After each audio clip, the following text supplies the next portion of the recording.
Chapter 2077. Update: Qing Yun has undergone surgery due to health reasons. She will not be able to recover until next Wednesday. I sent out several notifications, but they were all useless. Yi Qian thought that Principal Qin did not hear the conversation between Sun Dongqing and her daughter. Only when he walked out of the hospital did he realize that he had underestimated a sniper's hearing. Yi Ying is about to enter the army. What are your thoughts? As soon as they walked out of the hospital gate, Headmaster Qin asked faintly. Yi Jian couldn't help but stop in her tracks. When she was thinking about how to answer, Headmaster Qin asked again, "Are you afraid?" Afraid? He did not feel afraid at all. On the contrary, he felt that it was a good thing that had come to him. He could send the recording to Commander-in-Chief Xia and let him know what the Deputy Chief of Staff Du had done. It would also be evidence of Yi Jifan abusing his power for personal gain. Yi Qian smiled and said, "No, Yi Ying is not enough to scare me. The one I need to be careful of is Yi Jifan. He is the root of the Yi family's foothold in the southern province. To catch a thief, you need to catch the ringleader. As long as the Yi family topples Yi Jifan, Ying will have nothing to do with it." Those who were in the wrong had a clear conscience and were even arrogant enough to show off in front of her. They were not afraid of being exposed, so what was she afraid of? What was there to be afraid of? She met Principal Chen's scrutinizing gaze. The slight smile on her face was like the spring breeze blowing through the treetops. It was like watching the wind and clouds change with a smile. "Uncle Chen, I have never been afraid of the Yi family. Not in the past, and definitely not in the future." "So what if Yi Ying enters the army? So what if she enters the Beijing government regiment? She can control the clouds and rain with a flip of her hand? She will never be able to reach this stage." Even Yi Jifan is extremely careful when playing with power. He is afraid that if he is not careful, he will be consigned to eternal damnation. Yi Ying thinks that she is infallible. She thinks that she can do whatever she wants after entering the army. Let her be so naive. Her words, her calmness, her open-mindedness, and her calmness in the face of trouble made Principal Chen laugh heartily. Little girl, you've really grown up. You've really grown up. That's right. Yi Ying joining the army doesn't mean anything. She can't make any big waves or stir up any trouble. On the contrary, as long as she dares to make a move on someone who entered the army with a tainted record, the first person who won't let her off is none other than the person who sent her into the army. How should we conduct ourselves? You can gamble, you can fight, but you have to abide by the rules. Yi Ying was very smart, but it was because of her intelligence that she failed. People who think they are infallible will never go far, and they will never be successful. You're right. Let her be so naive. Yi Qian, who was listening quietly, pursed his lips and smiled. Uncle Chen's focus was still on Yi Jifan. He didn't think that Yi Ying could do anything. In fact, if she couldn't make any big waves or stir up any trouble, then she wouldn't be Yi Ying. The recording in the phone should be able to make things difficult for Yi Ying, but it also depended on Commander-in-Chief Xia's arrangements. These things weren't things that a small military school student like her could interfere in. Yi Ying was right about one thing. She was indeed a small military school student who couldn't do anything. The only thing she could do was to hand the recording to Commander-in-Chief Xia.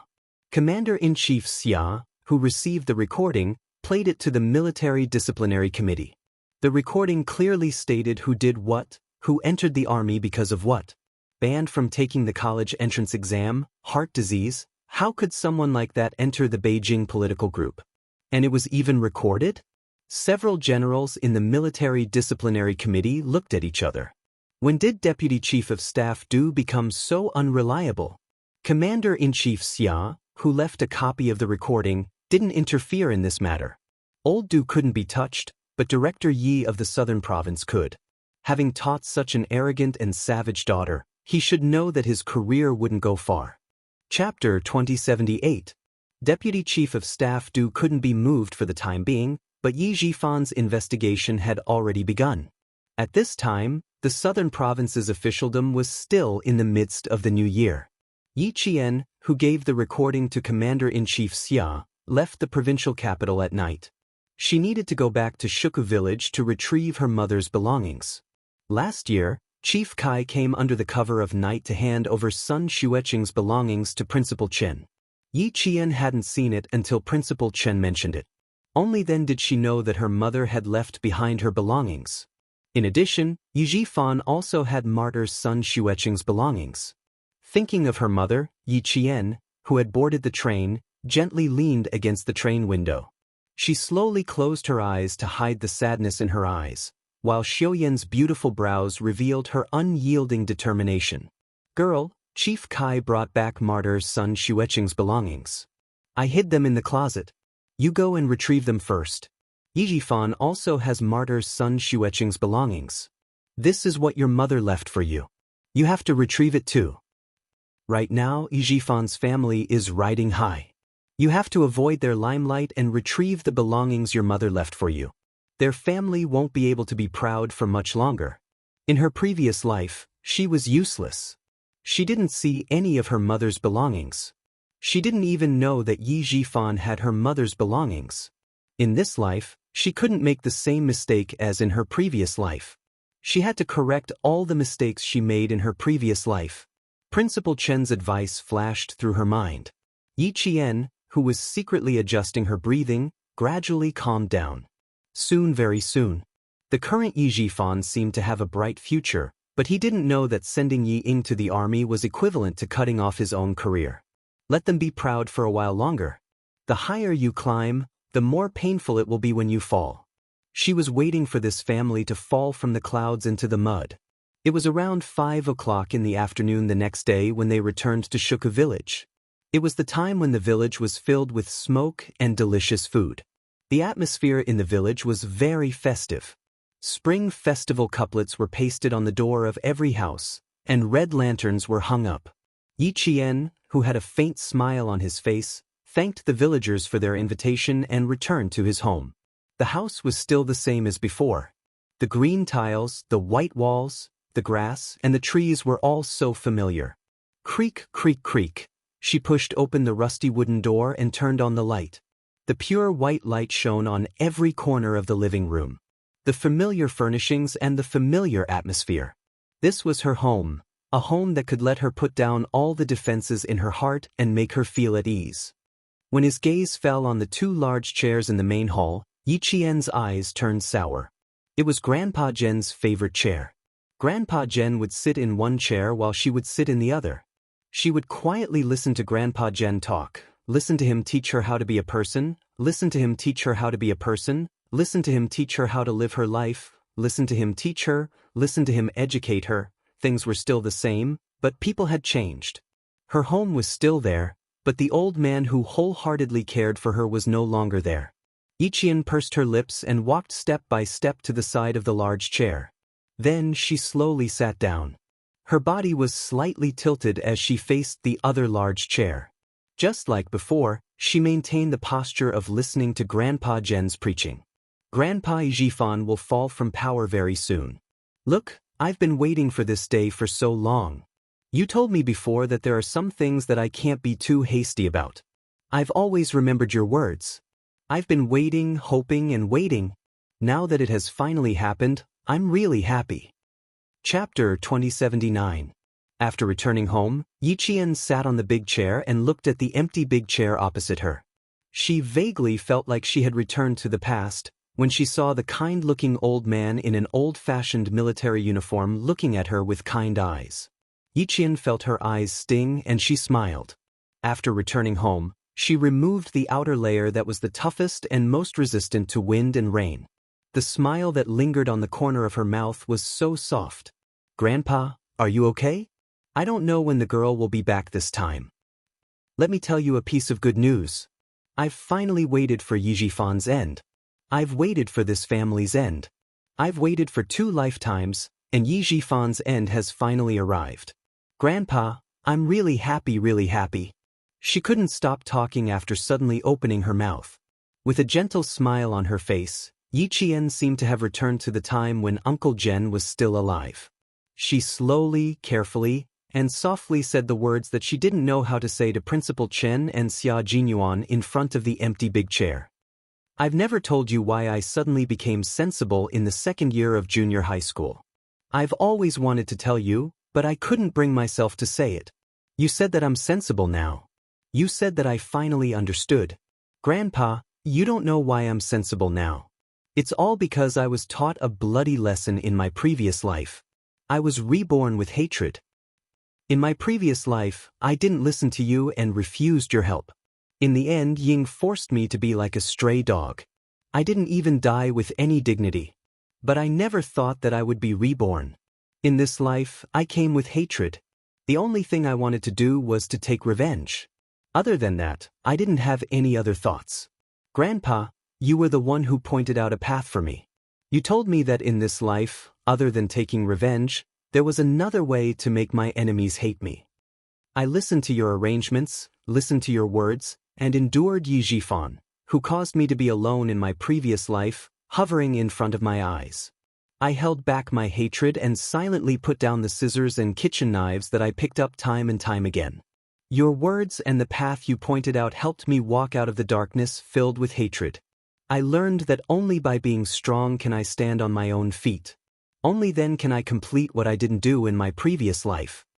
When I couldn't take it anymore, I would think about your words. When I really couldn't take it anymore, I would go running, train, and vent. I endured it and endured it. In this life, I'm so lucky to have met you, Principal Chen, Captain Liu, and Political Commissar Yen. I even met the person I love the most in this life, Captain Xia, who is also my comrade in arms. Because of you guys in this life, no matter how bitter and tiring it is, I feel sweet. Grandpa, I don't think I'll come back home easily this time. Although I have a home in the village, in my previous life, I was looked down upon by too many people in the village. Facing my neighbors in this life, even if they are very kind to me now, I can't help but think of them in my previous life. I know it's wrong, but Grandpa, I can't be so open-minded anymore. Some people, some things, no matter how hard I try, I just can't let it go. I remember the people who helped me in both lives, but those who bullied me and humiliated me, no matter how unrestrained they are in this life, I can't let them go. The fickleness of human nature is too bitter. In my previous life, I was framed by Yi Ying. When I walked in the village, I was pointed at. Grandpa, every time I return to the village, I can't help but think of the past. Chapter 2080. Yi Qian spoke of her secret in a very calm tone. There was no sadness or pain, only a sense of ease. Grandfather, I'm sorry to disappoint you. I can't let go of everything. The only thing I can do is to forget those things and those people. But don't worry, I won't do anything extreme. I will get along with them peacefully. I will bury all the things they did to me in my previous life in my heart. Along with the fate of Yi Jifan and his family, it will gradually fade away. I think I will be able to get over it, but it will take some time. In her previous life, the villagers of Shuku village all stood on Yi Ying's side. They scolded her for seducing the teacher from the city. Later on, whenever Sun Dongqing returned to the village, she would spread the news of her dirty deeds. When Yi Ying returned from her studies in France, the villagers compared her to Yi Ying, and their hatred for her reached its peak. Even after being reborn, Yi Qian still couldn't get over those inexplicable feelings. So, every time she came back, she would smile and decline the villagers' invitations to visit her house. She would never stay for dinner. She couldn't be calm without getting over it. This was Yi Qian's deepest secret. Even in front of an empty chair, it was very difficult to say it. She had to say the words that were buried in her heart, buried in her bones, word by word. It was as if they were extracted from the depths of her soul. Every word was wrapped in a layer of blood. Fortunately, she was able to face it calmly. Although every word was like crying blood, her expression was exceptionally relaxed.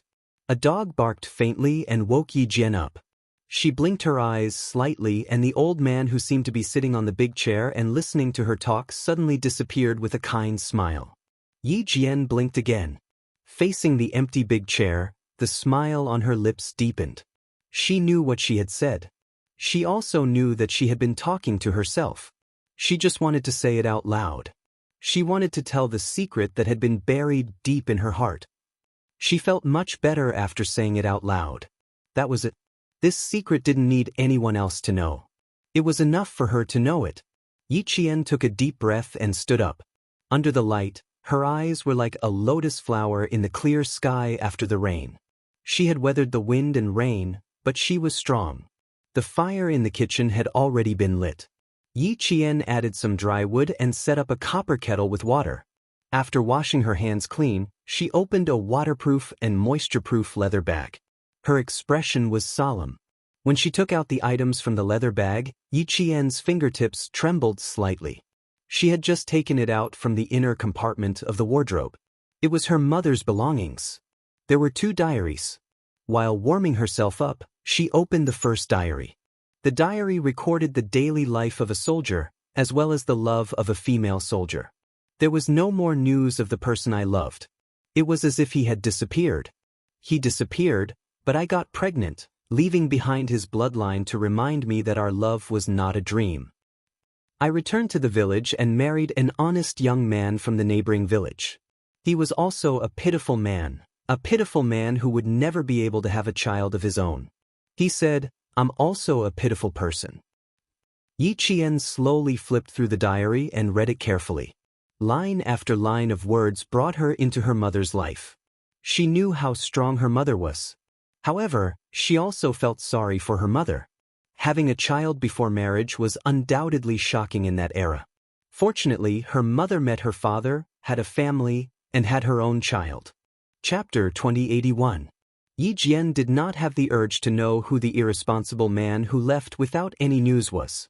She only knew that her parents were happy after they got married. Just as her mother wrote in her diary, the 2 pitiful people lived like good friends. They worked together during the day, and although they slept in different beds at night, they could talk all night long. She also knew that her father actually liked another girl in the village, but because of his health, he could only watch her get married and become a mother. When I received news that Xin Fan had died in a foreign land, I wanted to fight with my mother-in-law. It was her pressure that caused Xin Fan to die in a foreign land. It was her favoritism that caused Xin Fan to leave while sick. I wanted my mother-in-law to pay with her life, but before I could start, I had to return to the army. I had to face a mission that I knew would cause me to sacrifice myself. I had no other choice because I was a soldier. I had to obey orders and accept arrangements. I had no other choice. I was not afraid of sacrifice, but I was afraid that my daughter would be young and uncared for. I made a very bold choice.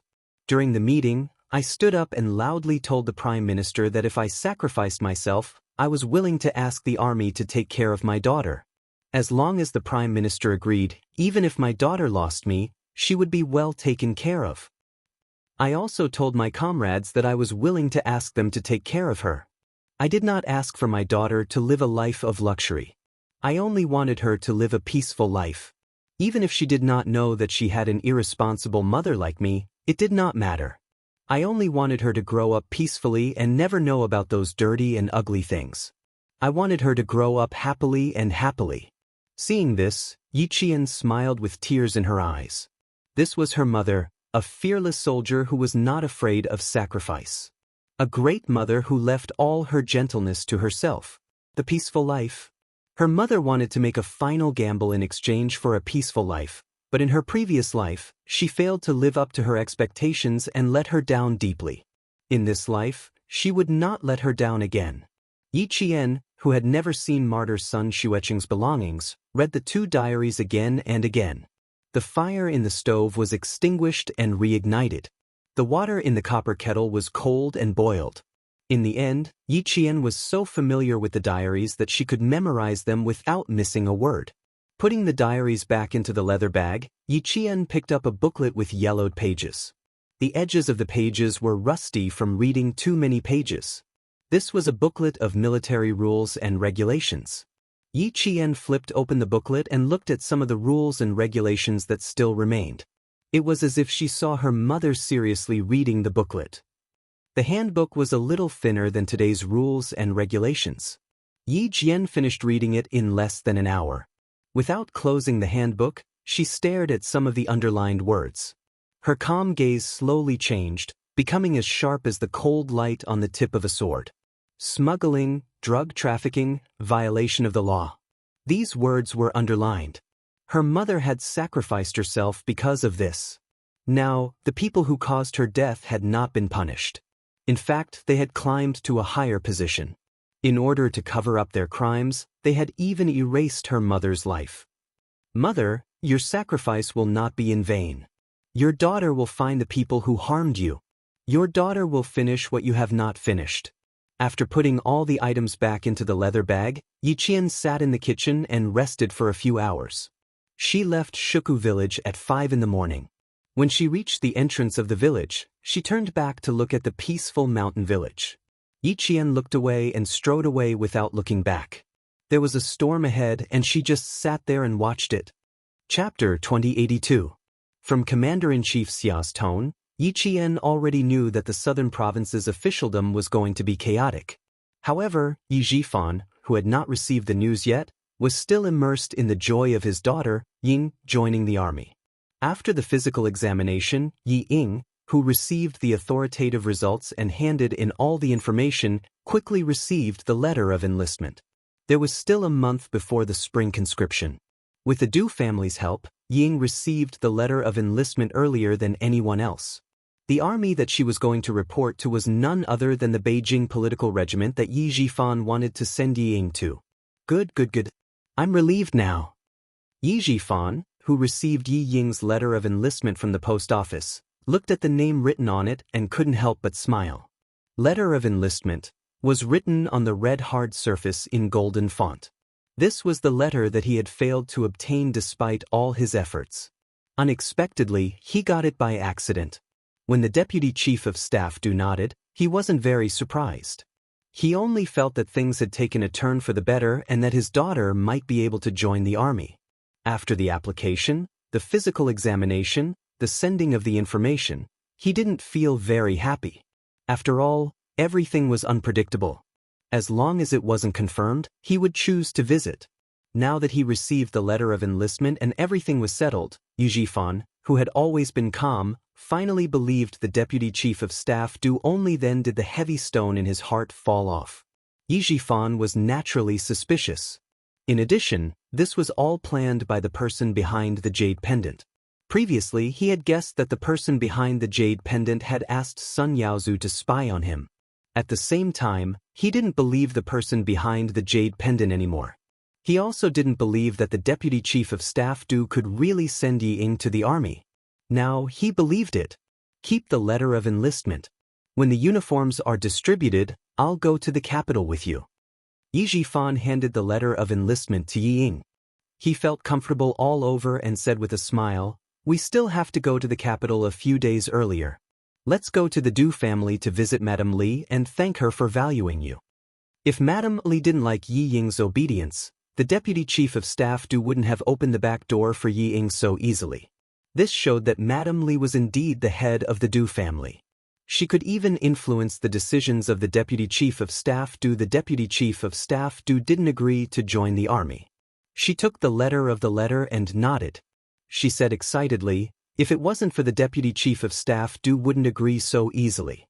Dad, not only do I want to thank Mrs. Li, but I also want to respect her. Because Li Yi had to go to the capital to join the army, to join the army. When the time came, Yi Ying's eyes drooped as she touched the words, letter of enlistment. A dark and ruthless look flashed across her almond-shaped eyes. When the time came, she would mention Yiqian to Madame Li. When the time came, she could use Madame Li to teach Yiqian a lesson. Although Yi Zhifan was happy, he didn't miss the change in Yi Ying's face. Seeing the dark look on her face, he could guess what was going on. The smile on his face faded. It wasn't easy for you to get to where you are today. Cherish this opportunity that didn't come easy. Stabilize your position first and put everything else aside. Don't lose the big picture for the small things. Do you understand? Chapter 2083. Yiqian was a thorn in their hearts, a thorn that could not be removed or touched. His desire to get rid of him was no less than his daughter Yi Ying's, but now was not the time to make a move. He still had to wait. Yiqian is only a military academy student now, and you are in the arts regiment. The two of you will not have any interactions for now. Even if you want to use Madame Li to get rid of him, you still need to find an opportunity for Madame Li to take the initiative to help you. Before you find that opportunity, Ying, you can only wait. Remember, Yi Qian's thoughts are not easily calculated by you. His ability is far beyond yours. This is an indisputable fact. You have already seen it, so there is no need for me to remind you. Also, I will keep an eye on Yi Qian. You don't have to be distracted. Work hard in the army. Don't disappoint Madame Li. As a father, Yi Jifan was undoubtedly qualified. He taught and nurtured his daughter with all his heart. He did not favor boys over girls. He only hoped that his daughter could achieve something. Now that she had received the hard-won enlistment notice, he was worried that his daughter would be too impetuous and lose the opportunity again. The smile on his face had already disappeared. As he spoke, his expression became especially serious. His tone was as cold as ice. Don't go looking for trouble with Yi Qian. Don't think that you can hold your head high in front of Yi Qian just because you received the enlistment notice. You should know that. Yi Jifan's speech became slower and slower. In the end, each word was as heavy as a rock as he finished the last sentence. Where did you get this enlistment notice from? Yi Ying's heart was pounding. Not only did she hold her head high in front of Yi Qian, her mother also mentioned the deputy chief of staff. Yi Jifan saw that his daughter was a little flustered. The past made him a little afraid. His heart sank. He suddenly raised his voice and asked, "Did you and your mother do something stupid behind my back again?" "Oh no." The question made Yi Ying shiver violently and deny it. She tried to suppress the panic in her heart and put the notice in the drawer. When she raised her head again, she forced a smile and said calmly, No, I didn't. I know that it's not easy for me to get the chance to join the army. How could I spread it around? Even my good friends don't know about it. You see, I haven't gone out to play during this period of time. After submitting the medical report, I've been staying at home. You see, Mom wanted to go out to play, but I stopped her. It's because I know that I can't tell anyone that I've joined the army. Mom went out with some of her good friends today. I even specifically told her not to mention that I'm going to join the army. I'm already so careful. So how can I go around talking nonsense? She said a bunch of things in a panic, but Yi Jifan wasn't completely at ease. However, when he thought about how the mother and daughter really hadn't gone out much during the new year, he felt slightly relieved. It's good that you know. The military uniform will be arriving in a few days. Once it's received, we'll immediately head to the capital. Dad will only be at ease if I personally send you into the army. Yi Jifan wasn't afraid of anything else. He was only afraid that the mother and daughter would run out to look for Yi Qian. Today, he was very afraid of Yi Qian. He was afraid that Yi Qian would find out that something had happened and cause trouble. Who knew that something had already happened and that something had already happened? A videotape of Yi Ying's extravagant lifestyle in a French nightclub was handed to Yi Qian by Ho Zi. Chapter 2084. Ho Zi had a very comfortable new year. After playing chess with Master Xia for 5 days without saying a word, he received the old man's approval and became the most legitimate son-in-law in the family Xia. Now, she was flushed with success. Even her smile had some unfamiliar warmth. Yi Jian, who came to pay a New Year's visit, was stunned for a moment when he saw Ho Zi, who had no hostility between her eyebrows, only gentleness. Even if you didn't come, I was going to look for you. After sitting down, Ho Zi went straight to the point and took out a videotape from the drawer of the coffee table. I heard that Director Ye's daughter is going to report to the military. Send this videotape to the military she's going to. I guarantee that she won't be able to enter the military. Videotape? Guarantee that Yi Ying won't be able to enter the military? Before the confused Yi Qian could ask, Xia Yiwei, who came out of the kitchen with fruits, heard what he said and glared at him. Then she said to Yi Qian, who had been in the house for less than 3 minutes, Xiao Yi, ignore him. Come eat some fruits. It's the new year, let's not talk about such boring things. With that, she pretended to be unhappy and glared at Ho Zi. Her gaze was as charming as water, and her glare made Ho Zi raise his handsome eyebrows. The smile on his handsome face suddenly had a hint of a deep smile. Yi Qian glanced at the videotape on the coffee table, then looked at Xia Yiwei, who was blushing from Ho Zi's smile. He thought to himself, did I come at the wrong time and disturb the two of them? Honey, what I told Xiao Yi was very interesting. Aren't you tired? Go back to the room and rest. I'll come back to the room to accompany you after I'm done talking to Xiao Yi. In the past, the mafia boss who could shake the entire southern province with a stomp of his feet had become an understanding flower. He got up from the sofa and helped Xia Yiwei up in front of Yi Qian. In a low voice, he said, "Little darling, you're wearing your clothes inside out. I'll accompany you upstairs so you can have a good sleep." His voice was very low, but the person sitting on the sofa was a special forces soldier. No matter how low his voice was, she could still hear it clearly. With Captain Xia's adult education, Yi Qian instantly understood that he had come at the wrong time. He quickly picked up the hot tea he had brewed to hide his awkwardness and pretended not to see or hear anything. Xia Yiwei lowered her head to take a look, and her already delicate face turned even redder. She gritted her teeth and glared fiercely at the culprit who had caused her to wear her clothes inside out. It was all because of this guy. He insisted on dressing her. Seeing her usually dignified lover looking embarrassed, Ho Zi suppressed her laughter in her heart. He liked to see her lively appearance. Her happiness, anger, and laughter were all so real. She was so real that he only needed to reach out a little, and he would be able to hold her in his arms and love her dearly. Hugging her slender waist, Ho Zi teased her gently, "Didn't I tell you before? You can go upstairs and rest. You don't have to come down. Now that you're wearing your clothes inside out, you're blaming me. Madam, you're really hard to please. I'll deal with you later," Xia Yiwei said sternly. She didn't want to go upstairs, but now she had no choice but to do so. Ho Zi wasn't afraid of being punished. In fact, he couldn't wait for her to punish him. He coaxed her, "Okay, I'll wait for you. I'll accompany you upstairs first." Then he turned to Yi Qian and smiled, "Take a seat first. I'll send Yiwei upstairs to rest, then I'll talk to you about the videotape." Xia Yiwei maintained her usual dignified demeanor. She smiled calmly at Yi Qian and said, "Xiao Yi, I'll go back to my room to rest. Let's have dinner together tonight." Ho Zi, who was hugging her, looked at Yi Qian with burning eyes. He thought to himself, "We should have dinner together." Chapter 2085. Yi Qian, who wanted to leave right away, understood the meaning behind Ho Zi's burning gaze. He quickly found an excuse that he could not stay for dinner. In exchange, Ho Zi smiled satisfactorily and Xia Yiwei looked disappointed.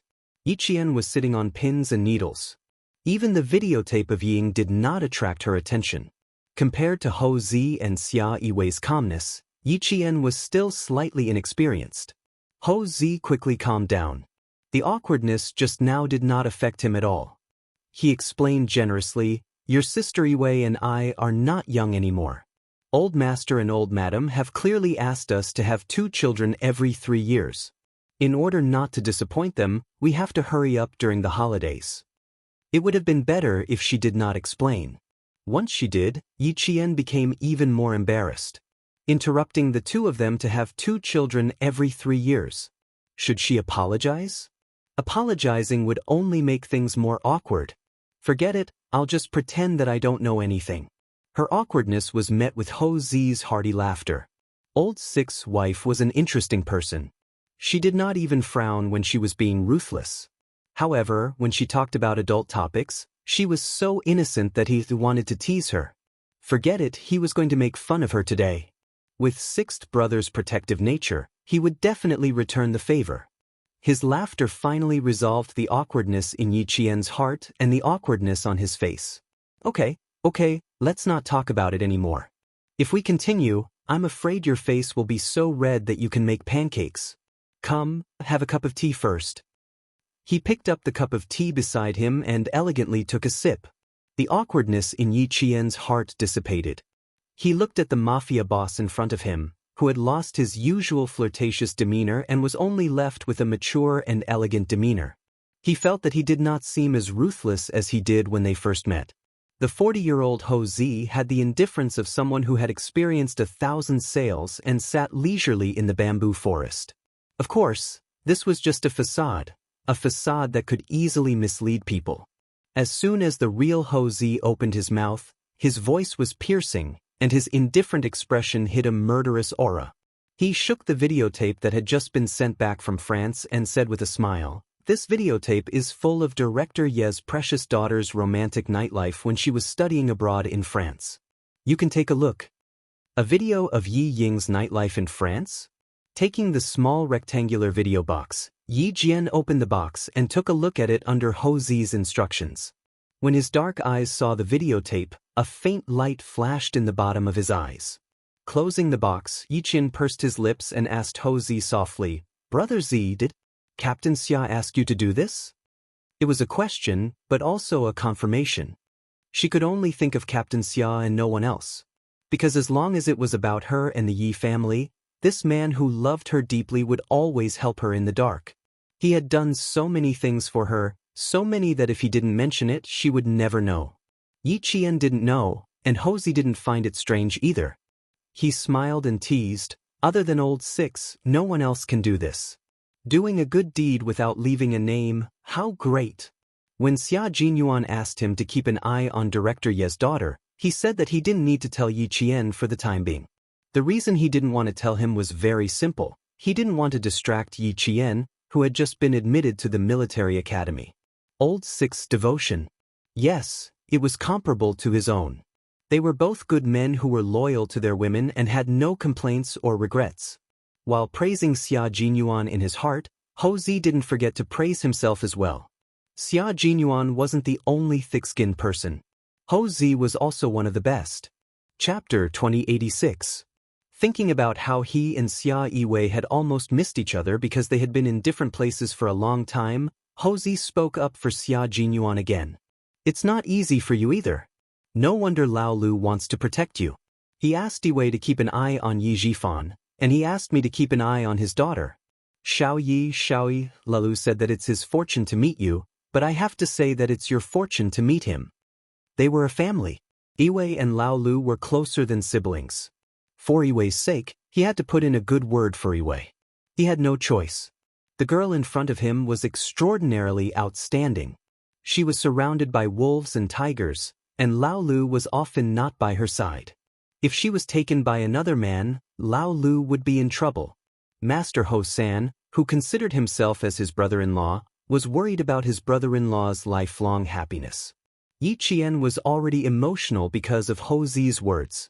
When he thought of Captain Xia, who was still on a mission abroad, his eyebrows were filled with deep affection. "Brother Z, you're right. It's my fortune to meet Captain Xia. Sometimes I can't believe that I'm so lucky to meet Captain Xia. It's like a dream. Both of you are very affectionate. That's good." Ho Zi could see the same affection in her eyes as in Lao You's. He couldn't help but feel a little emotional. Back then, he and Yiwei were too stubborn. They blindly hid their feelings for each other. They were afraid that the other party would find out how much they loved each other.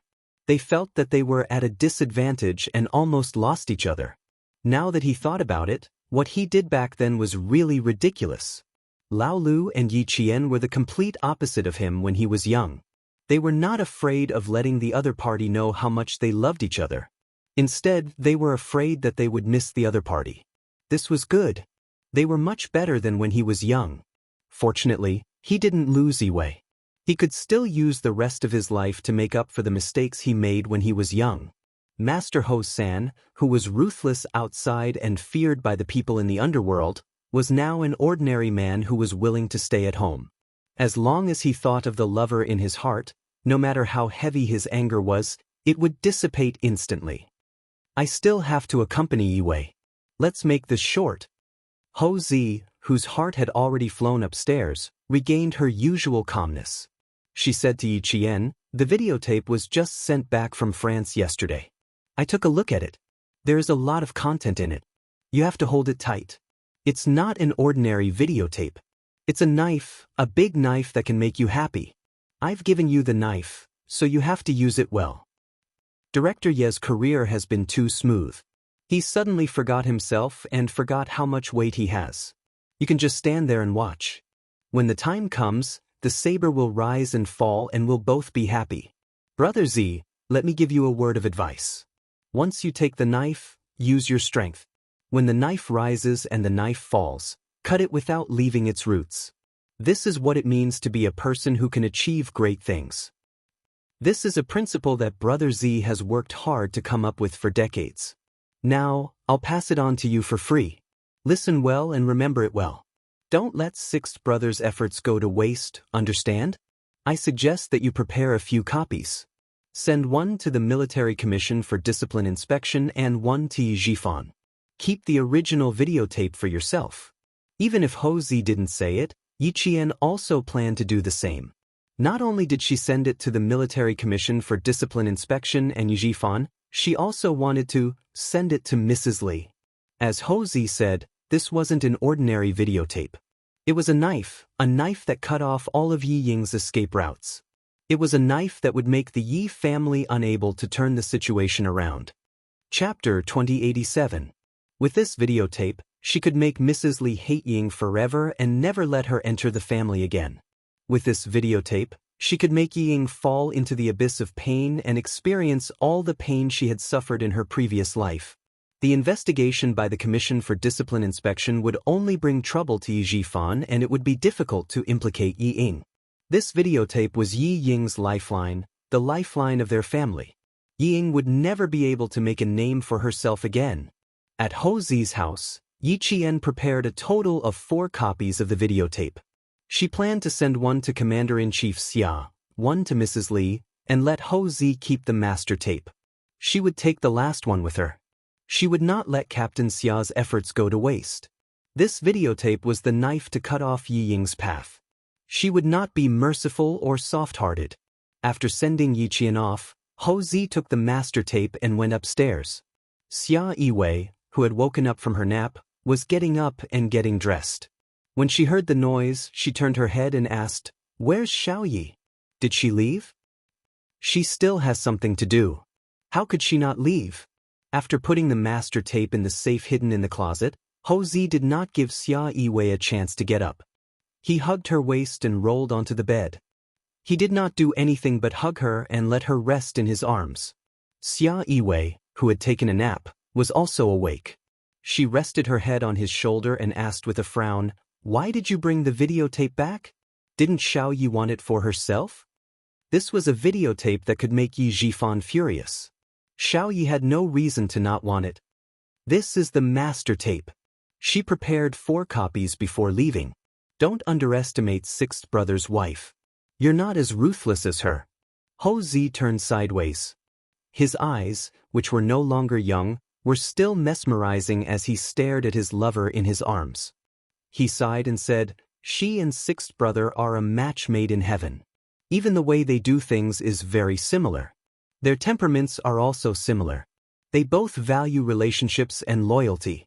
They're much better than when we were young. Both Lao Lu and Yi Jian are sensible people. They know how to get along with each other for a long time. Unlike us when we were young, we became hedgehogs after getting along with each other for a long time. We only stopped when we stabbed each other until they bled." Like Xia Jinyuan, he did not want his woman to worry too much. He naturally changed the topic of the conversation between them. At the mention of her youth, Xia Yiwei's attention shifted away, and a helpless smile appeared on her face. Qian and Yi Qian. Qian and Qian and Qian and Qian. Qian and Shao are of it. Qian and Qian. In Qie, S and Qie. SS. Ho Zi thought about it. What his wife said made sense. But since she mentioned children and grandchildren, they had to have children to have grandchildren. Since time was right, they should make a child first. Ho Zi turned off his phone and unplugged the phone. Together with Xia Yiwei, they wholeheartedly devoted themselves to making a child together. He had completed what Sixth Brother had asked of him. The outcome of the game had been decided. It was up to Yi Qian to decide what to do next. Based on Qian's personality, he did not need to think too deeply to know that she would not treat herself unfairly. She would definitely watch the Yi family decline. After the incident with Sun Yaozu, he had a better understanding of Qian's character. Qian, who was calm and collected, would definitely calmly make the arrangements. Qian should not worry about his own woman. Instead, He should think about how to make a successful child. Chapter 2088. Yi Qian's arrangement was simple and direct. One copy would be sent to Commander-in-Chief Xia, one to Madame Li's company, and one to Jifan himself. When she arrived at the post office, she had originally planned to send the videotape to Jifan a few days later so that it would miss the date of the videotape to be sent to Jing City. When she arrived at the post office, she changed her mind and sent the 3 videotapes together. The post office staff was checking the addresses of the recipients with Yi Qian. Yi Qian nodded with a smile and said, "That's right." The post office staff bent down to pack the videotape. As Yi Qian watched the videotape package being put into the box, a cold light flashed across his eyes. The faint smile at the corners of his mouth suddenly became sharper. "Isn't Yi Ing going to enlist in the army? Then let's take a good look at this videotape before enlisting in the army." Presumably, after watching this videotape, the arrogant family will be in a bad mood. Alas, it's a pity that I can't see their expressions with my own eyes. It's a pity that I can't see their expressions with my own eyes. After checking the 3 addresses one by one, the post office staff handed out the 3 mailing slips. "Keep the slips. If you don't receive the mail, you can check it at the post office with the slips." "Okay, thank you." Yi Qian thanked him with a smile and took the slips. After walking out of the post office, Yi Qian looked back at the counter where he had just sent the mail. There was a cold smile in his dark eyes. The weather was good these days. The warm sunshine dispelled much of the cold air. Many pedestrians sat on the stone benches to bask in the sunshine and enjoy the warmth of the sunshine. Yi Qian covered his forehead with his hand and looked up. His gaze passed through the shiny leaves and met the sprinkling sunshine. A smile that was brighter than the sunshine appeared on his beautiful face. "Such good weather," Ying enjoyed. When he withdrew his gaze, the mobile phone in his pocket vibrated. Yi Qian looked at the caller ID and picked it up with a smile. "Do you want to tell me that you're in Nan province now?" On the other end of the phone, Song Jiqiu covered the phone tightly and looked at the person who had asked her to make the call. She laughed and said, "Brother, how do you know her so well?" "I want to lie to her. I've been with her for a year. Of course, I know her better than you." Yang Heng, who had just returned to China last night, raised his eyebrows and pointed at his phone, gesturing for him to speak to Yi Qian. "Give me the phone, I'll speak to her myself." Song Jiqiu refused. "At least let me say something first." On the other side, Yang Heng still wanted to snatch it from Yi Qian, but Song Jiqiu nimbly dodged to the side. She smiled in a low voice and said to Yi Qian, "Classmate, it's really not good that you are so smart. Now I don't know where to start the following words. Do I need wisdom to guess that you'll be spending the new year in the southern province? Before the holidays, you said that you would return to southern province for the new year." Yi Qian nimbly jumped onto a bus headed for the suburbs. Now that she had settled the matter, she had to return to the sniper training base. "I'm going back to school on the 16th. What time are you leaving?" He paused for a moment before continuing, "Which kid are you playing with? It sounds quite lively." Song Jiqiu, who was running and hiding in the living room, laughed out loud. "A very, very big kid wants to take my phone away. Come on. Guess who it is?" As soon as she finished speaking, her wrist was caught by Yang Heng, and the phone fell into his hand. Hearing the lively scene, Yi Qian was about to speak when a familiar yet somewhat strange voice rang out. "Yi Qian, long time no see." Indeed, it had been a year and a half since they had last seen each other. Seeing Yang Heng again after a year and a half, Yi Qian smiled and looked him up and down. He said to the point, "You've had a good time studying abroad. I haven't seen you for a year and a half, but you've grown 10 centimeters higher." Chapter 2089. Not only had he grown taller, but he had also matured a lot. Even the look in his eyes had become very calm. He was handsome and tall. He pushed open the glass door of the cafe and walked in. Along the way, he attracted the attention of countless girls. "You have a good eye. You can tell that I've grown 10 centimeters taller." Having not seen each other for a year and a half, Yang Heng had thought that they would feel unfamiliar with each other. However, when she smiled at him, he knew that he was wrong. There was no unfamiliar feeling, only the joy of reuniting with a good friend. Song Jiqiu, who came with him, was about to pull out a chair and sit opposite Yi Qian when Yang Heng pushed her shoulder directly. She was pushed into the seat inside without warning. "Brother, you're burning the bridge after crossing the river. Without me, how could you contact Yi Qian?" Song Jiqiu, who staggered into the seat inside, complained directly to Yi Qian. "Yi Qian, my brother is not kind. You should stay away from him. He just came back last night. If my grandma hadn't stopped him, he would have come to my house to disturb me in the middle of the night. Today, when he came to my house to pay a New Year's visit, the first thing he said to me was to contact you as soon as possible. Now that he saw you, he pushed me away. How unkind he is." Although she said that she was complaining, she actually wanted to tell Yi Qian how anxious her brother was to see her. Yang Heng and Yi Qian both understood the meaning of her words. After looking at each other and smiling, Yang Heng patted his cousin's shoulder and sighed. "My relationship with Yi Qian is not what you think. I have a girlfriend. Don't say anything that will make her misunderstand. Song Jiqiu, you don't have the potential to be a matchmaker." Yi Qian laughed. He had misunderstood her relationship with Yang Heng since the beginning of the semester, and he still misunderstood her until now. "You don't even know that your brother has a girlfriend. You're a failure as a younger brother." It was not until Song Jiqiu saw the photo in Yang Heng's wallet that he truly believed that his cousin had no feelings for Yi Qian. Yang Heng, who was drinking coffee, looked at his friend whom he had not seen for a year and a half. There was a big smile on his handsome face. He really had no feelings for Yi Qian from the beginning because he knew himself well. Yi Qian had said that he had matured, and so had she.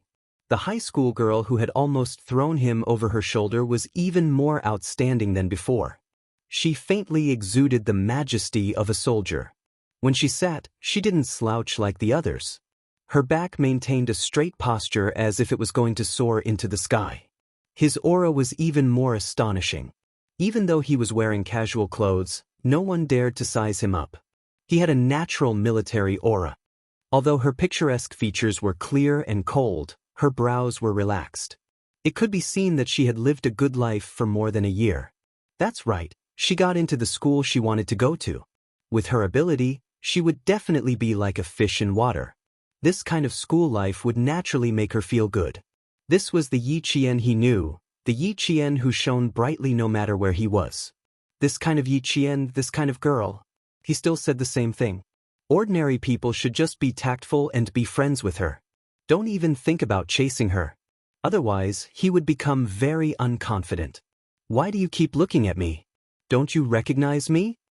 Yi Qian returned the photo of his girlfriend and joked, "Don't say that I'm not as beautiful as your mixed-race girlfriend. Otherwise, I'll be very embarrassed." Yang Heng's girlfriend was a mixed-race beauty with deep facial features. She was half Chinese. Not only was she beautiful, but she was also very elegant. After looking at the photo, Song Jiqiu exclaimed, "Cousin, your girlfriend is so beautiful." Chapter 2090. The three of them started to talk about, Yang Heng's girlfriend is so beautiful. They talked until the sky turned dark. Yi Qian, who had planned to go back to the sniper base, called Principal Chen in a hurry. He decided to stay in the city for another night and made an appointment with Song Jiqiu to fly back to school on the 17th of the first lunar month. On the 17th of the first lunar month, Ying finally received her military uniform. She would go to the capital with Yi Zhifan in the afternoon. She put on her military uniform and kept taking photos at home. Sun Dongqing held the camera and used up all the film in a short while. Looking at her daughter in the military uniform, she was so happy that she could not even close her mouth. "Beautiful, so beautiful. My baby girl is the most suitable to wear a military uniform." She kept praising Yi Ying and put all the best words on her daughter. Not only did she praise herself, but she also blamed Yi Zhifan for not praising her daughter. "Old Yi, why didn't you say anything? Look at how beautiful Ying Ying is. This military uniform seems to be tailored for her. How handsome." Yi Zhifan, who was also happy in his heart, heard her words and said calmly, "Didn't you say everything you wanted? What else do I have to say?" He, who had been an official for dozens of years, maintained a calm demeanor even when he was home. No matter how happy he would not show it on his face. He was kind today. If he had seen his wife and daughter act so crazy in normal times, he would have reprimanded them for not being dignified enough. Although his daughter looked valiant in the military uniform and was full of energy, he could not forget himself because he was happy. Entering the army was just the beginning. There was still a long way to go in the future. Although Ying had entered the army today, she was a compulsory soldier after all. Compared with Yi Qian, who had graduated from the military academy and was at least a second lieutenant after graduation, Ying was much worse. A compulsory soldier who would retire at the end of his term and a second lieutenant who had graduated from the military academy. Anyone could see the difference between the two. Thinking of Yi Qian, Yi Jifan, who was leaning on the sofa, felt a little relaxed. He could not help but sit up straight. Looking at his wife and daughter, who were so happy that they forgot themselves, Yi Jifan, who had been smiling, looked a little cold. He was almost overjoyed. Sun Dongqing said, "Oh, you always praise everyone in the meeting. Why don't you say anything when it comes to your daughter? Don't you remember that our daughter went to the capital this afternoon? It will be difficult for us to see her again." Yi Ying had already noticed the change in her father, but she didn't think too much about it. She was overjoyed when she saw that Yi Jifan didn't seem to be interested, so she turned around and sat on the sofa. She hugged his arm and said coquettishly, "Dad, praise me too. You're better than Mom at praising people. Just listen to her mother's praises. She's pretty, good-looking and handsome. You must have praised him differently. He's really good." Yi Jifan, who was no longer happy, pointed at her shoulder and said coldly, "Even if it's now, it won't be too late for me to praise you when you have a star here." That one sentence made the smile on Yi Ying's face disappear. During this period of time, she had learned about the military rank system in our country and knew what it meant to have a star on the shoulder. She was smart, so she quickly understood what Yi Jifan was trying to say. Sun Dongqing also knew this, but she didn't want to see her husband's mood dampening, especially when she saw her daughter, who was about to join the army, looking so wronged. She immediately said, "If you're so capable, why don't I see you wearing a military uniform and getting a few stars?" Chapter 2091. The more she spoke, the angrier Sun Dongqing got. She threw the camera in her hand onto the sofa and yelled, "All you do is criticize our daughter here and there. Yi Jifan, do you think our daughter can't compare to that wretched Yi Qian? Let me tell you, Yi Jifan, my daughter is amazing. So what if she has Xing Xing? When she finds a son-in-law who is a general, let's see if you can still say that she can't compare to Yi Qian." Every time Yi Jifan scolded Ying, Sun Dongqing would jump out to defend her, as if someone had stepped on her tail. She was afraid that her precious daughter would be criticized. Yi Jifan saw that she was being foolish again and yelled, "I'm just reminding our daughter not to get carried away. Don't forget that Yi Qian has a higher starting point than her. You only know that our daughter is wearing a military uniform, but do you know what military rank Yi Qian has after graduating from the military academy? Do you know what kind of soldier our daughter is? She's an art soldier and a compulsory soldier. What about Yi Qian? She's an officer. Even if she's a basic officer, she's still an officer with a position. What do you know? You only know how to yell all day long. You're still daydreaming about finding a general as a son-in-law. Sun Dongqing, keep your mouth shut. It won't be too late for you to be smug when our daughter really climbs above Yi Qian." Yi Jifan would only be wary when he thought of Yi Qian and constantly remind himself not to underestimate Yi Qian. Sun Dongqing, on the other hand, was the complete opposite. Whenever Yi Qian was mentioned, she would only get angrier and lose her mind. She still didn't know that her family was about to face a storm. When she heard her husband mention Yi Qian again, she went all out. She glared at him and yelled, "Hing, I finally understand. You just don't like us, mother and daughter. Fine, since you think that Yi Qian is better than Ying, then acknowledge her as your daughter. Stop being such a wet blanket and scolding Ying all day long. Ying will have Madame Li's help in the future. It doesn't matter whether you're there or not. She'll find a general to be her son-in-law in the future. Don't bask in Ying's glory and live your own life." To Sun Dongqing, her daughter, Ying, was her pillar of support. Now, she believed that Ying had found someone to rely on. Compared to Yi Qian, who had no one to rely on, Ying was many times stronger. Her words implied that the mother and daughter would no longer rely on their husband. Yi Jifan was enraged when he heard this. He slammed his palm on the coffee table and shouted angrily, "Are you tired of living? You want to make trouble with me? It's because I have a mother like you that I've made so many mistakes." Originally, they were still happy. Suddenly, it turned into a husband and wife scolding each other.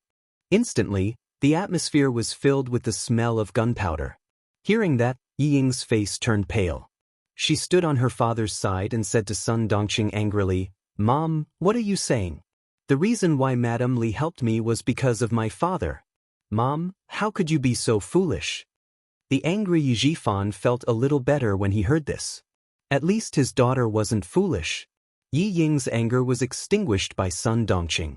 She said angrily, "It's because your father thinks that you're not as good as that wretched girl, Yi Qian. That's why I'm angry."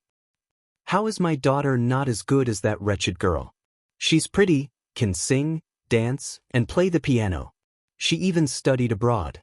Compared to that wretched girl who only went to military school, she's so much better." Even the deputy chief of staff Du said that it's a waste of talent if Ying doesn't enter the army. What's so good about that wretched girl? The ringing of the doorbell interrupted Sun Dongqing's words. She glared at Yi Jifan and quickly went to open the door. After a while, she came in with a small package. She threw the package at Yi Jifan and said unhappily, "It's yours." Chapter 2092. Yi Jifan would also receive documents sent home by his subordinates when he was at home. They were not important, so he would take a look at them if he was interested. If he was not, he would just put them aside and take them out when he was free. He had just finished arguing with Sun Dongqing, so he was not in the mood to look at the documents. He threw them on the sofa and stood up. "Take out your luggage. We're going to the airport."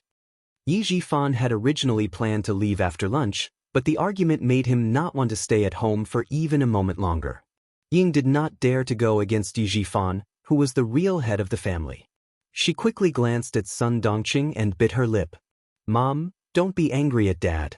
I know that everything you do is for my own good. Dad is the same. Don't misunderstand him. Yi Qian may be a military academy student, but Dad was right. She will have a military rank after graduation.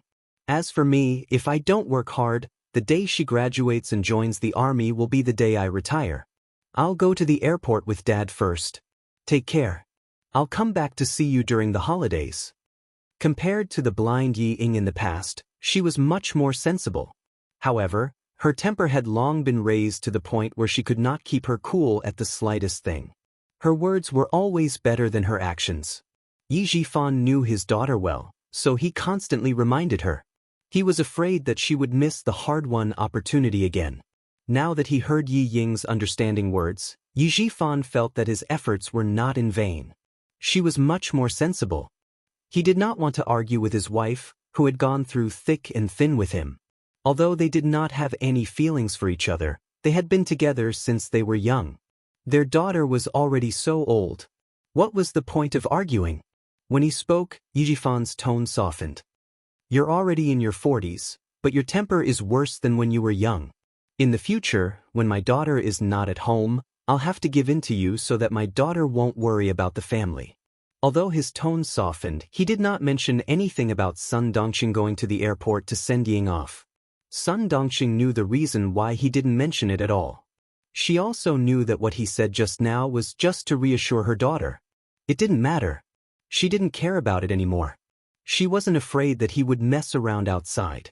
As long as he dared to mess around, at that time, no one would have a good time.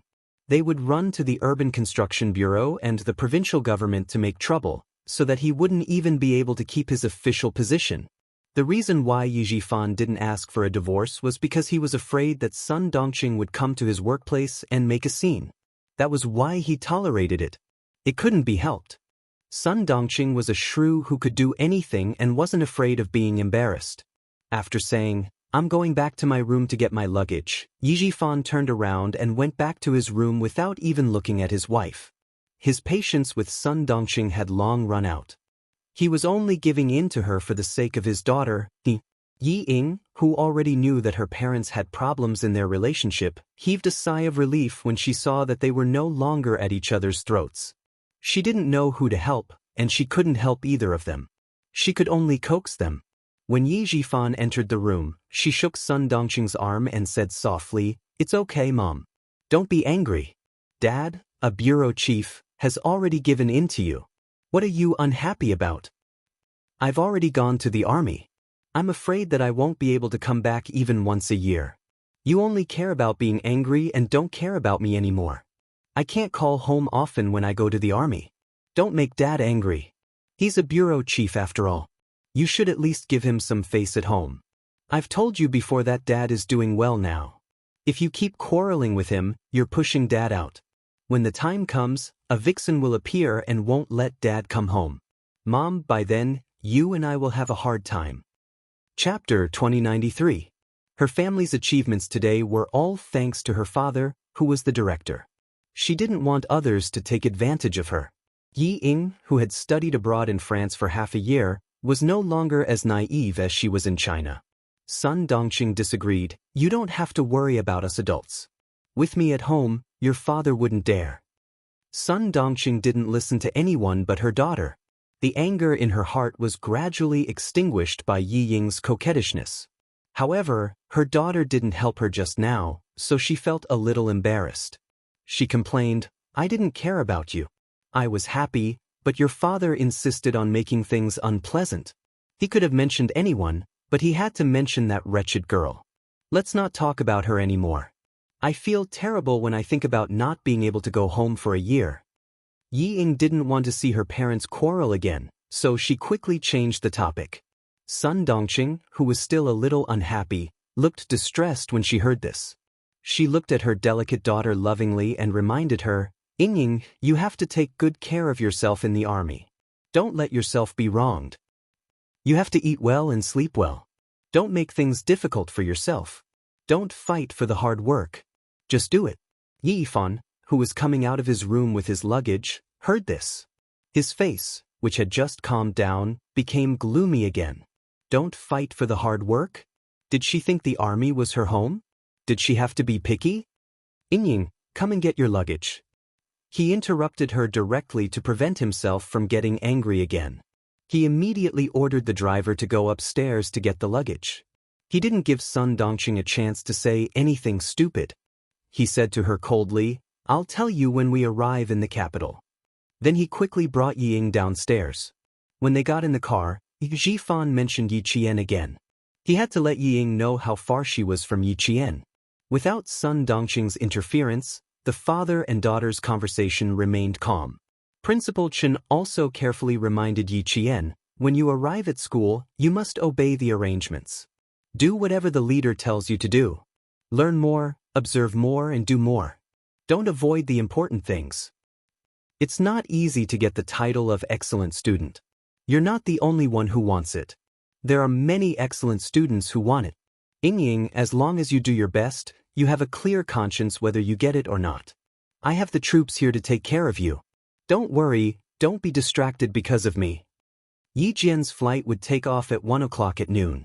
She would meet Song Jiqiu at the airport and go back to school together. Headmaster Chen insisted on taking her to the airport. Since the car he took was the jeep of the sniper base, Yi Jian did not stop him. "If you're afraid of getting tired from eating, then you're not a good soldier. I remember all of that. You make me happy again." Someone in the front shouted, "Yi Qian," in the crowd. Principal Chen immediately found the direction of the voice. He pointed at two tall figures walking over and asked Yi Qian with a smile, "Are they your classmates?" Yi Qian also saw them. He waved his hand and answered, "Yes. The boy on the left is Song Jiqiu. He's my classmate. The other one is Yang Heng. You've met him before. He's studying in Australia now." Across the crowd, Headmaster Chen looked the two boys up and down, which made Song Jiqiu's heart tremble. Chapter 2094. Later, Song Jiqiu described Principal Chen's eyes to Yi Qian in this way. It was like a bullet going through the center of the eyebrows and killing with one shot. It was like being on a battlefield. This was the eyes of a world-class sniper, sharp, calm, and deadly. Yang Heng did not feel like being shot by a bullet. He only felt that it was difficult for him to breathe under such a gaze. It was difficult for him to take a step forward. In fact, Principal Chen withdrew his gaze quickly. He did not expect that such a glance would make the two boys feel so stressed. Seeing that the young men were a little nervous, he did not linger. After Yi Qian took the ticket, he left with the soldiers. Young people had their own way of getting along with each other. If he continued to stay, it would only make them feel uncomfortable. It's so stressful. I don't dare to speak loudly. After Principal Chen got in the car and left, Song Jiqiu turned around and said to Yi Qian, "It's like meeting the chief. I'm so nervous that my palms are sweating." Hearing this, Yang Heng nodded in agreement. After taking a breath, he fanned himself with the ticket to get rid of the suffocation caused by the difficulty of breathing. He said to Yi Qian, "You can check in now. Let's go in first." Yi Qian did not know that Yang Heng was going with them. Seeing this, he could not help but ask casually, "Is your boarding time similar to ours?" She thought that Yang Heng was going to another city. "Yes, I'm boarding at the same time and on the same plane as you." Yang Heng, who did not tell her, waved the ticket in his hand. He raised his eyebrows and looked at Yi Qian, who was surprised. He laughed loudly and said, "Do you need to be so surprised? I'm your parent. I'm sending you two back to school. Come on. It's obvious that you want to go out to play." Song Jiqiu exposed her cousin's lie without hesitation and said to Yi Qian quickly, "Uncle knows that my brother has a mixed-race girlfriend and threatens to break off their relationship. My aunt is afraid that the father and son will fight, so she uses her connections to get a ticket. He's not sending us back, but escaping to take refuge." Director Yang was also a somewhat inflexible father. When he found out that his son had found a foreign girl and lived together with her, he was so angry that he pulled out his belt to teach his disobedient son a lesson. Mother Yang was so scared that she broke out in a cold sweat and hurriedly let her son escape from the limelight. When Yang Heng heard this, he said that it would be better to go to his cousin's military academy. Mother Yang didn't say anything and asked her old classmate to get her son a ticket. She sent her son out of her husband's sight. When Yi Qian heard this, he laughed a little unkindly. "There are so many beautiful women in our country, yet you don't like them and insist on finding a foreign girlfriend. You even moved in with her in advance. Yang Heng, do you think that our country is as open-minded as overseas? If you live together before marriage, what if one day you separate from your foreign girlfriend? Wouldn't you be irresponsible?" No wonder Uncle Yang is angry. With Yang Heng's help, the tense atmosphere caused by Principal Chen suddenly dissipated. The three of them chatted and laughed as they passed a group of people who had just entered the airport and went to check in. A slim and tall woman in the crowd suddenly raised her head and looked to the left. She seemed to have heard Yang Heng and Yi Qian's voice just now. "Get the ticket first, then go to the restaurant next door to have lunch. After a short rest, go to check-in." Yi Jifan took out his wallet and took out his ID card. He said to Yi Ying beside him, "Give me your ID card as well." Yi Ying looked around and didn't find anything. She took out her ID card and said, "Dad, I seem to have heard Yi Qian's voice just now." "You heard it. Don't be surprised." Having said that, Yi Jifan also looked around and didn't find anything. He took Yi Ying's ID card and went to get the ticket. Chapter 2095. Yi Ying did not give up. She looked around and saw a familiar figure passing by the security check gate. She fixed her eyes on it but did not find anything. "Are you still looking for her? If she is here, you can say hello to her generously. Moreover, it is not surprising that she is here. It is the beginning of the semester. It is normal for her to go to school by plane. It is abnormal for her to go to school by plane. The plane ticket is so expensive. How can she afford it?" Ying did not dare to say it out. She was afraid that she would be blamed again. She looked at the security check again and left. At 12:40 p.m., Yi Qian and the other two boarded the plane. At 3 p.m., Ying called Sun Dongqing, who was cleaning the living room. She told her that she had boarded the plane and would call back when she arrived in the capital. Sun Dongqing, who was sitting on the sofa, picked up the postal package she had received in the morning and put it on the tea table. She said to Yi Ying worriedly, "Okay. Take care of yourself." Don't be afraid to tell your father. I will take care of the family. Your father can't do anything. Her voice was so loud that Yi Jifan, who had turned off his mobile phone, heard it clearly. He ignored her and took out the magazine on the plane to read. It took more than 3 hours to go from the southern province to the capital. It only took a little more than an hour to go from the southern province to the city where Yi Qian's school was. At this time, Yi Qian and Song Jiqiu had arrived at the gate of the school. They watched Yang Heng, who could not enter the school, leave. The University of Science and Technology of China and the Army implemented military management at the same time.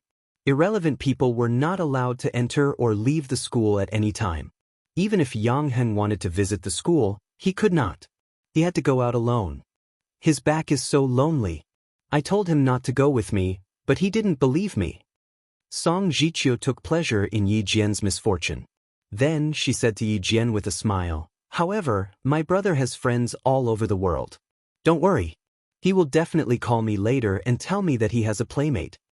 That was true. Yang Heng was very popular in high school. He had a group of friends with different faces wherever he went.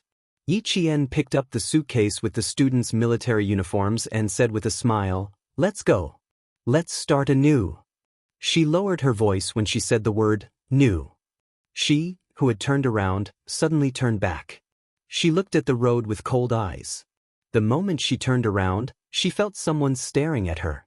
It was the start of the school year, and countless motorcycles were parked at the school gate with the students on them. Even if Yi Jian felt that someone was staring at her, she could not catch it immediately. An inconspicuous black car slowly passed by the roadside, and the tea-colored windows slowly rolled up. A man wearing sunglasses sitting in the back ordered the driver indifferently, "Go back to the hotel." The driver, who was wearing white gloves, answered respectfully, "Yes, sir." He stepped on the accelerator and drove into the traffic. Then he smiled inexplicably. But she looks a little trickier than her mother. The person on the other side of the phone said something. The man in the sunglasses said, "You don't have to keep an eye on Yi Jifan for now. He didn't interfere with Sun Yaozu's business. As for his daughter, wait until we get to the army." The man's voice was not young. It was deep and a little hoarse. It sounded cold and creepy. It seemed that every word he said was full of calculation. At the same time, Sun Dongqing picked up the postal package on the coffee table and cut it open with a pair of scissors. She didn't know why, but when she cut open the package and saw the videotape, her eyelids suddenly twitched. She was distracted for a moment, and a small cut appeared on her finger. Chapter 2096. Sun Dongqing, who was in pain, hurriedly got up to treat her wound. The phone at home rang. She pressed on her finger to stop the bleeding and looked up at the clock on the wall. A deep smile appeared on her face. She put the videotape on the coffee table and ignored it. She hurriedly went to pick up the phone at the corner of the sofa. Yi Jifan did not call Sun Dongqing immediately. The driver who picked him up had gotten the wrong address. He had to let the driver find them first. Seeing his daughter make the call, he said calmly, "You stand here and wait. I'll go ahead and take a look." Yi Ying, who happened to pick up the call, nodded hurriedly and said, "Dad, put down the luggage. I'll stay here." "Okay, don't wander around. Otherwise, I'll come back to find you." The driver who came to pick them up called again. With a smile on his face, Yi Jifan answered the call and said, "We're already outside. I'm waiting for you in the corridor. You should be able to see me after you turn the corner." "Thank you." Yi Yifan naturally had to be polite to the driver sent by the Du family. If he put on airs because of the other party's identity, he would be looking down on the Du family. Sending someone to pick you up was the Du family giving you face. If you looked down on the driver, wouldn't it be the same as looking down on the Du family? Yi Jifan, who wanted to build a good relationship with the Du family, would not do such a stupid thing. It was 6:30 in the evening in Beijing. The lights had already been lit. Yi Ying, who was standing in the corridor of the parking lot, reported that they were safe. She could not wait to tell Sun Dongqing the good news. "Mom, Madam Li sent a driver to pick us up. Dad and I will take the car directly to the hotel to meet Madam Li. Madam Li also said that her daughter is also in the arts regiment. It's a pity that her daughter is not in the Beijing political group. It would be better if she was. It would be even better if Madam Li's daughter was in the Beijing political group. She would definitely make her happy every day, just like how she made Yao Jing and the other girls in the past. Hearing such good news, Sun Dongxing couldn't help but feel a headache coming on. She said happily, "Like I said, my Ying is such a lovable person.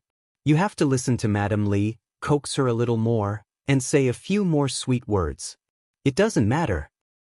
Mom, don't worry. I know what to do." Seeing Yi Jifan waving at her, she hurriedly covered her phone and said in a sweet voice, "Mom, I'll stop talking. Dad found the driver sent by Mrs. Li. I'll get in the car first. I'll call you tomorrow." Ying was afraid that Yi Jifan would overhear her, so she quickly broke the phone before Sun Dongxing could finish speaking. By the time the car arrived in front of her, she had already adjusted her facial expression. The chauffeur sent by the Du family opened the door and ran to Yi Ying's side. He greeted her respectfully, "Miss Yi." He first opened the door for her to get in, and then put the luggage in the trunk. Yi Ying, who had gotten into the car, was so surprised that she felt a little unnatural. It was really like the chauffeurs on TV who invited rich ladies into the car. He was so polite that she thought she was really a noble lady at that moment. "Director Yi, Miss Yi, my family's madam is holding a banquet at the Wangfu Hotel. I'll send the two of you there now. The hotel you're staying at is also Wangfu Hotel. I hope you'll be satisfied." The driver's politeness made Yi Jifan feel more assured. Their food and accommodation were arranged by Mrs. Li herself, which showed that the Du family valued them. Chapter 2097. Yi Ying, who was sitting in the back, couldn't help but gasp when she heard Wangfu Hotel. She knew Wangfu Hotel. It was the most famous and most expensive hotel in the country. It was loved by stars both at home and abroad, as well as Hong Kong and Taiwan. Even the cheapest standard room cost more than 10,000 yuan for a night. Although her family had some assets, they weren't rich enough to spend more than 10,000 yuan for a night in a hotel. Thinking of how much Mrs. Li valued her and how much she would eat and live in the future, Ying couldn't help but feel happy. She was even more determined to make Mrs. Li happy. Before she arrived at the hotel, Yi Ying's heart had already flown there. She just wanted to see Mrs. Li as soon as possible. The imported luxury car left the airport parking lot with the excited Yi Ying. When the car completely drove out of the parking lot, the door of a silver-gray car parked at the place where Yi Ying was standing before opened. Someone with long legs stepped out and got out of the car lazily. It was very cold outside. The man who got out of the car was wearing clothes that were completely opposite of the season. He stood tall and straight in the cold wind with only a thin black shirt. He was completely unaffected by the cold, and his temperament was still noble and elegant. Xia Jinyuan, who came back from a hot country, was in a hurry. He didn't have time to prepare a thick winter coat. When he got off the plane an hour ago, he shivered even though he had been trained to resist the cold. "Why did you get out of the car? Is something wrong?" A man in military uniform with the rank of major strode over from the other side of the car. When he saw Xia Jinyuan, who was supposed to be resting in the car, standing by the car door, his face darkened and he quickly walked over. Xia Jinyuan, who was wearing a black shirt, looked away from the parking lot exit and smiled at his comrade V8. "Nothing happened. Get out of the car to get some fresh air. Let's go back to the military headquarters and report." Mrs. Li, the Arts and Crafts Group. It seemed that Yi Jifan had made a big move while he was away. He even had such a good relationship with the wife of the Deputy Chief of Staff. Yi Jifan wanted to send his daughter to the army so that she could compete with Lan Weihu. With Mrs. Li's relationship, the possibility of sending his daughter to the army was higher. The Deputy Chief of Staff Du was famous for being obedient. Once Madam Li gave the order, he would definitely obey. To be more ironic, Madam Li's words were more effective than military orders. "Why are you in such a hurry to return to the military? The Major General has spoken. It won't be too late for you to go to the hospital and treat your injuries before reporting to him." V8 frowned and started the car. He glanced at Xia Jinyuan's waist and said, "You know very well how serious the consequences will be if the puncture wound is not treated properly." In the end, he was the only one left in charge of the cleanup mission. The rest of the team returned home immediately after taking control of the illegal dealer from China who dared to come to China to sell guns. Q King, who was left alone, returned home 4 days later than the rest of them. 4 days, 96 hours. He faced it all alone. His comrades who had returned to the country were all on tenterhooks, afraid that something bad would happen to him. Xia Jinyuan adjusted his seat so that his long legs had more room to move. After buckling his seatbelt, he said calmly, "No need. I'll take care of it myself. I'll go to the military headquarters first." He had to report all the important matters at hand first. After that, he had to figure out the situation between Yi Jifan and the Du family. He also had to go to Nan province to meet Lan Weihu. There was not enough time, so he had to hurry. Chapter 2098. Reporting to the military wasn't something that could be done in 1 or 2 hours. Arriving at the military at 8 o'clock would take at least until the wee hours of the morning. Everyone knew that Q King was injured. If he didn't treat his wound first, everyone would be worried. V8, who came to pick him up, was ordered by the Major General to send Xia Jinyuan to the hospital for a thorough examination. It wouldn't be too late for him to go to the military after his wound was properly treated. Xia Jinyuan was thinking about Yi Jifan and the Du family, so he didn't want to waste too much time on himself. V8 saw that he was determined to go to the military, so he stopped the car on the side of the road and said to Xia Jinyuan, "Before I came out, the Major General ordered me to send you to the hospital and treat your wound before returning to the military. Since you don't want to cooperate, you can explain it to the Major General yourself." He couldn't persuade him, so he could only ask the Major General for help. Xia Jinyuan was a little helpless when his comrade stopped him, but he couldn't say that he didn't want to go to the hospital and went straight to the military academy for Yi Qian. Seeing that he was really going to call the Major General, he reached out his long arm and quickly snatched the phone from V8. "Don't get distracted, just focus on driving. I know my own wound.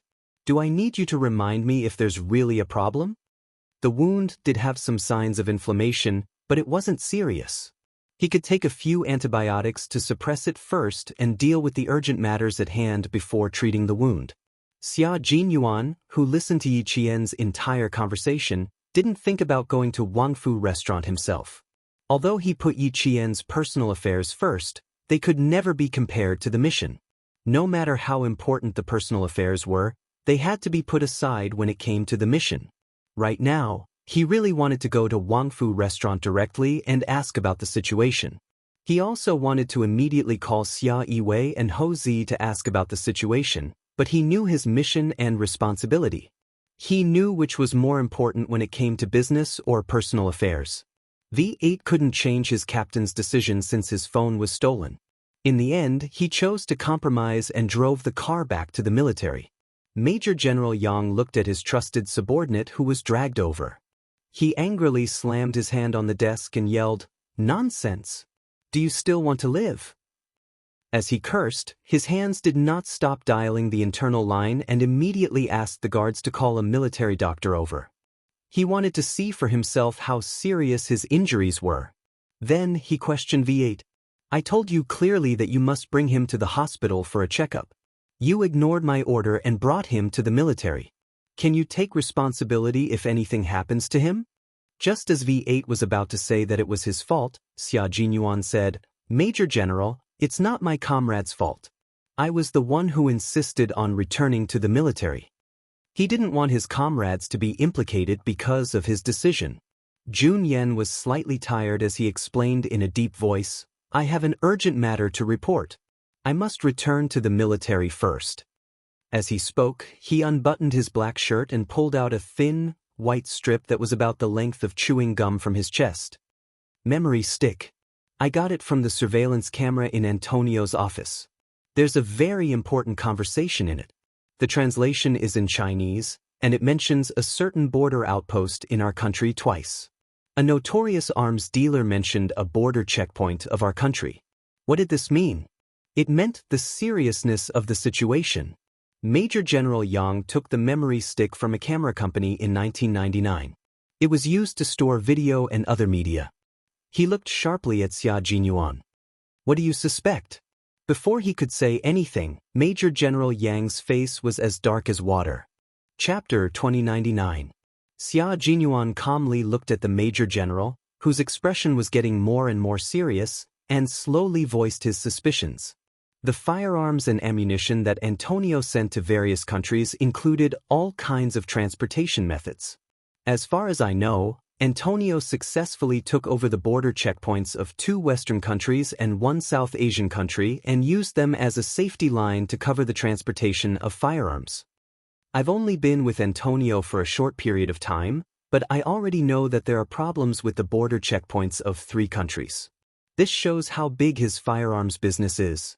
Currently, there are always traces of firearms dealers in the war-torn countries of Wei Su, Acre, and Iran, as well as Antonio. The more wars there are, the more the firearms dealers earn.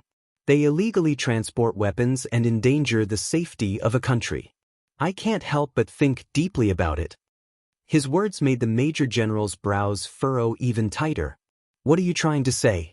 Just say it. Right now, I suspect that the Chinese businessman who was escorted back to China had a route at the border, Xia Jinyuan said directly. V8, who hadn't left, showed an incredulous look on his face when he heard this. It was as if he had heard something shocking and couldn't believe it at all. King Q meant that if we didn't completely solve this problem, our country would become a war-torn country? Wasn't that a little too much? There was a brief silence in the office, and then the Major General shouted angrily, Xia Jinyuan. His suspicion made the Major General furious, and his heavy military power came straight at him. It was as if the air was being compressed, and it was as heavy as a heavy stone falling down. Do you know what you just said? If you dare to suspect those soldiers, I'll be the first to come after you. The Major General's understanding was different from V8's, but he did partially guess the meaning of Xia Jinyuan's words. In the face of the Major General's anger, Xia Jinyuan didn't show any fear and replied in a deep voice, Major General, I know very well what I said. I really do suspect that, and now I'm only reporting my suspicions to the military. Whether things are as I suspect, the military still needs to investigate. The businessman who was escorted back to China transported illegal weapons to China through layers of checkpoints. Major General, how many ways do you think he went through? How many people have benefited from it? Also, I won't suspect the comrades stationed at the border. They're loyal to their duty and protect the country. They even sleep with steel guns in their arms. Major General, they've sacrificed enough. As a soldier, I don't want to hear about any soldiers who wear the same uniform as me sacrificing themselves at the border. Xia Jinyuan, who had an injury on his waist, could not stand for a long time. Facing the Major General's cold gaze, he pointed to the guest sofa and said with a smile, Can you at least give me a seat to dry my body? He was, of the Major General. And, mentally, the Major General wanted to throw the documents on the table directly at the face of the guy who was still in the mood to smile with him, but it was just a thought. He really couldn't bear to throw it. Of the he was. Aren't you trying to show off your ability? But can't you stand for a while? While he said that, his eyes signaled for V8 to go over and help him. He didn't want to cause any problems. Chapter 2100. This kid had always been a tough guy since he was young. He never screamed unless he was pushed to his limits. Could it be that he was seriously injured? The Major General thought of Xia Jinyuan's usual behavior and his expression became particularly grave. Just then, there was a knock on the door. The guards had arrived with the military doctor. Come in. The Major General, who no longer pursued Xia Jinyuan's words, immediately raised his voice. After the military doctor entered, he pointed at Xia Jinyuan and said anxiously, Doctor, hurry up and take a look at him. V8, who helped Xia Jinyuan sit down, said softly, Captain, your courage is as big as your reputation. You managed to make the Major General's mood fluctuate with just a few words. You're amazing. You flatter me. Xia Jinyuan's thin lips curled slightly. While the Major General was instructing the military doctor, he lowered his voice and said, Brother, I've implicated you just now. Find an excuse to leave. Don't stay here any longer. V8's arm stiffened and his voice trembled. Brother, is the injury on your waist serious? It's a little serious and it's a little inflamed. Xia Jinyuan told his comrade honestly and comforted him with a sympathetic gaze. That's why I reminded you to find an excuse to leave so that the Major General won't be angry with you. Then I really have to thank you for your reminder. V8 gritted his teeth and helped his comrade sit down. He said to the Major General, Major General, I have something to deal with here. Can I leave first? The Major General did not hesitate and waved his hand in agreement. V8 did not stay for a second and strode away. Soon, the military doctor removed the blood-stained gauze. The Major General, who still had some anger in his heart, saw the wound on his waist. At that moment, the last trace of anger in his heart was extinguished instantly along with the bloody wound. It was a very serious wound that went straight through the side of his waist and came out from the back of his waist. Although the wound had been stitched up, there were signs of inflammation around it. It was red and swollen and looked terrifying. The military doctor picked up a small medical flashlight and shone it on the wound. Wearing a mask, he examined the wound and said in a deep voice, "The wound shows signs of inflammation. We can't rule out the possibility of pus forming inside. To be conservative, we should remove the stitches again." The military doctor gently pressed his hand around the wound with a pair of sterile gloves. After taking a closer look, he raised his head and asked Xia Jinyuan in surprise, "Did you sew it yourself?" Although the stitching technique was appropriate, the stitching was sloppy, and there were signs of pulling at the top and bottom of the stitching. At a glance, it was obvious that the stitching was done by oneself. Moreover, the stitching speed was very fast, and the stitching was not done properly. Xia Jinyuan nodded faintly and said, "Help me disinfect the surrounding area first. We'll talk about removing the stitches later. Do you want to be taken to the hospital by the guards?" The Major General glanced at him coldly and asked the military doctor how serious the infection was. Compared to the military doctor's shock, the Major General was much calmer. During battle, if the special forces of the Snowfield Brigade were injured, they would treat their own wounds if they had no comrades by their side. What he was concerned about was whether the infection was serious. From the outside, I can't tell how serious it is for the time being. However, gunshot wounds are different from other injuries, especially penetrating wounds. Sometimes, the situation looks good on the outside, but the inside may have formed pus. The military doctor was somewhat impressed by the soldier in front of him who dared to sew his own wound. He took off his gloves and answered the Major General's question with a serious expression. "I suggest that you go to the hospital to see if there is any inflammation inside." Xia Jinyuan knew that he could not escape going to the hospital tonight. He asked the military doctor to disinfect the wound first and said to the Major General, "There's no need to trouble the guards. I'll take the initiative to go to the hospital after reporting to you." Chapter 2101. Major General realized that the problem did not end with the arrest of the illegal Chinese businessman. He looked at Xia Jinyuan, who was in charge again, and asked the military doctor, "Can his injury be treated in a few hours?" "There are no signs of fever. It can be treated in a few hours." The military doctor packed up the medical supplies, saluted, and left. It was already 8:30 at night. The office building of the military headquarters was brightly lit. The security outside was tight. Inside, uniformed soldiers were working on their work quietly. The Deputy Chief of Staff Du came out of the General Staff Department building and took a car to Wang Fu Restaurant. He was tired after an entire day of meetings, so he sat in the back and closed his eyes to rest. Director Yi of the Southern Province took his daughter to report to the Beijing political group. In the end, his wife insisted that he go over and talk to Director Yi. He had already said what he needed to say and helped with what he needed to do. What else did he need to see? The Deputy Chief of Staff Du did not want to go.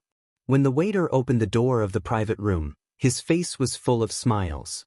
He strode over and said with a smile, Sorry, the General Staff Department called for an emergency meeting. Director Yi has to wait for so long."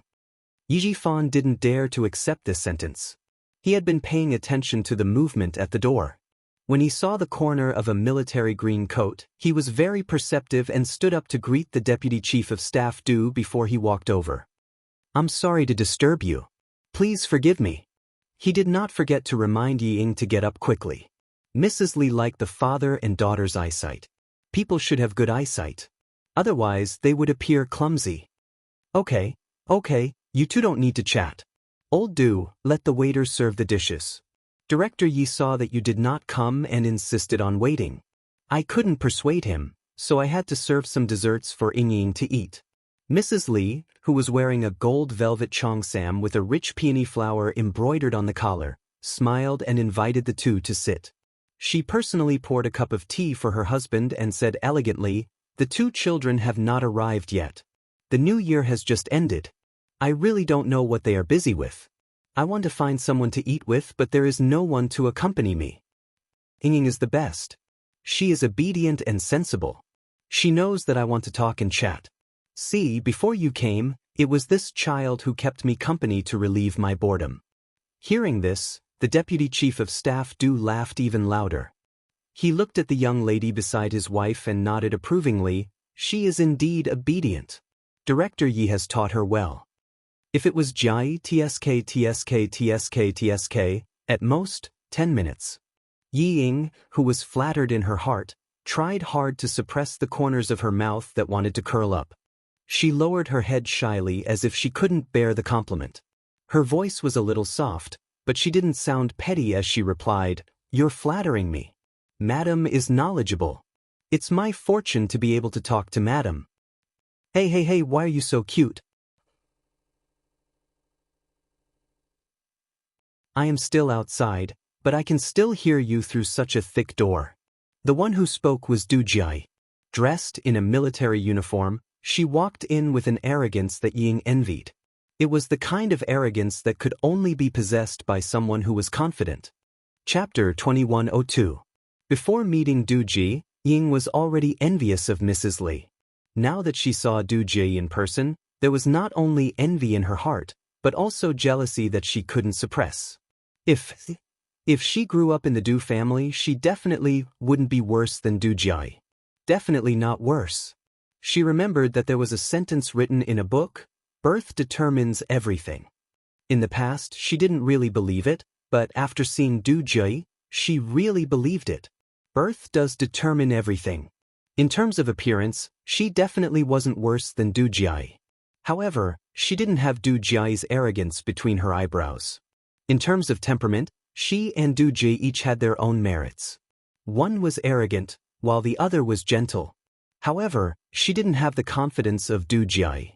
She also didn't have the elegance of Du Ji even when she was just carrying water.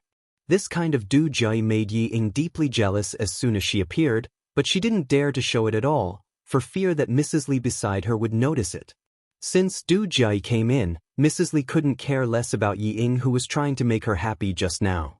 She revealed a deep and loving smile and directly joked, "I can't finish talking bad about you even if I talk bad about you for 3 days and 3 nights. I dare to say it in front of you, but I dare to say it behind your back even more. Your mother is right. You are the most disobedient. If your mother and I don't talk bad about you, who else would we talk bad about?" Compared to his eldest daughter, the Deputy Chief of Staff Du doted on his naughty but considerate youngest daughter more. After joking, he introduced her to Yifan. "Chief Yi, this is my daughter, Jai, who always gives me a headache. Jai, come and say hello to Uncle Yi." He pretended to criticize. "Look at you, you don't even know how to be polite. You don't even know how to say hello when you come in." When Du Jai came in, it was her home ground. She took off her military cap and put it on the table. She smiled and said, "You didn't introduce him. How would I know who he is?" She stretched out her hand and took the initiative to shake Yi Jifan's hand. "Hello, Uncle Yi. I'm Du Jai. The bad things my parents said just now were all lies. Please don't believe them." She was generous, decent, and experienced in dealing with people. Yi Jifan could tell at a glance that Yi Ying was not as good as her. He had been an official in the southern province for a long time, but he had never met a superior who had a daughter of the same age as his daughter. Even if there was one, it would be the daughter of a subordinate who was inferior to him. In comparison, he felt that his daughter's temperament was outstanding. Now, compared with the daughter of the Deputy Chief of Staff Du, Yi Jifan could not help but sigh with emotion. He said to Mrs. Li and the Deputy Chief of Staff Du, "When I see Miss Du, I really understand the meaning of the saying, dragons give birth to dragons, phoenixes give birth to phoenixes, and the son of a mouse can dig holes." In one sentence, the three members of the Du family were praised. Du Jiayi said in her heart, "It's a bit interesting." Then she took the initiative to talk to Yi Ying when Mrs. Li introduced her. "She's really well behaved. I don't dare to speak loudly. Besides, she's even more beautiful than my mother said." Yi Ying was a little flattered. She quickly got up a little and said in an anxious tone with a little admiration, "Miss Du is more beautiful and very handsome." "You're quite honest." "Yes, although you're very beautiful, you're indeed a little worse than me," Du Jiayi purposely said with a smile. The pair of eyes that looked at Yi Ying were as bright as diamonds, shining brightly. Her eyes were obviously sizing her up. She was very presumptuous and calm. Yi Ying was a little nervous because of her words. Now she was sizing her up, which made her even more nervous. Moreover, as a girl, her intuition told her that although Du Jiayi was smiling at her, there was unfriendliness in her eyes that made her tremble. She didn't like her. Chapter 2103. This discovery made Yi Ying's palms break out in layers of cold sweat. She did not even notice that the phone in her bag had been vibrating nonstop. Yi Ying's intuition is correct. Du Jiayi really doesn't like Yi Ying. Obedient, well-behaved, honest, and beautiful. Yet another one who wants to establish a relationship with the Du family. If it wasn't for her father's saving Big Brother's life, I really wouldn't have come over to entertain this father and daughter pair who came from God knows where. Mrs. Li doesn't show up, letting her daughter look at Yi Ying wantonly. She wants to find herself an obedient daughter-in-law. If her future sister-in-law can't stand it and gives her a hard time, she won't want such a daughter-in-law. The little wife Mrs. Li chose for you this time is really good-looking. You can come up. Du Jiayi doesn't care about Yi Ying's feelings. She sends a letter to her brother Li Yuan, who is 1 year younger than her downstairs. Under Mrs. Li's knowing eyes, she starts to chat with Yi Ying enthusiastically. Li Yuan takes Mrs. Li's surname. After he was born, Mrs. Li made the decision directly. The Du family didn't say anything and let Mrs. Li make all the decisions. When Li Yuan comes up, the real master is here. Li Yuan, who has just turned 23, is tall and handsome. He has been studying abroad for many years and has an unruly arrogance. But Mrs. Li has taught him well. He is tall and straight, with the noble air of an aristocratic family. When Mrs. Li sees her youngest son, she talks more than before, especially the sentence, "My son has never had a girlfriend. Director Yi, how about we be in-laws? What do you think?" Li Yuan's half-joking words made Yi Ying's heart beat like a little deer. When Li Yuan smiled and said, "Miss Yi is very suitable for the image of a girlfriend in my heart," Yi Ying's cheeks were so red that Li Yuan could not help but cast sidelong glances at her. Yi Jifan knew that Madame Li would not speak without thinking. She only said this because she really meant it. For a moment, even someone as calm as him was a little excited. The father and daughter are so excited that they don't care about the vibrating mobile phones in their bags. After 3 rounds of drinking and talking happily, the vibrating mobile phones in their bags are directly turned off by Sun Dongqing. Sun Dongqing heard that both phones had been turned off. She sat weakly on the sofa like a frosted eggplant. It's over, it's over. The days that I finally had hoped for are over again. Her disappointing daughter, this time she was really going to be angered to death. He had sent her abroad to study because he wanted her to study hard and start from scratch.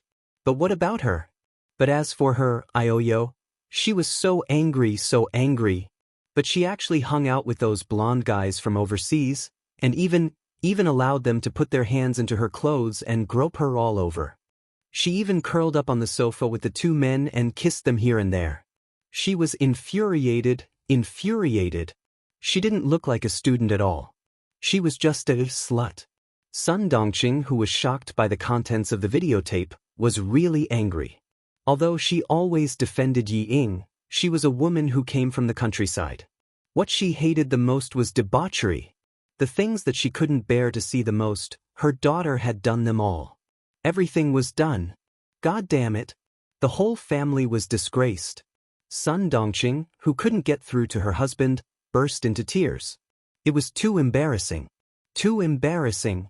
After such a shameful thing happened, she wanted to take a rope and strangle herself to avoid being criticized behind her back. Sun Dongqing called the phone again and again, but it was always turned off. She was so angry that she screamed and jumped. Suddenly, she rushed back to her room and rummaged. She wanted to go to the capital. She wanted to go to the capital. Chapter 2104. Sun Dongqing didn't think about anything else. She just wanted to bring her daughter back from Jing City as soon as possible. It was okay if her daughter was humiliated at home, but she couldn't let her daughter embarrass herself outside. That was all she could think of. The most important thing now was to bring Yi Ying back from Jing City.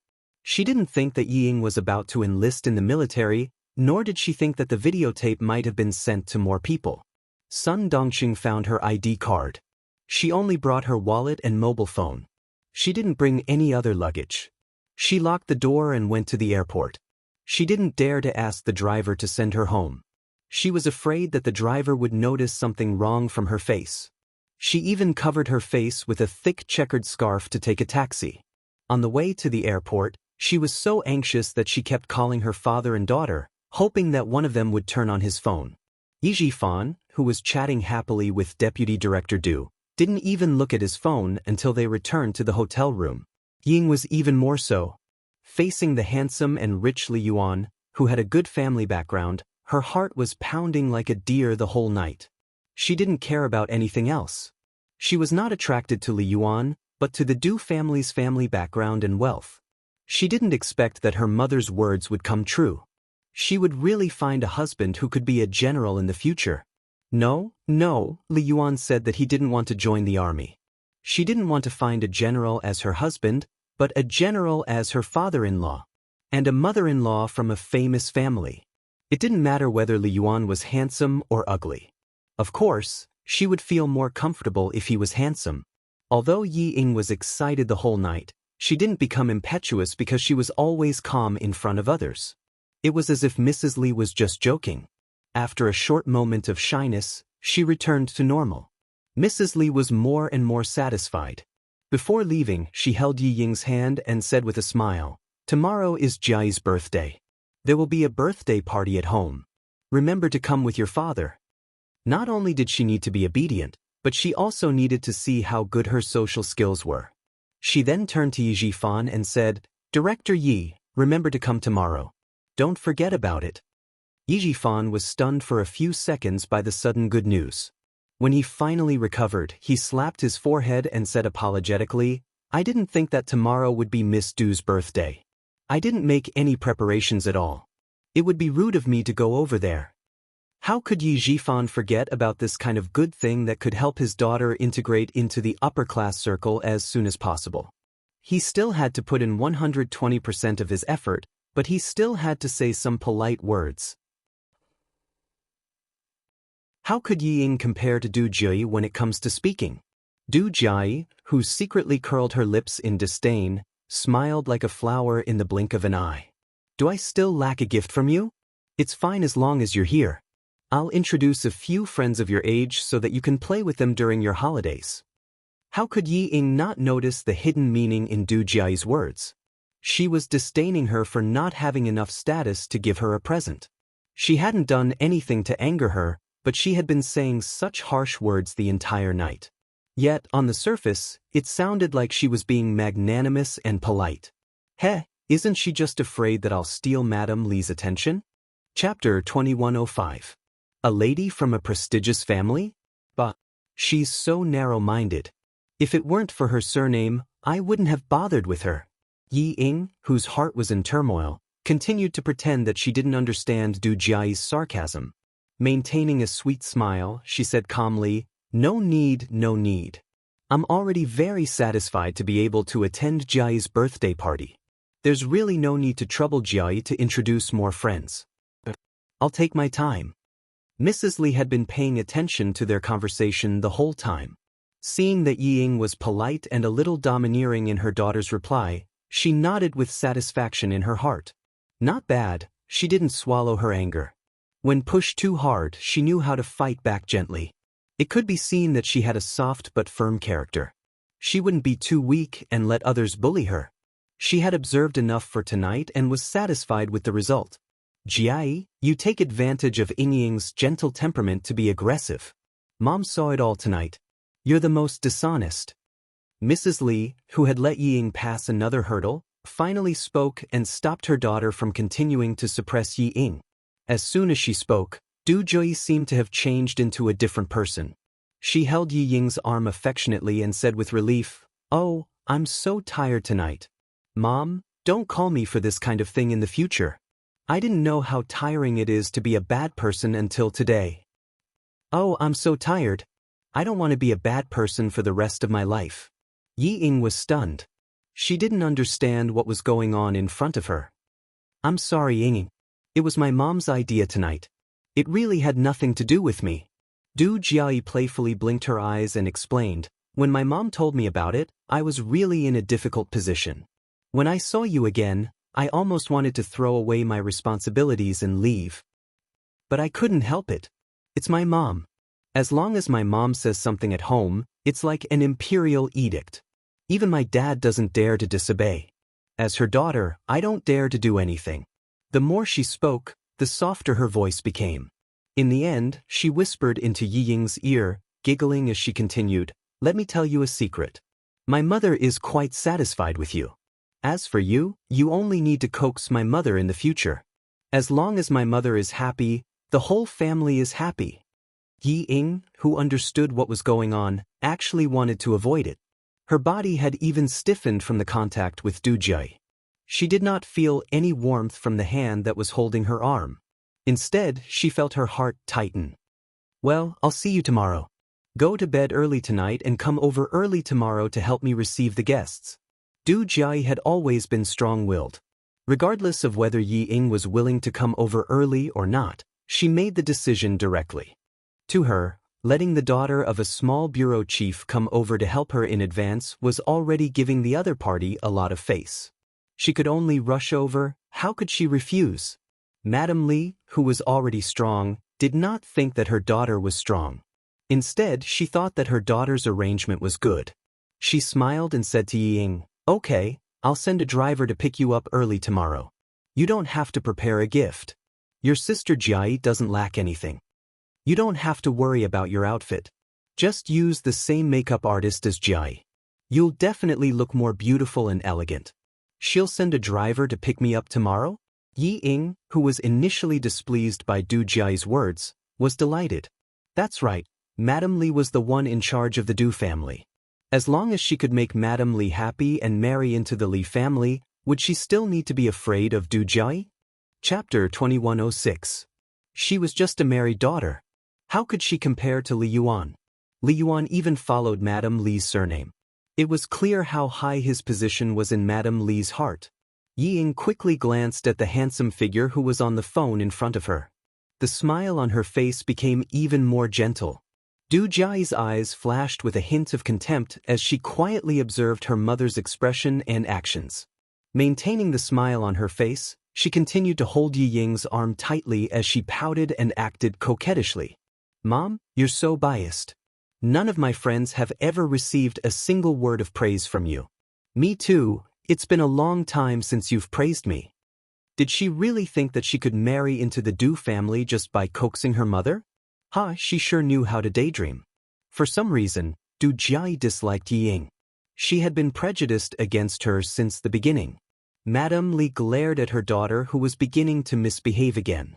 Although she said she was glaring, her eyes were filled with affection. "If you were half as good as Ying Ying, I would dote on you every day." Even the deputy chief of staff Du joined in. He laughed and said, "Your mom is right.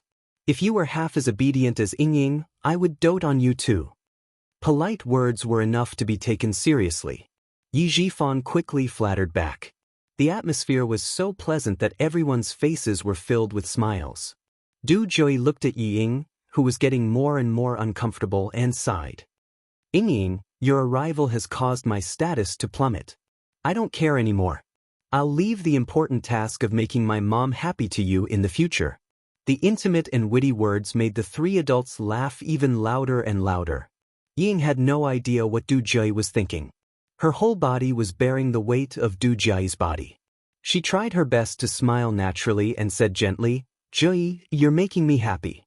It's my fortune to be able to make Madame Li happy." Du Jie was sometimes cold and sometimes hot. The things she said, the things she did, and the expressions she showed were all different. Her words were obviously sarcastic, but it just made the adults laugh loudly. Ying couldn't help but feel afraid of such a Du Jie. She couldn't help but feel more envious and jealous. In the face of power, Ying was not as arrogant as she was when facing Yi Qian. Even if Du Jie was rude to her, she was willing to endure it. After the Du family of four got into the car and left, Ying gritted her teeth as she stared at the back of the car. Her fingers were tightly gripping the corner of her shirt as she silently vented her anger. Yi Jifan, who had appeared out of nowhere, looked at his daughter's fingers, which were fiddling with her clothes. His eyes were dark as he said, "This is Du Jie's confidence. She dares to do this because she has the ability to look down on you. The reason why you don't dare to talk back is because she has enough reason to look down on your identity." Ying, what does it mean to be above others? A person above others dares to say what they want to say and do what they want to do. Even if others feel uncomfortable, they can only accept it. Ying, whose eyes were red, bit her lower lip tightly. She looked up at her father and reluctantly put down her pride. She gritted her teeth and said, "I know. That's why I can only endure it for now. I can only endure it until I can marry into the Li family." Madame Li was just joking. Did you take it seriously? Yi Jifan's cold voice interrupted Yi Ying's beautiful dream. What kind of family is the Du family? Are they afraid that they won't be able to find a daughter from a prestigious family to be their daughter-in-law? Yi Ying stopped dreaming. You should think more about how to make use of Madame Li's love to fight for a place in the military. See if it's possible to transfer to a military academy and become an officer with a military rank. Chapter 2107. Yi Ying's beautiful dream had just begun, and before she could get to the right place, Yi Jifan poured a bucket of cold water on her. Yi Ying almost shed tears. Although she thought it was possible, she did not dare to say it out loud. She could only think about it in her heart. Go back to your room and have a rest.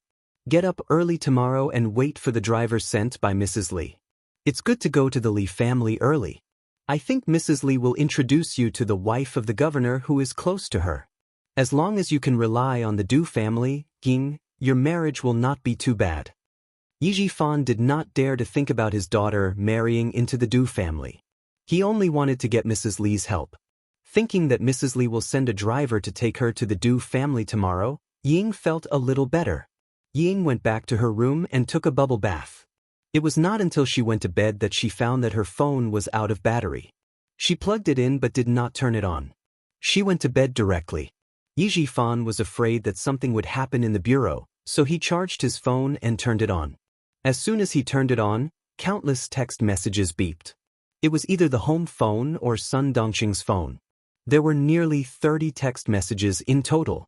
Yi Jifan, who seldom received continuous calls, calmly called home.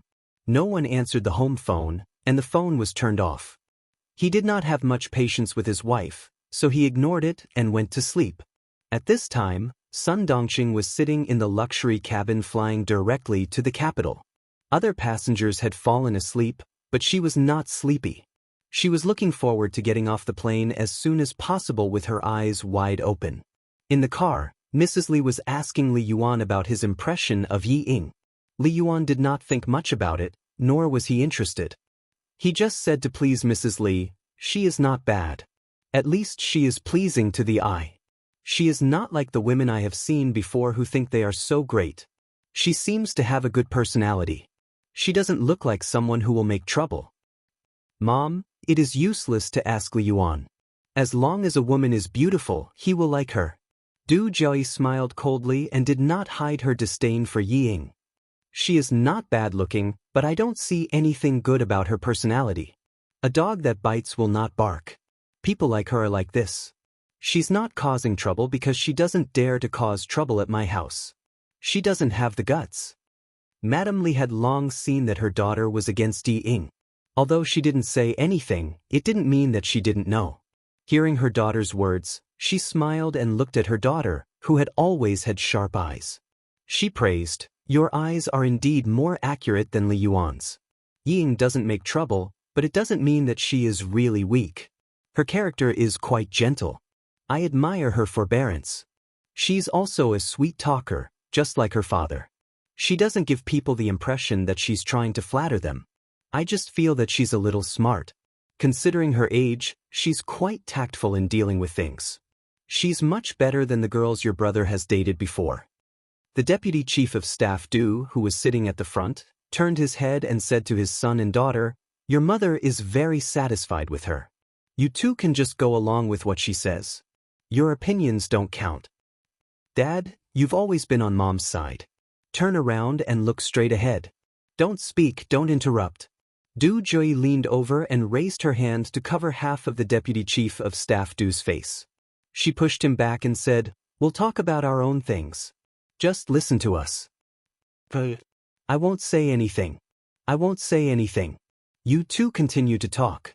The deputy chief of staff Du, whose face was pushed back by his daughter, laughed. He never cared about the things at home. It was enough for him to have his wife. If she said it was good, it was good. If she said it was bad, it was bad. Chapter 2108. Mrs. Li patted her daughter's arm with a smile. "You're so rude. Sit up straight. Don't affect the guards driving." "I haven't finished yet." Du Jiayi sat back with a smile and continued to say what she disliked about Yi Ying. "I don't like her very much. It feels like she's pretending. She blushes all night and she's so shy. It's as if I'm so thick-skinned. I don't like her. And Mom, didn't you notice that her eyes were a little flirtatious?" When Li Yuan came in, she quickly glanced at him and lowered her head. "I really thought she was shy at that time. But in the end, you said you wanted her to be Li Yuan's girlfriend." Du Jiayi snorted softly with a mocking look on her face. She started to stare at Li Yuan from time to time. She's not looking at him shyly.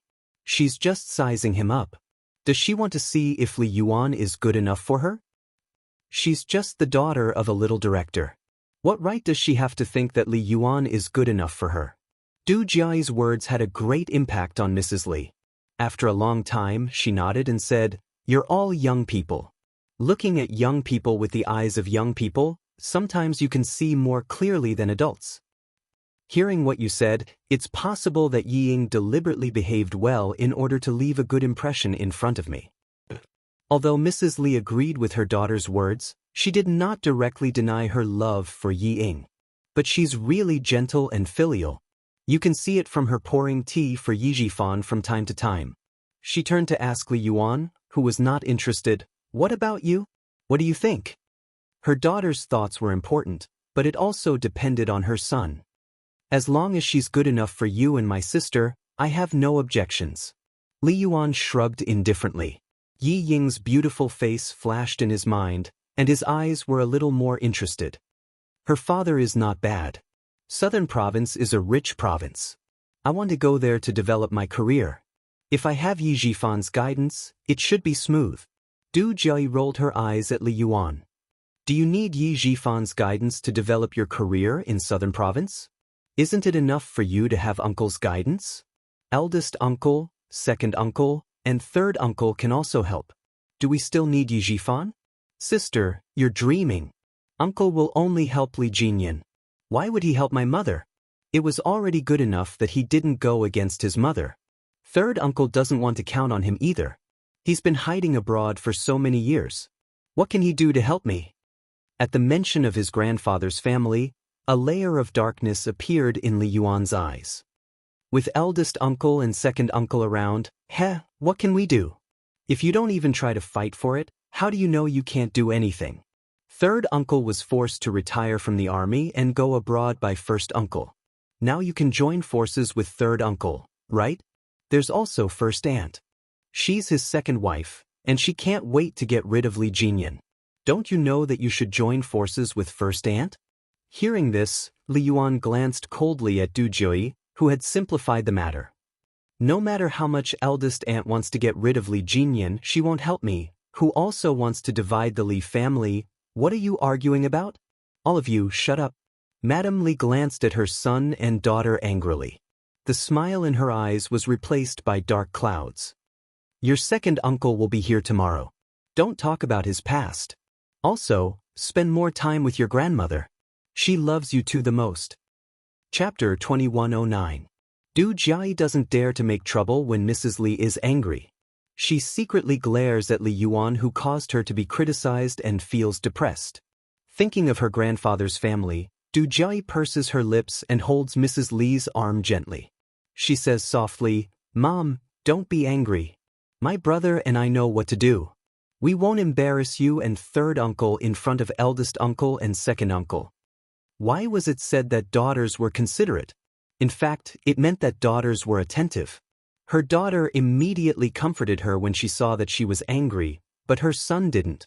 Men were not so attentive and cared about personal gains and losses. Mrs. Li sighs and pats her daughter's shoulder gently.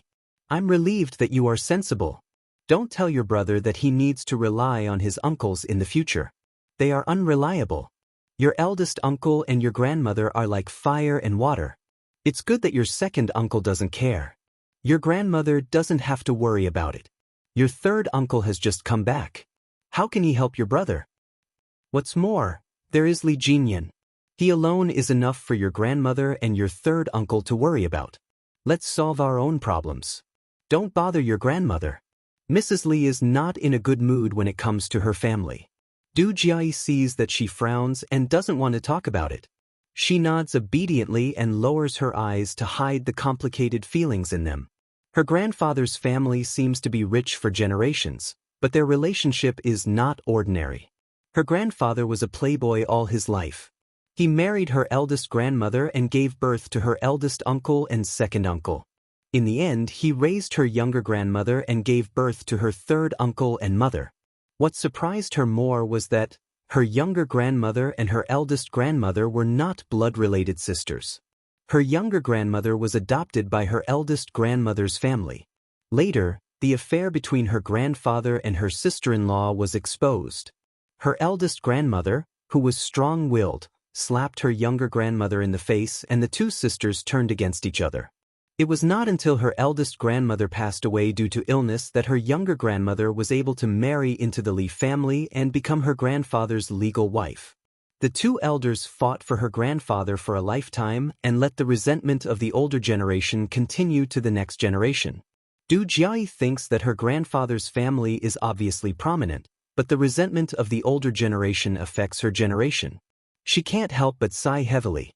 It is very quiet in the car, so her heavy sigh is particularly obvious. Madame Li, who was already in a bad mood, felt a little amused when she heard this. "Why are you sighing all of a sudden? Is there anything in the family that you need to worry about?" "Mom, I am thinking about my grandmother." Adjusting her sitting posture, Du Jiayi asked softly, "Mom, tell me what happened to grandfather's family back then. Why did eldest aunt pass away in an accident? And why was third uncle forced to retire from the army and leave for a foreign country? Tell me, I really want to know." Li's mother's mother. Li's aunt's mother's. Hearing this, Madame Li's face turned cold again, and she said in a low voice, "Don't ask about things you shouldn't know." "Why, Deputy Chief of Staff Du interrupted Du Jiayi and said with a smile, "Jiayi, that's all in the past. Why are you, a young person, bringing up the past?" He is still as secretive as before. His face changes as soon as he mentions it. Du Jiayi reluctantly says, "Oh." She thought about it and said, "Didn't Li Jinyan say that he is back?" "Mom, do you think he will come to our house tomorrow?" Chapter 2110. That depends on your first aunt's mood and his own mood. Madame Li's attitude was quite cold when it came to Li Jinyan. It's better if neither of them comes. She had no feelings for her eldest brother, not to mention that he was at odds with old Madame Li Yuan, who was resting with his eyes closed, said with a faint smile, "Li Jinyan won't come, but cousin will definitely come. Because as long as it's something Li Jinyan hates, the two of them will like it." That's right. Li Jinyan will definitely not come. Du Jiai nodded thoughtfully. His eldest uncle's family wasn't complicated. The main reason was that his eldest aunt didn't like Li Jinyan, who was born from his first wife. She wholeheartedly wanted to fight for the family inheritance for her son and daughter. It was not that Li Jinyan was not sensible, but that first aunt could not tolerate the son left by the first wife. From time to time, he would make some trouble. As a result, the relationship between Li Jinyan and first uncle was quite bad. Fortunately, Li Jinyan joined the army and was stationed at the seaside all year round. He could not return home even once a year, so first uncle's family was quite peaceful so far. As if thinking of something, Madame Li's eyes suddenly became serious. She said in a low voice, "Li Yuan, since Li Jinyan is back, you should visit your grandfather's house more these days. Your grandfather still cares about his eldest grandson, Li Jinyan. Don't let him take all the benefits." Li Yuan twitched the corner of his mouth and refused. "No, it's boring. Let my sister go. She likes the treasures in grandfather's hands. If you don't go, I will go. It just so happens that I have 4 days off. I can go and accompany grandfather and little grandma." Du Jiai agreed immediately. She also thought about the treasures in grandfather's hands. Those were all antiques. It was said that many of them were the palace treasures that great-grandfather swept when he was a warlord. Little grandma, who wanted to take out the treasures in grandfather's hands, would definitely be happy for her to go. Madame Li nodded. "That's fine. Don't provoke Li Jinyan in the future. Although your grandfather also wants to leave good things for me and your third uncle, Li Jinyan is the eldest grandson of the Li family after all. Although your grandfather dotes on you, he will never do more than his eldest grandson." The family whispered from time to time in the car and only stopped when they reached home. Li Jinyan, who had just returned home, was now sitting on an aged sofa made of yellow pear wood. He had a cold expression on his face as he chatted with the two elders. Although he said that he was accompanying Zhang Xian, he was actually just sitting by the side and listening quietly. "Tomorrow is that last Joy's birthday. Old master, now that third brother's child is back, why don't you let Jinyan bring his brothers over tomorrow? Let third brother's child recognize everyone. Otherwise, when he goes out in the future, he won't be able to recognize everyone. That would be too disrespectful." The one who spoke was Old Man Li. She was 15 years younger than Old Man Li. She took good care of herself, so her hair was still dark. She wore an old-fashioned modified cheongsam, which made her look particularly elegant and dignified. She spoke unhurriedly with a soft accent. Just by listening to her, one could tell that she had a good voice when she was young. Li Jinyan, who had been silent all this time, raised his eyes when his name was mentioned. He said indifferently, "My leave is limited. I still have a meeting tomorrow. Sorry, I don't have time." "Is that so? I didn't think it through," Old Madame Li said with some disappointment. She looked at Old Master Li and deliberated for a moment before saying, "Then I'll bring her over. There's no need to trouble Jinyan. As for the gift, Old Master, why don't you give Joey the painting that second brother drew? This lass has liked it for a long time, and I've never been willing to give it to her." Chapter 21:11. Among the descendants left behind by her elder sister, only her second son made her slightly satisfied. He didn't care about anything and didn't care about his family.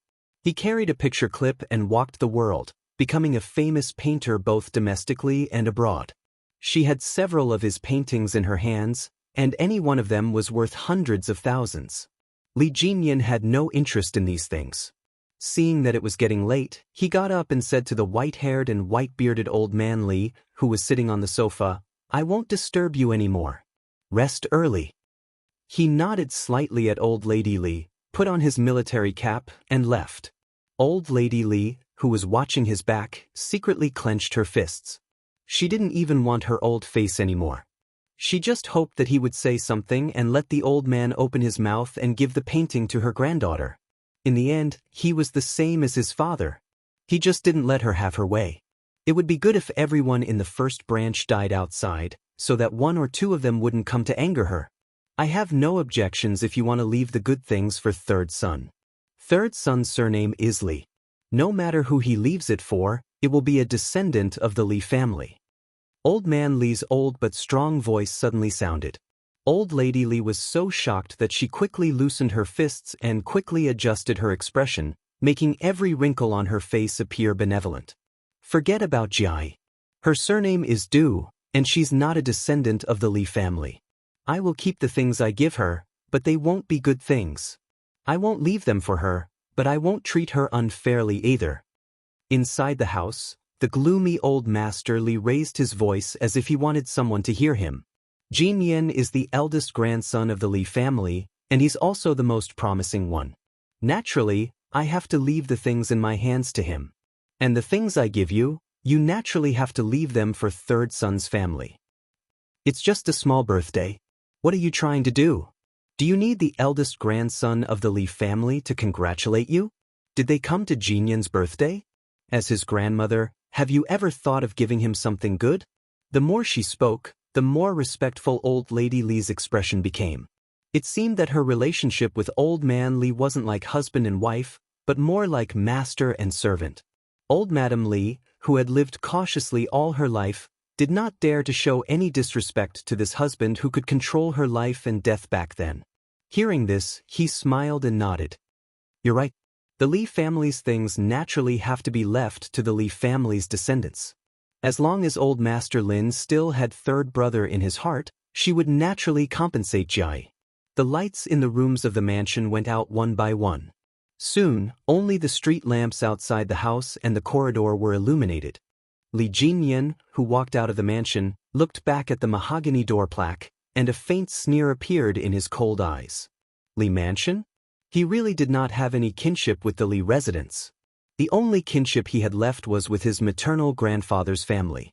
As for the things left for him, Li Jinyan raised his head and rubbed the left side of his face. His eyebrows were cold. Would a person who had once yelled at him to get out of the Li family suddenly treat his so-called eldest grandson well? He wouldn't wake up early if there were no benefits, and he deliberately said those words loudly. He was probably plotting something again. Li Jinyan walked out of the Li residence with a cold look in his eyes. When he was outside, he took out his phone and dialed a number that had been turned off for the past 2 days. Surprisingly, it actually went through this time. Xia Jinyuan was also very surprised. He deliberately looked at the caller ID before saying, Demon King? Yes, in the capital? In the military? He sat in the car he drove and did not start the engine. He asked Xia Jinyuan calmly, come out for a visit in the capital. Forget about the military. Xia Jinyuan, who was still in the military, smiled and said, I'm in the capital, but I can't come out for a visit yet. I'm still detained in the military and will only be released in about 2 hours. But if you don't mind waiting, you can wait for me at the military hospital. I still have to go there after I'm done with my work. Chapter 21:12. Li Jinyan was not in the mood to chat with his friends, so he said, I'll wait for you outside the military headquarters. Then he hung up the phone and drove straight to the military headquarters. V8, who was waiting in the car, was so shocked that his eyes nearly popped out of their sockets when he saw Li Jinyan. When Xia Jinyuan came out of the car, he saw the two idiots chatting in the cold wind. It was midnight, yet they would rather stand outside in the cold wind than get into the car to warm up. Were they doing cold resistance training? Naturally, trained special forces soldiers could chat in the cold wind, but Sun Dongxing could not. She was so cold when she got off the plane that her whole body was almost frozen. Wearing a cotton coat, she could not resist the cold wind at all. She had no choice but to go back to the store in the airport lobby to buy a down jacket. Feeling warm, Sun Dongxing hurriedly turned on her phone. A few text messages popped up. Sun Dongxing took a look.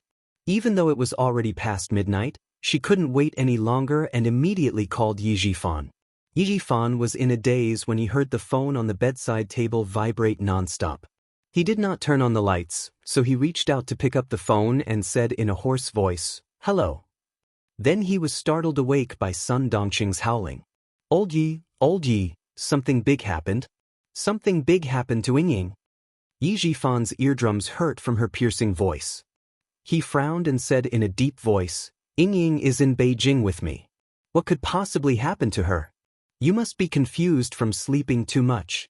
Sun Dongxing, Can you stop making a fuss all day long? Someone sent a video to our house. It was the package I received yesterday. I thought it was material for you. Sun Dongqing, who was finally able to talk to her husband, suddenly had a backbone. She quickly told him the whole story. What should we do? What should we do? I asked her to study abroad so that she could make a name for herself, but in the end, this damn girl did something shameless. Old Yi, I'm afraid we're really in big trouble. Yi Jifan got up from the bed with a livid face and said angrily, take a taxi to Wangfu Hotel right now. Call me when you're downstairs and I'll come down to pick you up. Remember, don't let the hotel staff see your face. Also, hold on to the videotape in your hands. Something big had happened, something really big had happened this time. After hanging up the phone, Yi Jifan's face was gloomy as if a storm was about to come. He put on his clothes, opened the door with force, and walked to the next room. He kept ringing the doorbell impatiently. Yi Ying was having a beautiful dream. She dreamt that she had married into the Du family and had become Li Yuan's wife. Just as she was exchanging rings with Li Yuan, she suddenly saw Yi Qian walking over from the front. Just as she was about to provoke her with a smile, the ear-piercing sound of police sirens came from outside the church. Yi Ying quivered and opened her eyes. There was no sound of the police car, but the doorbell rang clearly. It was ringing very urgently. Yi Ying, whose beautiful dream was interrupted, got up from the bed with a gloomy face. She was angry, but she did not dare to open the door directly.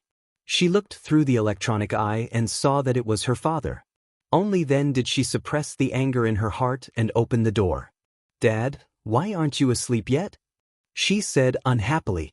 I was sleeping soundly. Why did you wake me up? I have to go to Mrs. Li's house early in the morning tomorrow. If I don't sleep well, I won't even look good with makeup. Yi Jifan, who was so angry that his chest was heaving up and down, did not speak immediately. Instead, he walked into the room. Yi Ying, who was still in a daze, did not realize that something was wrong with him.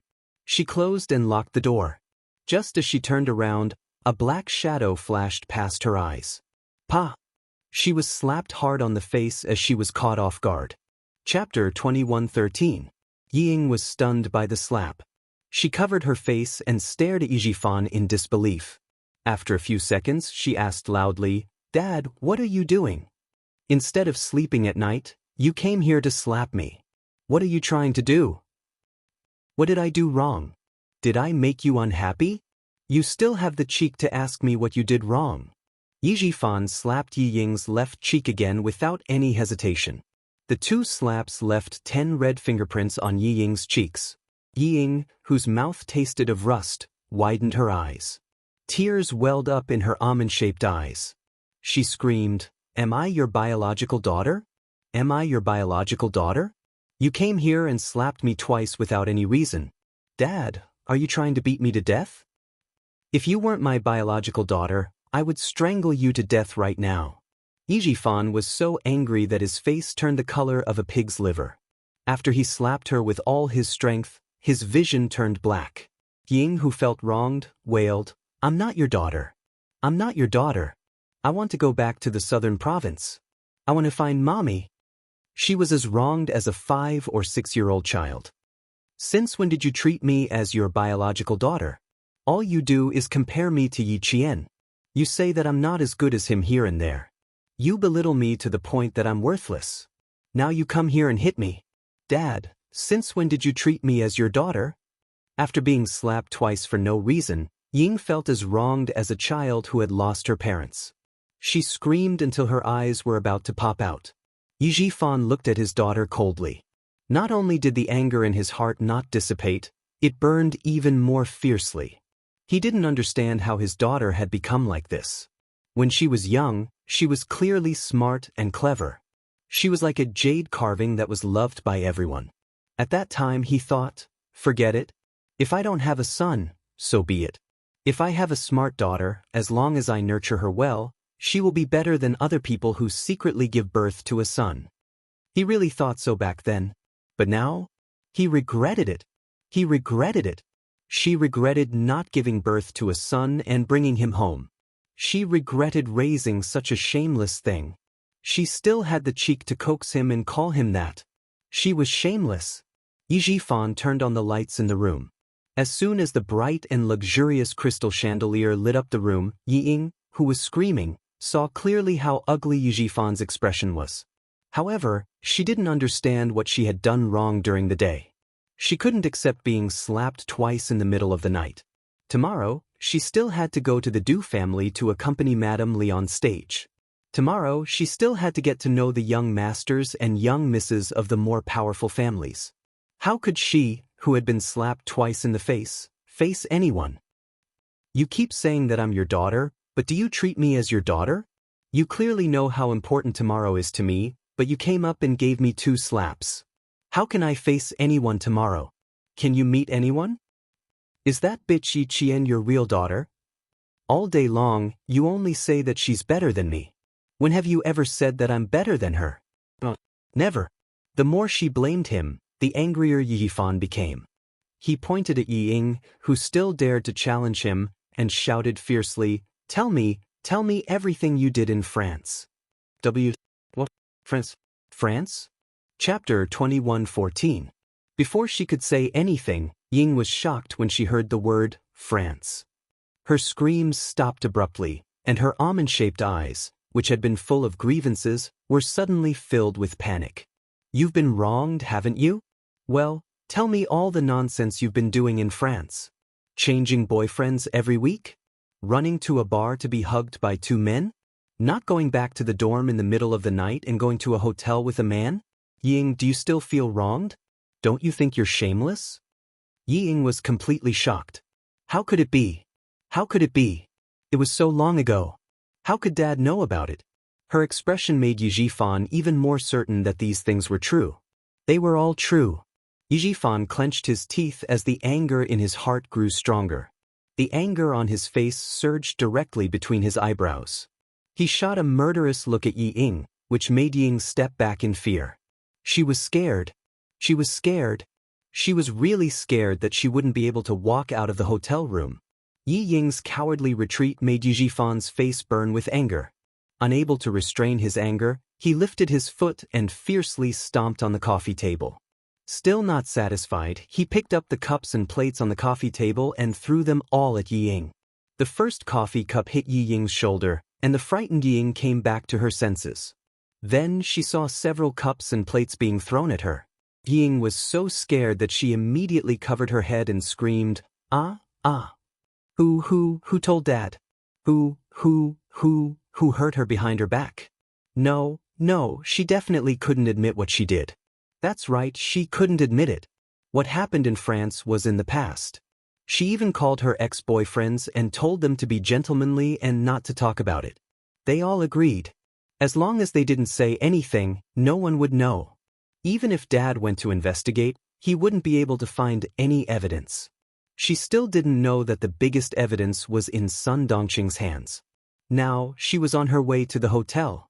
Facing the thunderous anger of Yifan, Ying, who was trembling in fear, shrank into the corner of the cabinet. Her long hair was scattered, her cheeks were red and swollen, and her tears were flowing. She looked really pitiful. This was the first time she had seen Yi Jifan so angry. She was very scared. She clutched her shoulder that was hurt to the bone. Her heart and mind were racing. She had to think of a way. She had to think of a way. Dad, I didn't. Who did you hear it from? I'm going there to study. How can I join a bar? How can I have a boyfriend? I didn't. Someone framed me, that's right, someone must have framed me. It must be Yi Qian, that bitch. She knew that I was going to join the army, so she set me up. Dad, how could you listen to her? She clearly doesn't want me to be a soldier. You can't listen to her, you can't. Instead of thinking about how to make up for his mistakes, he only wanted to shirk his responsibilities. He was too disappointed. Even if she set you up, it's because she had something on you first. You didn't do those shameless things, so who would set you up? What could they use to set you up? You said Yi Qian set you up because she didn't want you to be a soldier? But she didn't even know you were in the army. Yi Jifan hadn't seen the videotape yet. After his anger, he felt exhausted. Yi Ying, you disappoint me. I'm completely disappointed in you. Yi Ying, who was about to faint from crying, tried her best to shrink her shoulders and cover her face with her hands to prevent further injury. Her voice was hoarse from crying. She knows, Dad, she knows. Chapter 21:15. She had to make her father believe that Yi Qian framed her. Only by making him believe that she would not be beaten again.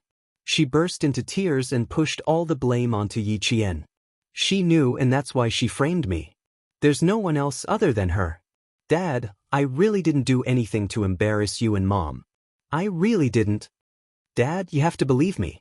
You have to believe me. It's really Yi Qian who framed me. She framed me. She had to make her father believe her.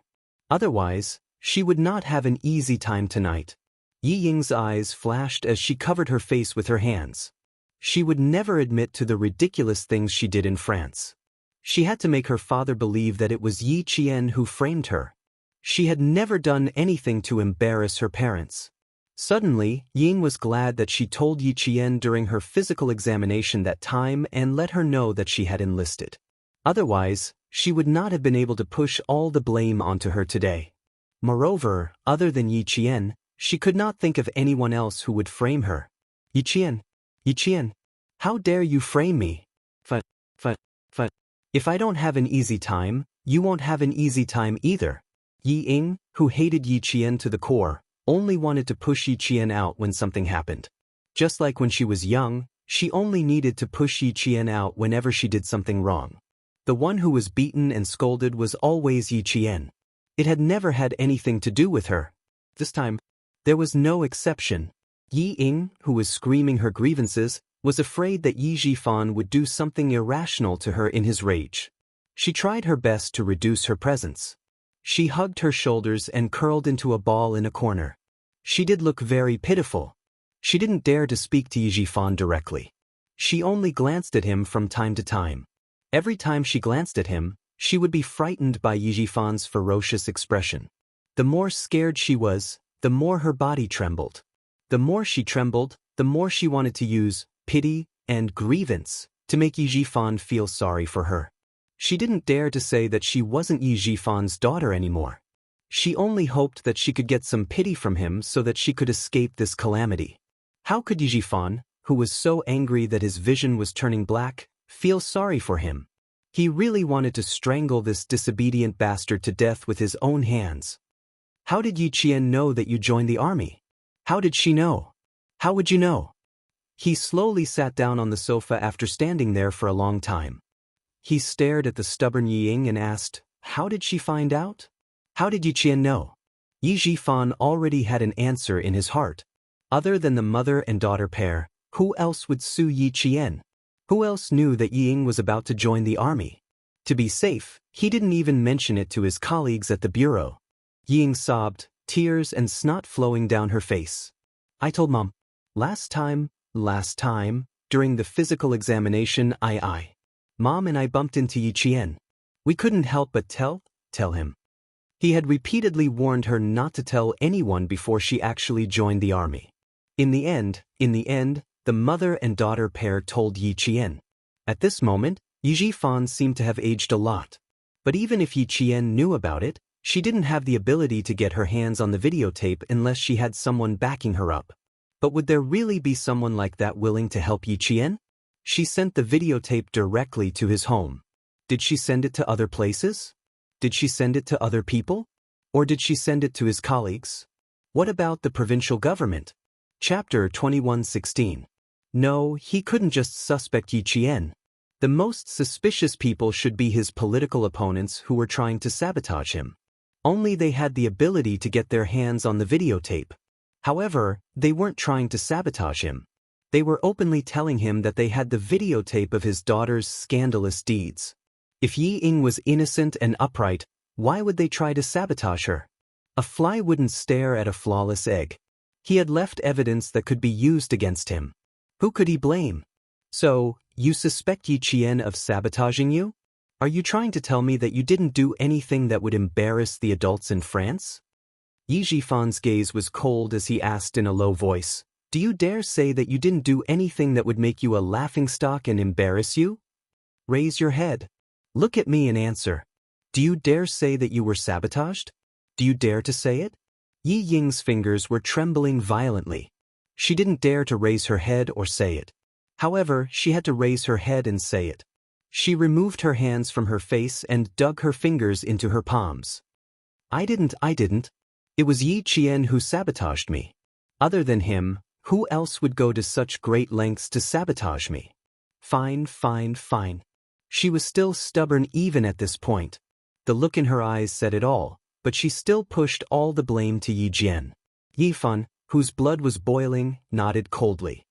Okay, I hope you can continue to be stubborn later. He was too disappointed. He was really too disappointed. She dared to do it but didn't dare to admit it. She didn't know how to solve the problem. She was so stupid that she only knew how to frame others. She didn't have any skills. Other than talking, she didn't do anything else. She was useless. She was just like her mother. Yi Jifan's chest was heaving up and down. He panted heavily and didn't say anything else. Yi Ying, who was trembling in fear and crying, didn't dare to get up. She huddled in a corner and hoped that time would pass quickly. When Sun Dongqing arrived at the hotel, it was almost 4 o'clock in the morning. When she saw Yi Jifan's gloomy expression, she was furious. Where's the disgrace? Where is it? I must teach her a lesson tonight. The thing that she hated and hated the most was done by her own daughter. Hugging, and even getting a room. How could she have such a cheap daughter? That videotape was a slap to her face. Her face was burning hot. It really hurt. What a good daughter you've raised. Yi Jifan glared at him and said through gritted teeth, My Ying is the best. Yes, your Ying is the best.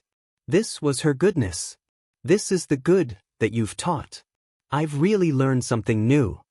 Sun Dongqing was not as protective as before. She rolled up her sleeves and took a step forward. What a disgrace. I'm going to beat her to death today. Yi Ying was overjoyed by Sun Dongqing's appearance. Her eyes, which were red from crying, shone brightly. She cried out miserably, Mom, save me. She got up with disheveled hair and threw herself at Sun Dongqing. Her savior was here, her savior was here. As long as her mother was here, her father wouldn't be able to touch her. What welcomed her was not Sun Dongqing's protection, but 2 slaps that were louder than before. Not just one, but countless slaps, punches, kicks. Sun Dongqing, who was so angry that she had lost her rationality, punched and kicked her. I'm going to beat you to death, you disgrace, you disgrace. Chapter 21:17. Yi Ying, who had never been hit by Sun Dongqing before, was horrified. Compared to Yi Jifan's 2 slaps, Sun Dongqing's was much more violent. Mom, I didn't. It hurts, Mom, stop hitting me, I really didn't. Yi Ying, who was beaten to the ground, bent her body and desperately protected her face and head. She was overwhelmed with horror. How could this be? How could this be? Why didn't her mother help her?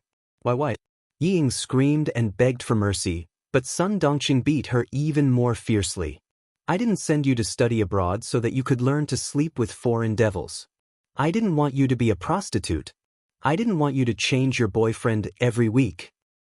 I'll beat you to death, you shameless thing.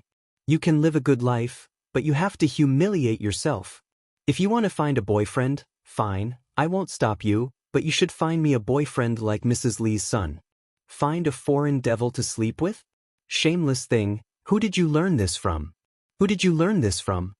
Just as Sun Dongqing was about to kick Yi Ying's head, Yi Jifan, who was expressionless, frowned and grabbed his wife who had lost her mind. That's enough. If she continued, she might really beat Yi Ying to death. Sun Dongqing was a barbarian and a shrew. When she lost her mind, she was even more ruthless than Yi Jifan. In this way, Yi Jifan's attitude was much gentler. There was a video recorder in the hotel. Yi Jifan put in the tape. After a while, Yi Ying, who was wearing heavy makeup, appeared in the video. She was intimately dancing with a blonde man on the dance floor of the KTV. After seeing this scene, Yi Jifan, who was so angry that the veins on his temples bulged, closed his eyes. It wasn't a trap, it wasn't a trap. This was to tell him that his daughter, Yi Jifan, was a slut abroad. Yi Ying, who was bruised all over, was completely dumbfounded. How could it be? How could it be? How could these things be recorded into a tape? Who was it? Who was it that messed with her? The image flashed, and it showed her hugging and kissing the golden-haired man dancing on the sofa. The man's hand lifted her shirt and reached for her chest. The image was very clear, as if someone was filming it right in front of her. No, it's not like that. Don't look, don't look. All of a sudden, Ying rushed up like a madwoman. She was so flustered that she was out of her wits. She tried to take out the tape from the VCR and destroy it. The more anxious she was, the more confused she became. The more confused she was, the more she couldn't take out the tape. She screamed in panic, picked up the VCR, and threw it against the wall. No, she didn't do those things, she didn't. The noise was so loud that it woke up the guest in the other room. Soon, the hotel staff and the lobby manager arrived. Because of this guest, Ying did not continue to be beaten up by Sun Dongqing. After explaining and sending the lobby manager away, Yi Jifan sat on the sofa and said coldly, "You don't have to go to Miss Du's birthday party tomorrow. You don't have to join the army. I'm going to book the tickets now. You go back to Shuku village tonight." "No, I don't want to. I don't agree." Yi Ying screamed, "Mrs. Li likes me so much that she wants me to be her daughter-in-law. I must go tomorrow." She crawled to Sun Dongqing on her knees and hugged her feet. She cried until she was out of breath and begged, "Mom, please persuade Dad. I must go to Mrs. Li's house tomorrow." Chapter 21:18. Scared Ying was scared. Even Sun Dongqing, who loved her the most, had hit her. Ying was scared. She didn't know why she was so sure that she had done something shameful in France. It was as if she had seen her ridiculous life when she was studying abroad. She couldn't accept her fate. She wouldn't accept her fate so easily. She had to convince her mother to stand by her side. She had to convince her. Ying was also a character. She could always find all kinds of excuses to make herself feel at ease and comfort herself when she was in a desperate situation.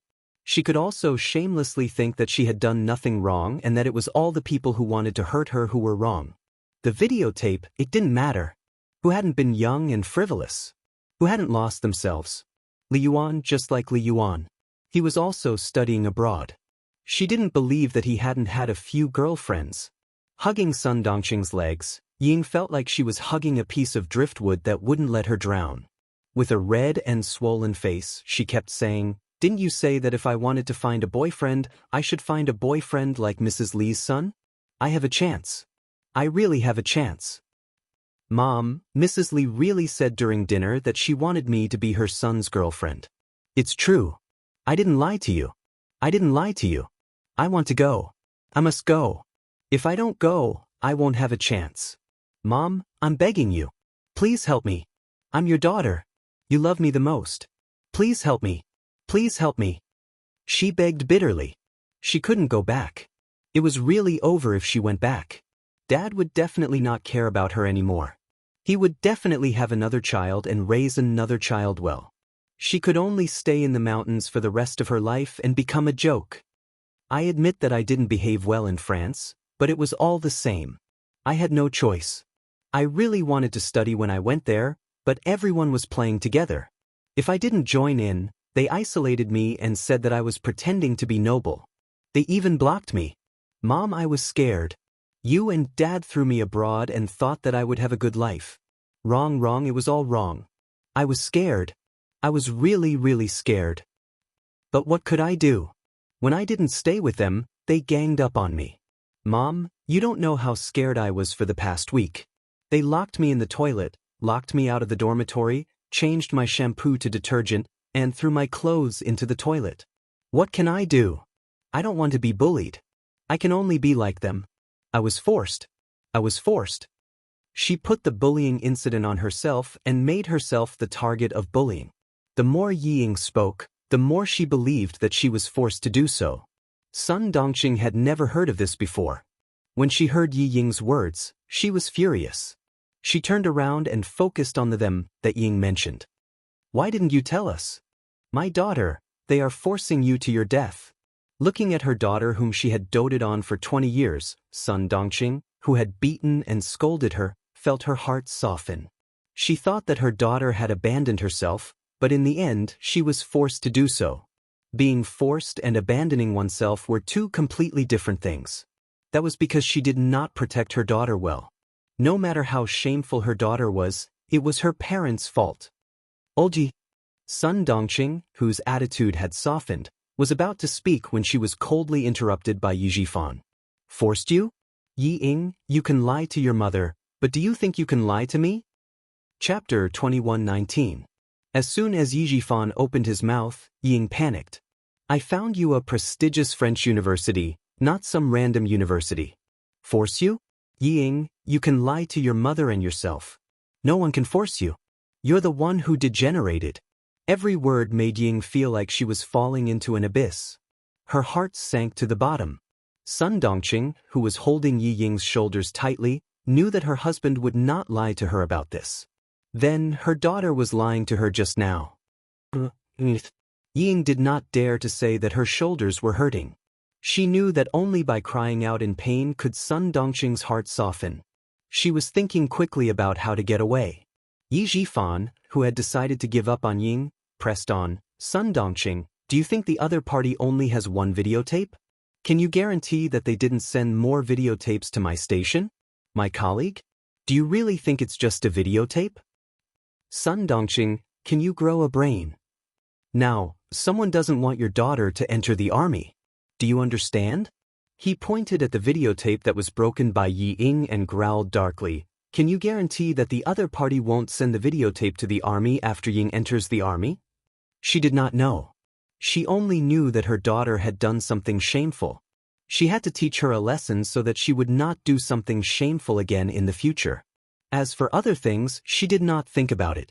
After being reminded, Sun Dongqing panicked and stammered, No, is there really no other way? We can only go back to the village? What do you think? Yi Yifan, who had a headache that was about to explode, quickly rubbed his temples. Ideas came one after another. If they could not find the person who sent the videotape, Ying would not be able to leave the village, let alone enter the army. As for marrying into the Du family? Don't even think about it. Once the videotape fell into Mrs. Li's hands, the whole family would be finished. Yi Ying, who was crying so hard, saw that her mother's attitude softened. She immediately continued to plead, there is a way, there is a way. As long as Mrs. Li treats me well, no one will dare to offend our family. Mom, I will marry into the Du family. Believe me, I will definitely marry into the Du family. Li Yuan has a good impression of me. He even asked me to look for him when I'm free in the future. He'll take me out to play. The deputy chief of staff Du also agreed. Mrs. Li also asked Li Yuan to take care of me. Mom, did you hear that? She wants me to marry Li Yuan, right? Sun Dongqing felt that her daughter's words made sense, but when she saw Yi Jifan's ferocious expression, she swallowed her words. If it was any other matter, she would still dare to argue with her husband, but this matter made her so angry that she wanted to beat her disobedient daughter to death, not to mention her husband who was an official. In the face of Yi Ying's attempt to escape, Yi Jifan sneered. Before the videotape, he actually had the idea of marrying his daughter into the Du family. After all, Mrs. Li's words were too tempting. What about now? Not anymore, not even the slightest bit. Now he only hoped that he could bring Ying back to his hometown as soon as possible and let the person who sent the videotape see his sincerity. Sun Yaozu's sudden death was investigated by the Southern Province Police as a case of bodyguard kidnapping his employer and murder after failing to extort money. Now it was his family's turn to be unlucky. It was possible that someone was targeting him and did not want him to continue his career. They wanted to kill him completely. Chapter 21:20. If his daughter was useless, he could find another surrogate, but he could not lose his position. The person behind the jade instructed him to build a relationship with the Du family, so he definitely did not want to see him fall out with the Du family. After weighing the pros and cons, giving up Yi Ying was the best choice. As Yi Qian said, for his career, Yi Jifan would definitely disown his family. Whoever stopped him, he would be ruthless, even if his own daughter stood in his way. Yi Jifan, who had made up his mind, said coldly, Mrs. Li has a good impression of you? Ying, you think too highly of yourself. If you sent the videotape to Mrs. Lee's house, what do you think will happen to you? Yes, Mrs. Lee did reveal that she wanted her son to marry you, but did you live up to her expectations? You left such a big weakness for others to use against you. This is a bomb that will blow up our whole family and make us lose everything. If we did not have a relationship with the Du family, this videotape would at most make our whole family lose face. But now, once Mrs. Lee watches the videotape, she will not let you go, and she will not let me go. Sun Dongqing, if I am finished, my whole family will be finished. The power of the last sentence was no less than a bomb thrown into Sun Dongqing's heart, blowing away her stupidity and miraculously understanding the predicament in front of her. Now that she had completely understood what Ying meant, she howled and punched Yi Ying's shoulder hard. What sin have I committed to give birth to such a disgraceful thing like you? It is not easy to find a general's wife who likes you, you actually. Sun Dongqing, who was sad from the heart, punched Yi Ying and then punched her own chest hard. Her heart was so painful, so painful. Such a good opportunity, gone again. Gone again. Seeing that her father would not help her, Ying, who was desperate, cried and got up. Mom, don't be angry, I was wrong. She hugged Sun Dongqing and suddenly said in a low voice, Mom, if you don't help me, Dad will not want you, and he will not want me. Sun Dongqing, whose body suddenly stiffened, heard her daughter say, Dad is only in his early 40s, the golden age for men. As long as he wants to have children with his official position, there are many young and beautiful women who want to give birth to his children. Mom, you must help me go to the Du family. I can't be fooled by Dad. He didn't want me to go because he was afraid that he would offend the Deputy Chief of Staff Du. Madam Lee likes me. Mom, I'm confident that I can win her heart. I'm also confident that Li Yuan won't be able to run away. Tomorrow is my last chance. If I miss it, Mom, both you and I will be abandoned by Dad. Don't say that Dad doesn't dare, he dares. I can't compete with you over Dad. Mom, you can't compete with him over what he wants to do, and neither can I. So, I'm going to take a gamble. If we win the bet, we win.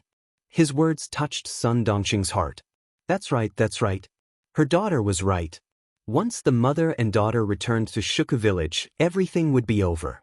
They would become the laughingstock of the entire village. But what should he do? She didn't have any other ideas and could only let her daughter figure it out herself.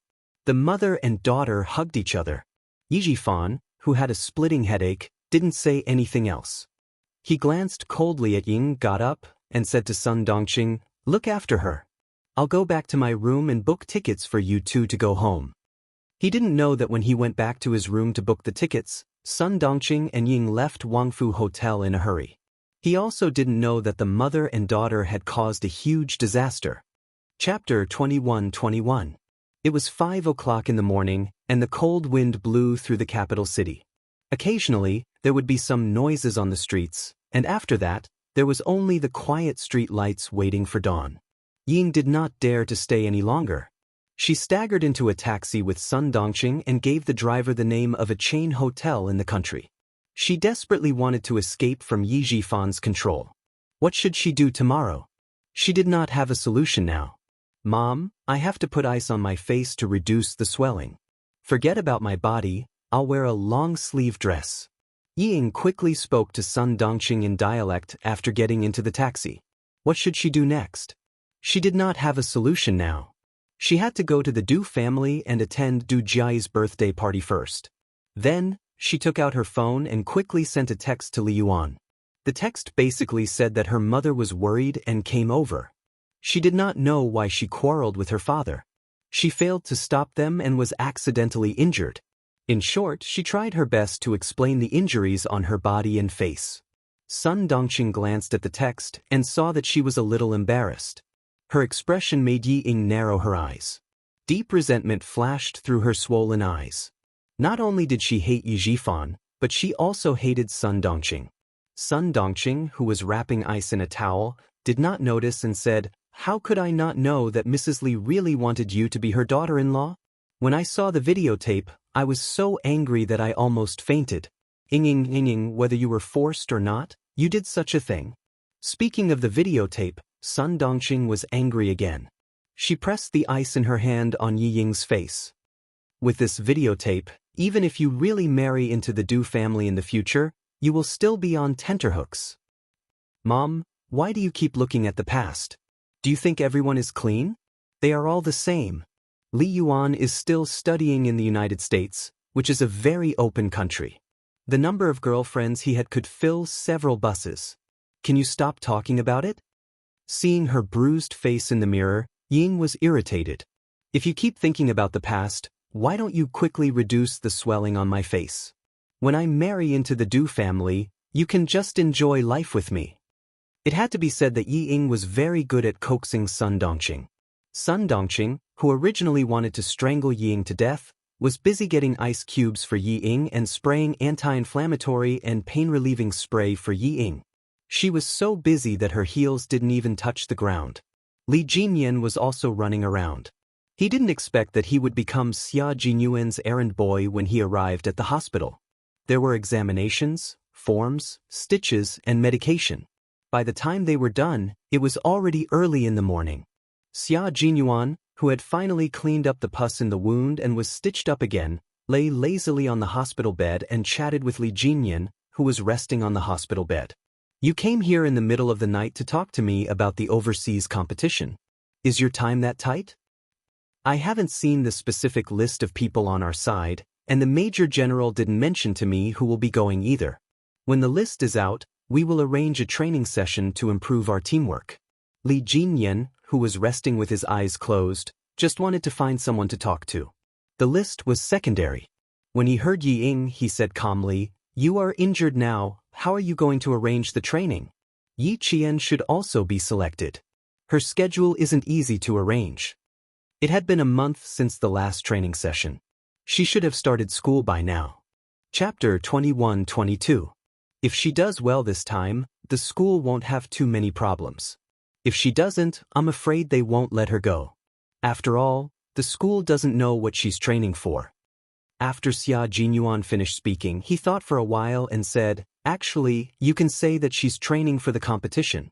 The National University of Science and Technology often sends students to participate in the competition. She can do it too. I'll call you later to ask about the situation. You should know about Yi Qian's results." When they talked about the military, Li Jinyan's slightly depressed mood suddenly became a lot more cheerful.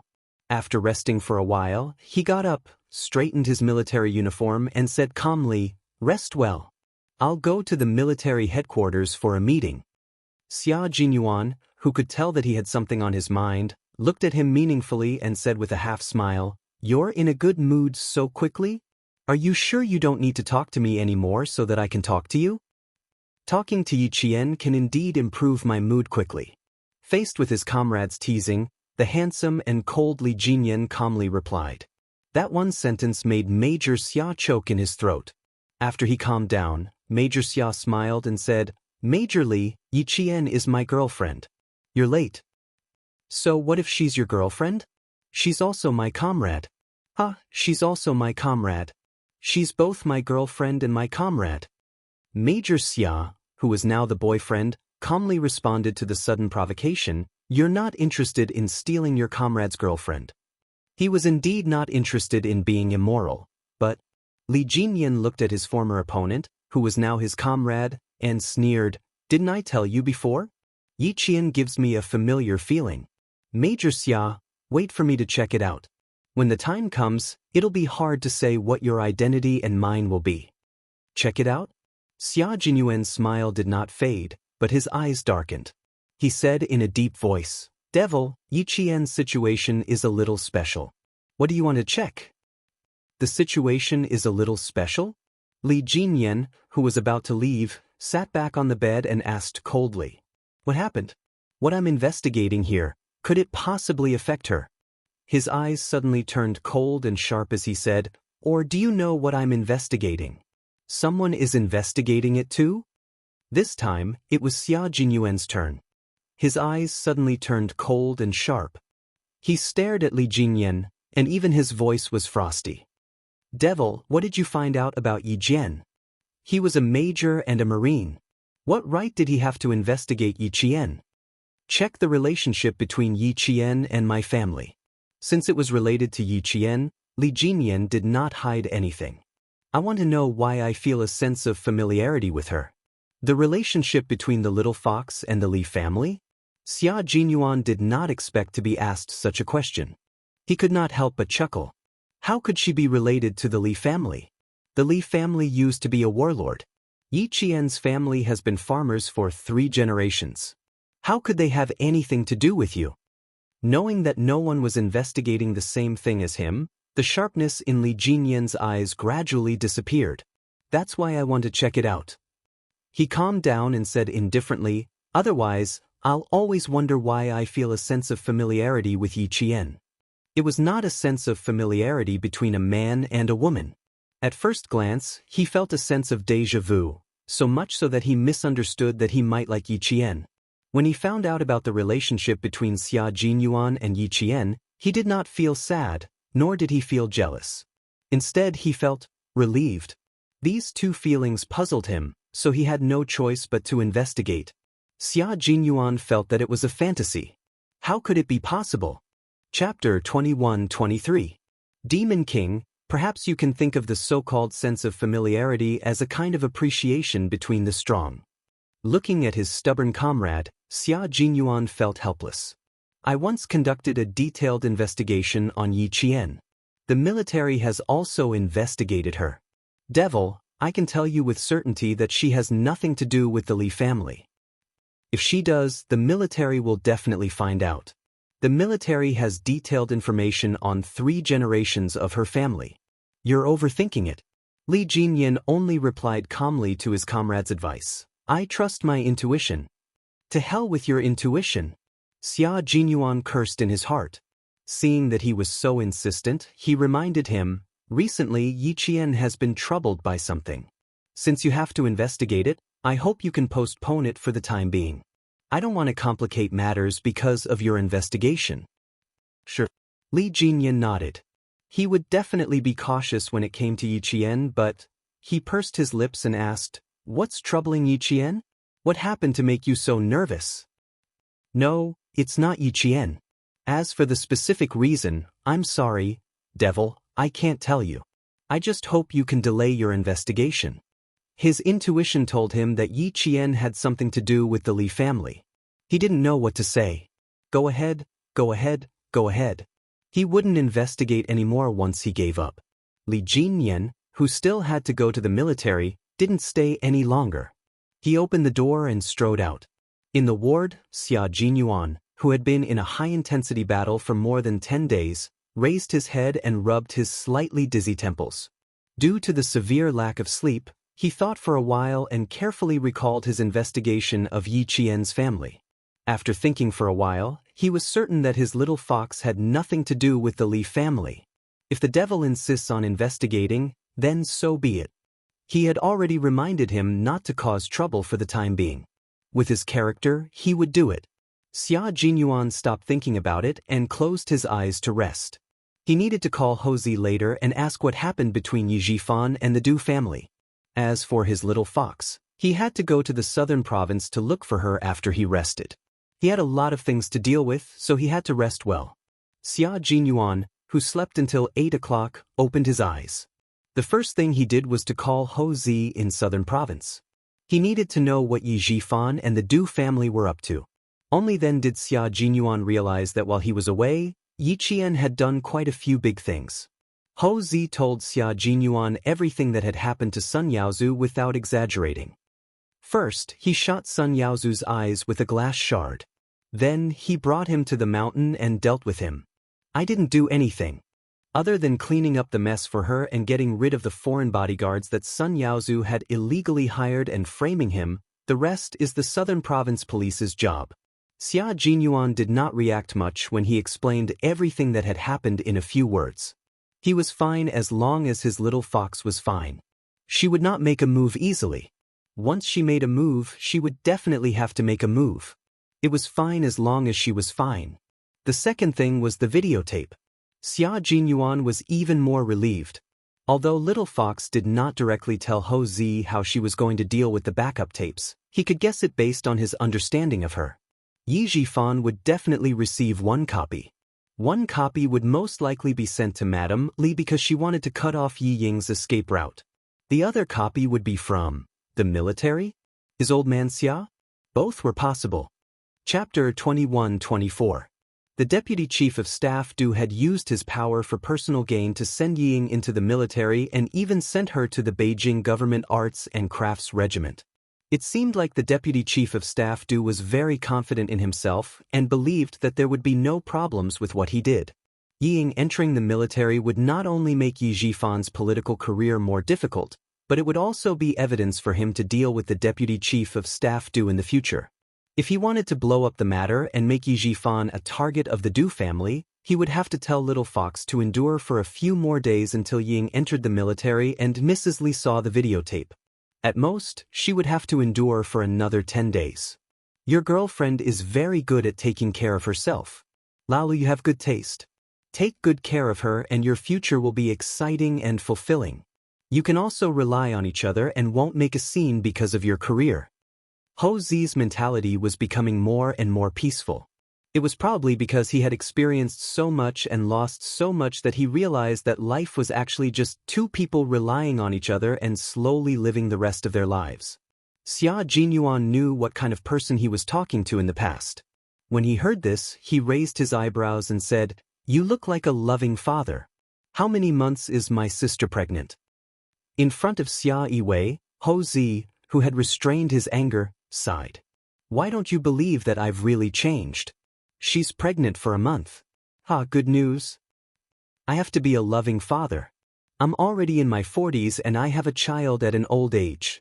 If I don't learn to be a loving father, your sister will sharpen a kitchen knife in the middle of the night and warn me."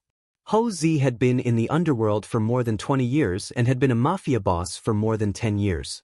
Even if he had washed his hands in a gold basin, the anger in his bones could not be washed away in such a short time.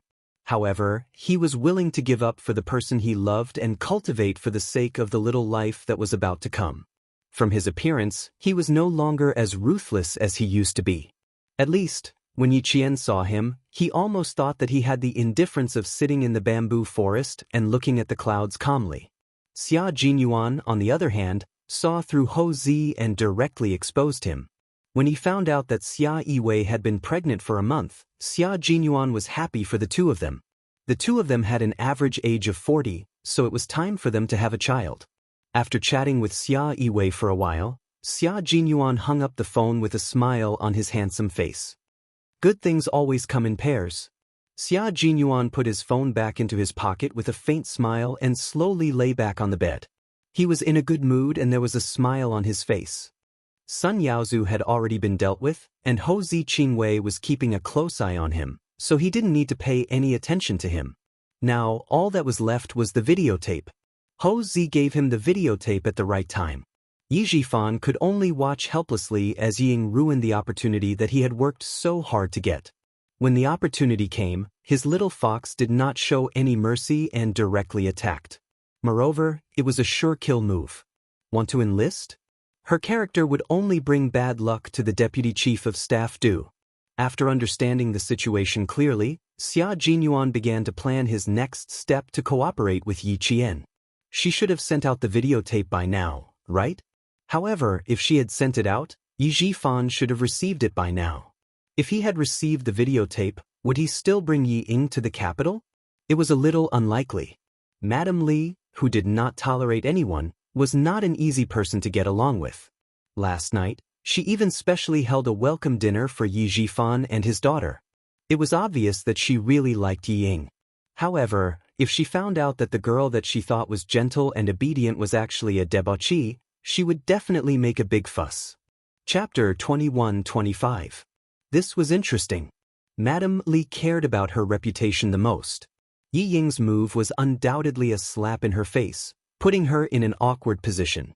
With Madame Li's vengeful personality, she would definitely fall out with Yi Jifan. Not only would they fall out, but Yi Jifan's family would also have a hard time. Then, would the person supporting Yi Jifan behind the scenes show up? Would they lend a helping hand? He really hoped that the person behind the scenes would help. As long as they showed up, the truth about Sun Xueqing would be revealed. He couldn't stay in the hospital. He had to go to Mr. Xia's office.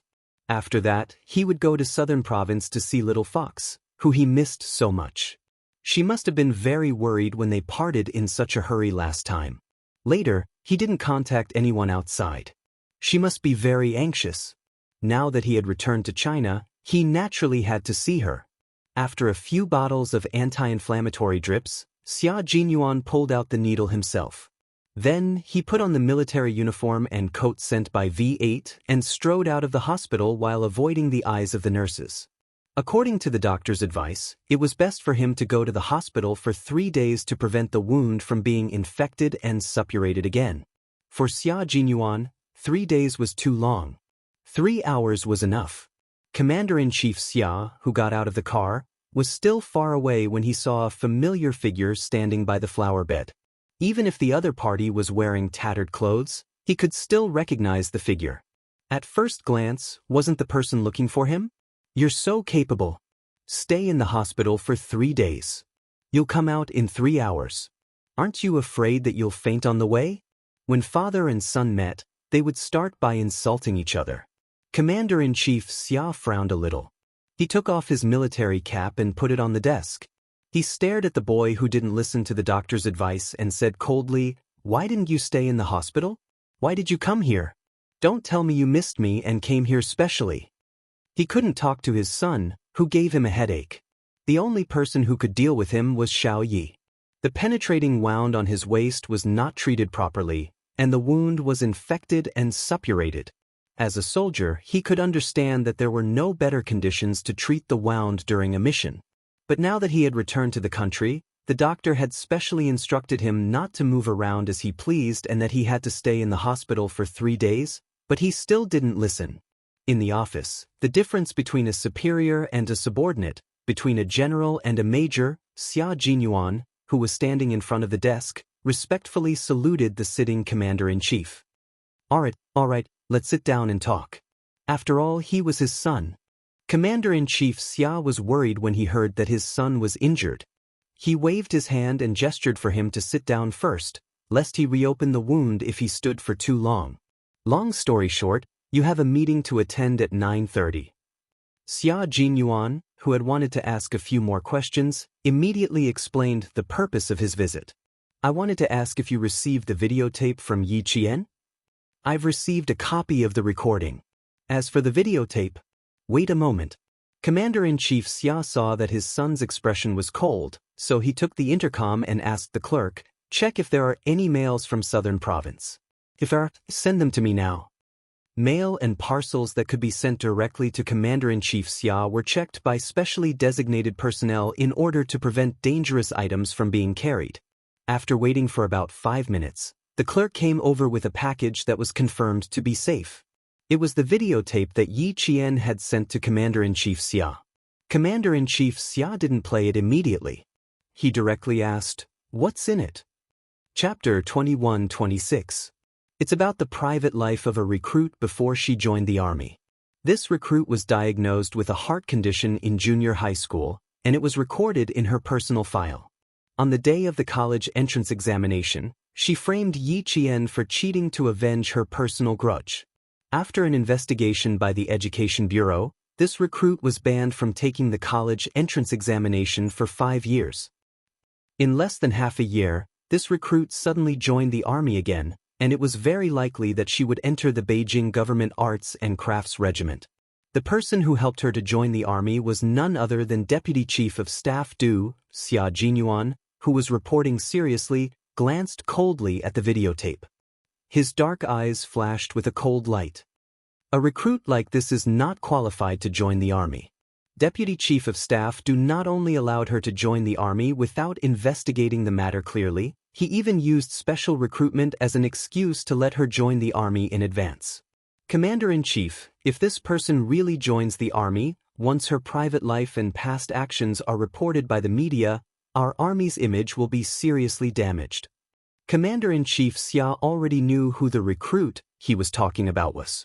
Yi Qian sent a recording, and someone clearly mentioned the Deputy Chief of Staff Du. The military commission also heard this recording, but old Du was not an ordinary person.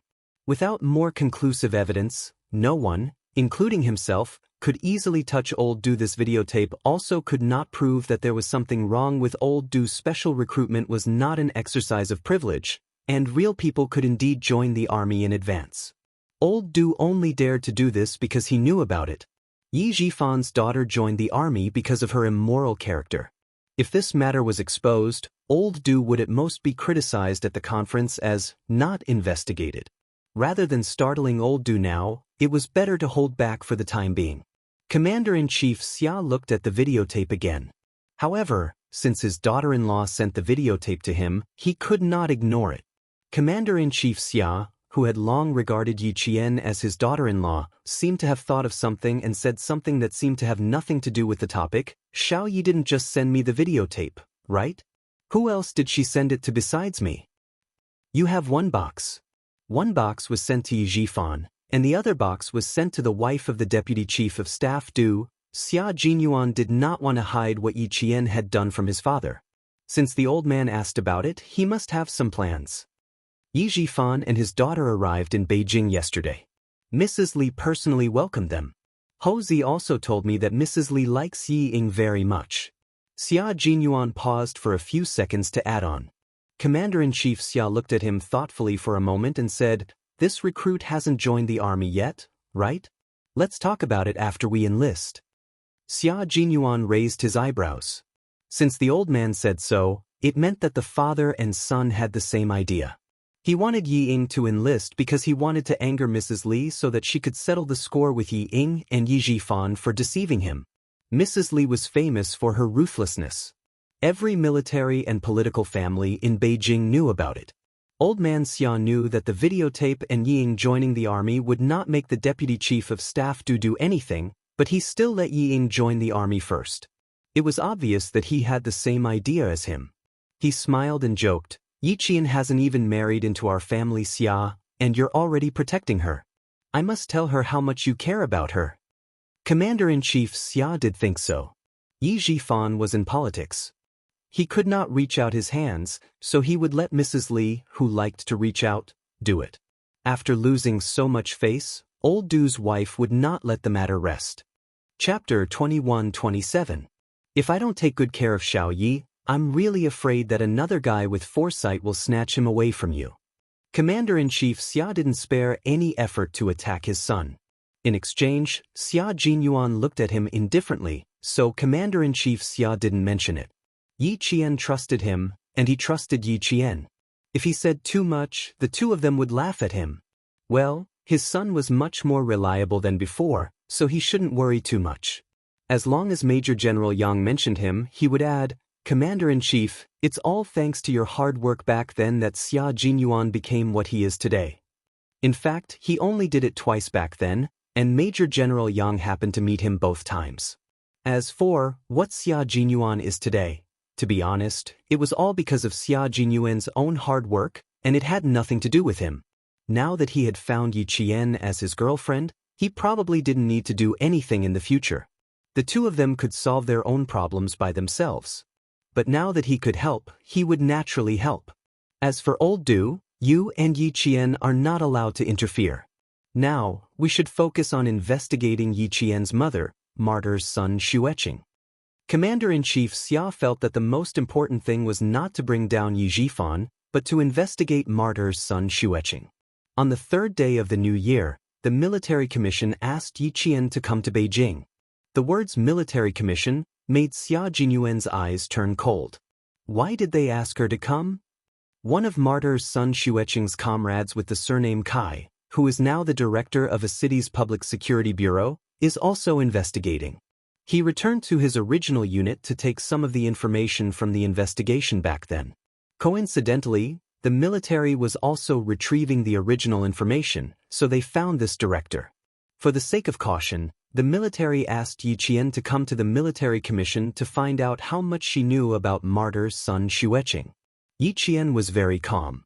Originally, the military commission wanted to test her, but she directly told Colonel Tan, who was talking to her, that she suspected there was a problem with martyr son Xueqing's sacrifice. She suddenly spoke so bluntly that Senior Colonel Tan, who was questioning her, almost lost his cool. Hearing this, Xia Jinyuan laughed. That's right, his little fox didn't like to beat around the bush, especially in front of the military commission, who was investigating martyr son Xueqing. The military disciplinary committee was not an ordinary place. Hiding it would be counterproductive. It was better to say it directly and let the head of the military disciplinary committee see her unreserved cooperation. When Commander-in-Chief Xia thought about what happened that day, a faint smile appeared on his serious face. But soon he put away his smile and continued to be serious when facing Xia Jinyuan. The military takes Yi Jian's matter very seriously.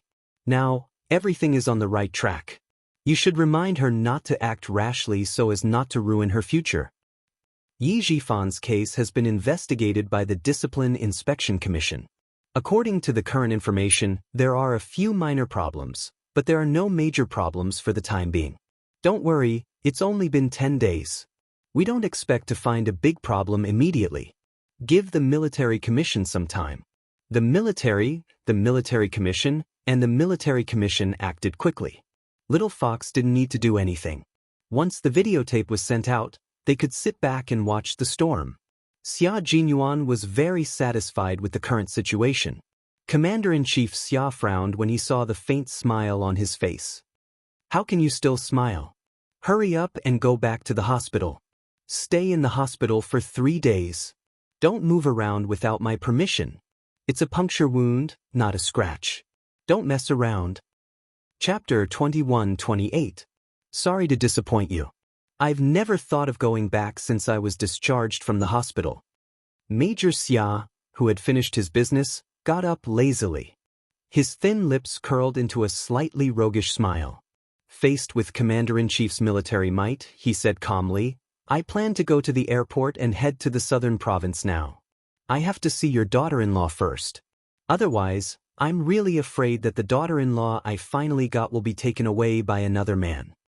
Why would he go to the southern province with an injury? Even if he wanted to court a daughter-in-law, he had to be healthy. Commander-in-Chief Xia's face completely darkened. Nonsense. Wait until your injury is healed. As he spoke, he took out an encrypted document from the drawer. Take a look at this document. I want to see this document. I also want to go to the southern province. I'm not fooling around with you. When Xia Jinyuan decided on something, especially when it came to Yi Qian, he would not change his mind at all. He calmly accepted Commander-in-Chief Xia's extremely intimidating gaze and unhurriedly opened the document. When he read it, he was immediately amused. I'm not in a hurry. Why is the military in a hurry? This was a document regarding the conferment of military ranks. The document stated, in view of the fact that Major Xia Jinyuan has not responded to the conferment of the rank of Lieutenant Colonel for a long time, we specially request the military to directly overtake Major Xia Jinyuan and confer the rank of Lieutenant Colonel. Commander-in-Chief Xia had never interfered with his son's promotion, but now that the document was in his hands, he had to ask. You should have been conferred the rank of Lieutenant Colonel last July. Why did you delay the conferment? Do you want to learn from the founding generals? You don't want to be conferred the rank? You're mocking me again. Xia Jinyuan took the document. His gaze fell on the bright red military emblem on the cover of the document. His slender fingers gently stroked it. It's not that I don't want to, but I want to slow down a little and wait for Yi Qian to come up. He wanted to wait for Yi Qian to graduate and for her to be conferred the same rank as him. Hearing this, Commander-in-Chief Xia's unfathomable eyes moved a little. His son cherished Yi Qian more than he had imagined, and also knew how to cherish Yi Qian more than he had imagined. Good lad, tough enough. As expected of the offspring of his old family Xia. Commander-in-Chief Xia, who was very satisfied, showed anger on his face. You don't want the rank just because I said so? Do you think it's child's play? From last July to this year, do you still want to drag it out? I'm not dragging. I'm just slowing down. Xia Jinyuan obviously knew that his father was bluffing, but he really had to explain this matter to his father. If nothing goes wrong, Yi Qian will graduate with an Outstanding Student award and be promoted to captain. And since she started in junior high school, she has repeatedly made military contributions to the army. When she graduates, she can be conferred the rank of major. I'm not in a hurry to wait another 4 years. I'll wait until she graduates. Commander-in-Chief Xia chose not to listen to his explanation. Then it's not up to you to drag it out. The military rank has already been issued, so you have to think about it even if you don't want to. I'll get the guards to send you back to the hospital. Behave yourself. The military rank had to be conferred. How could it be delayed? If he didn't listen, someone else would take care of him. When Commander-in-Chief Xia thought of someone, he was referring to Yi Qian. Xia Jinyuan, who didn't want to confront him, took a step back for the time being. He didn't mention going to Southern Province in the afternoon. Instead, he said that he had something to discuss with Major General Yang and that he would go to the hospital after the matter was settled. Without waiting for the guards to come over, he left under Commander-in-Chief Xia's cold gaze. He really did need to look for Major General Yang of the army. He had to ask which comrades of the Snowfield Brigade had gone abroad to participate in the competition. After he walked out of the office, Commander-in-Chief Xia called Major General Yang of the army and instructed him to get the guards to escort Xia Jinyuan back to the hospital after the matter was settled. Then, he called Yi Qian and asked her to come forward and persuade the troublesome bastard to stay. Chapter 21-29. Xia Jinyuan hadn't contacted Yi Qian yet, so Commander-in-Chief Xia instructed his staff to call the office of the Director of the University of Science and Technology of China and make an appointment first. The University of Science and Technology of China had strict regulations and didn't allow students to use cell phones. At this time, not many students had cell phones. Even if they did, they had to hand over their cell phones as soon as they arrived at school and wait until they were out, on holidays, or on official business. Yi Qian, who had reported yesterday, handed over his cell phone as soon as possible. Commander-in-Chief Xia, who knew the rules, didn't call his cell phone directly. Instead, he called the director's office. He didn't make the call himself either. He asked his staff to make the call first and then transfer the call to his office. The military called to look for a student. It was none other than Yi Qian, whom most of the teachers in the school knew. The director who knew Yi Qian looked at the class schedule and asked the teacher to inform Yi Qian after class. Yi Qian was sitting in library number 3 and discussing with several top students from other classes. On the first day of school, the students hadn't gotten over the New Year's atmosphere yet. The freshmen were given a mission. On Labor Day, the freshmen were to go to the northern part of the province for a drill. As the frontline leaders of the future battles, they were instructed to experience the atmosphere of a battle where life and death were on the line. As soon as the order was given, the red and blue teams of each class began to prepare in advance. After the first class, the red and blue teams sent out representatives of each class in less than 2 minutes. They met during the short break between classes at the speed of light. There's no preparation time for a real battle. A battle that starts as soon as it's announced is the real battle that determines the outcome. A top student from the School of Science spread out a map of the training base they were going to on Labor Day. The school suddenly told us that there's a drill on Labor Day. Why do I feel like the map they gave us isn't a real one? 2 armies are fighting for positions. Who would have the chance to run to the position and observe the terrain first? Who would know in advance that the position they took would be the position that the Blue Army would be fighting for? I asked the seniors in the School of Science and went through some information myself. I found that the school really didn't tell us the positions we would be practicing a few months in advance. At most, they gave us an approximate time. When it's our turn, you're telling us the time, location, and number of people. You're even giving us time to arrange our troops in advance. Don't you find it a little strange? The students of the School of Science were all engineering students, so their logical thinking was quite rigorous. They had a thick book on cryptography, while Yi Qian and the others had only just started studying it, but they had already finished self-studying. Another student said, having a direction is better than not having one. Let's not talk about whether it's strange or not. We can first familiarize ourselves with the northern training base and the surrounding terrain. When the time comes, we can carry out the drill anywhere. We can't always focus on the north. Our school has exercise bases in the east, west, south, and north. In my opinion, we can't just grasp the north.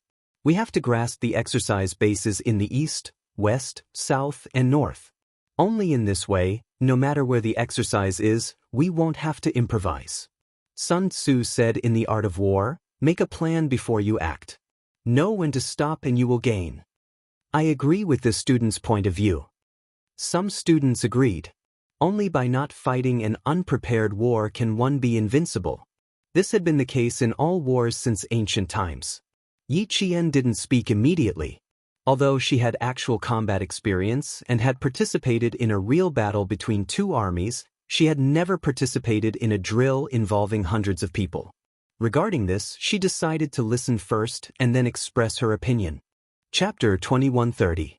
The short meeting was just to get to know each other. There was only so much time outside of class. They met to get to know each other and set a time for the next meeting before returning to their respective classrooms. At noon, Yi Qian finished her lunch and told Su Wen and He Qing that she needed to go to the dean's office. She told them to go back to their dorms to rest while she jogged to the dean's office. Su Wen looked at Yi Qian's back as she left and lamented to He Jing, I have two fears. One is my father, and the other is entering the office.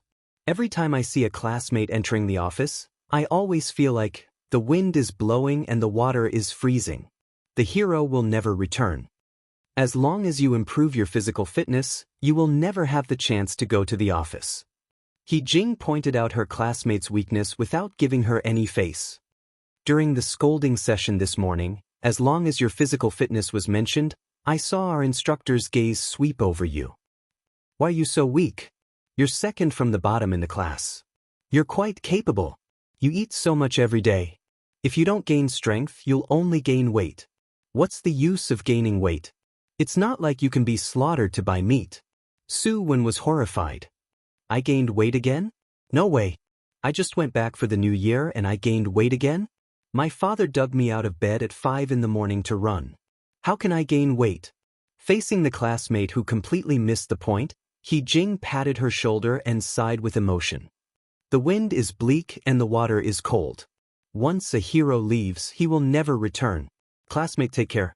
In the previous semester's physical fitness exam, Su Wen, who had been lagging behind since the start of the freshman's military training, received the lowest score in history.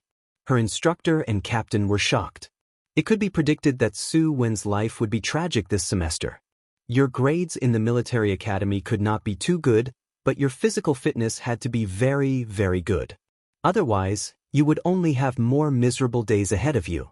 As someone who had not attended classes for a month, Yi Qian naturally did not feel any pressure when she became the top student in the entire school. Last night, the instructor even talked to her and asked if she could spare some time to help the students who were in the bottom 20 in class improve their physical fitness. He also said that there was no need to worry about being too ruthless. They could only blame themselves for being too weak. Yi Qian said she would do her best. Yi Qian, who was running towards the director's office, thought that it was because of this matter. She knocked on the door and shouted, "Reporting in." When she heard a "please come in" from inside, the first thing Yi Qian did when he pushed the door open was to give a military salute. "Commander-in-Chief, Yi Qian is here. Please wait a moment, I'll pass the phone to her." The hospital director was on the phone. His words made Yi Qian realize who was looking for him. Yi Qian, who had spoken with Commander-in-Chief Xia many times, was not as tense as before. However, when Yi Qian heard Commander-in-Chief Xia's dignified voice, he could not help but straighten his back. Xiao Yi, sixth brother, has already returned to the country. He even suffered some minor injuries. I stopped him from coming to the southern province to look for you. I hope you can forgive him. Knowing that Xia Jinyuan had returned safely, Yi Qian, who had been heavily shackled, felt the shackles on her heart suddenly loosen. The sound of flowers blooming in spring bloomed from the depths of her heart. However, at the same time, her brows were tightly knitted together. She knew that Commander-in-Chief Xia's minor injuries were not really minor injuries. If they were, Commander-in-Chief Xia would not have specially called her. Chapter 21:31. His injuries must be so serious that he had to be hospitalized. Yi Qian, who was a little out of breath, closed his eyes slightly and tried to mentally prepare himself before asking calmly, "Can you tell me how serious his condition is?" He was very calm, but every word was so heavy that it felt like a stone had fallen from the sky and hit Chief Commander Xia. He suddenly realized that he had made such a call. Was it a little inappropriate? Even though Commander-in-Chief Xia was a dignified general, he was also a father who deeply cared about his son. Before he could reflect on his inappropriate call, Commander-in-Chief Xia quickly smiled and replied, "It's okay, it's okay." His waist was pierced, but it avoided the vital parts. He handled it a little carelessly, and the shrapnel left 2 small fragments, which caused the wound to become inflamed. He handled it immediately after returning to China. The doctor suggested that he stay in the hospital for 3 days and get an anti-inflammatory drip. He just came over and told me that he wanted to visit you in the afternoon, but I didn't agree. The clerk who knocked on the door walked in quietly and saw that the commander-in-chief was on the phone with someone. He opened the camouflage folder and presented the contents to the commander-in-chief. This was an invitation from the political department's arts and crafts department. Commander-in-Chief Xia was invited to watch the Beijing government troops' upcoming performance in the army. The general idea was to invite leaders of all levels, and then the leaders of all levels would give instructions, guidance, and criticism. Commander-in-Chief Xia's gaze fell on one of the invited work units, pointed here, and said, "Go and ask the school leaders who will be coming to Beijing to watch." The clerk nodded, put down the folder, and left the office. On the other end of the phone, Yi Qian secretly let out a long sigh and said in a deep voice, "Don't worry, I will definitely stop him from coming over. I will definitely keep him in the hospital for 3 days. For his health, she would definitely not let him come over to Nan province." His waist was pierced by shrapnel and avoided the vital parts. Although the injury was serious, it was better than a bullet pierced through the waist. With Yi Qian's help, Commander-in-Chief Xia was relieved. However, he could understand his son's feelings of wanting to see his girlfriend. It was quite pitiful for the two of them to be apart so much. Thinking of the document just now, Commander-in-Chief Xia asked about Yi Qian's grades last semester and whether anything had happened in the past few days. Yi Qian, who had good grades, reported his grades one by one.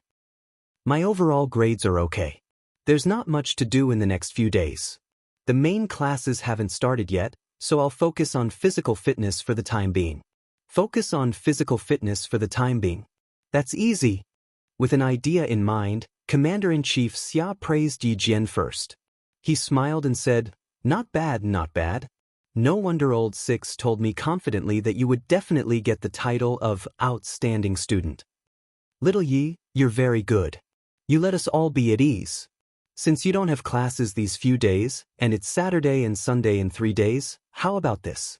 You go to the capital with the school leaders to watch the performance of the Beijing political group.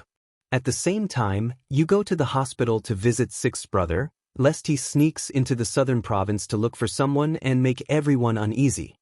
Yi Qian readily agreed. It should be said that he couldn't ask for more.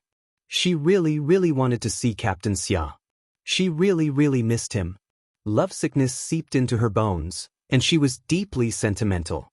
Regarding the matter of Yi Qian coming to Beijing with the school leaders had called the dean before she left the dean's office. They asked the dean to inform Yi Qian that he would come to Beijing with the school leaders at 9 o'clock tomorrow to report on his work. They couldn't directly go to Beijing to watch the performance. After all, watching the performance was secondary. The meeting after the performance was the main point. Chapter 2132. Yi Qian, who was about to leave for the capital, was oblivious to the fact that Ying was talking about her. Browsing through the graduation album of the military academy, she chuckled and said, "Jiayi, I always thought that you graduated from the National University of Science and Technology as well. So, it turns out that you graduated from this military academy." Du Jiayi, who was in the midst of putting on her eye makeup, replied with a lukewarm in response to Yi Ying's enthusiasm. She then asked, "What do you mean by, also? Do you have a friend who graduated from the National University of Science and Technology?" "I don't think so. Aren't you still in school at your age?"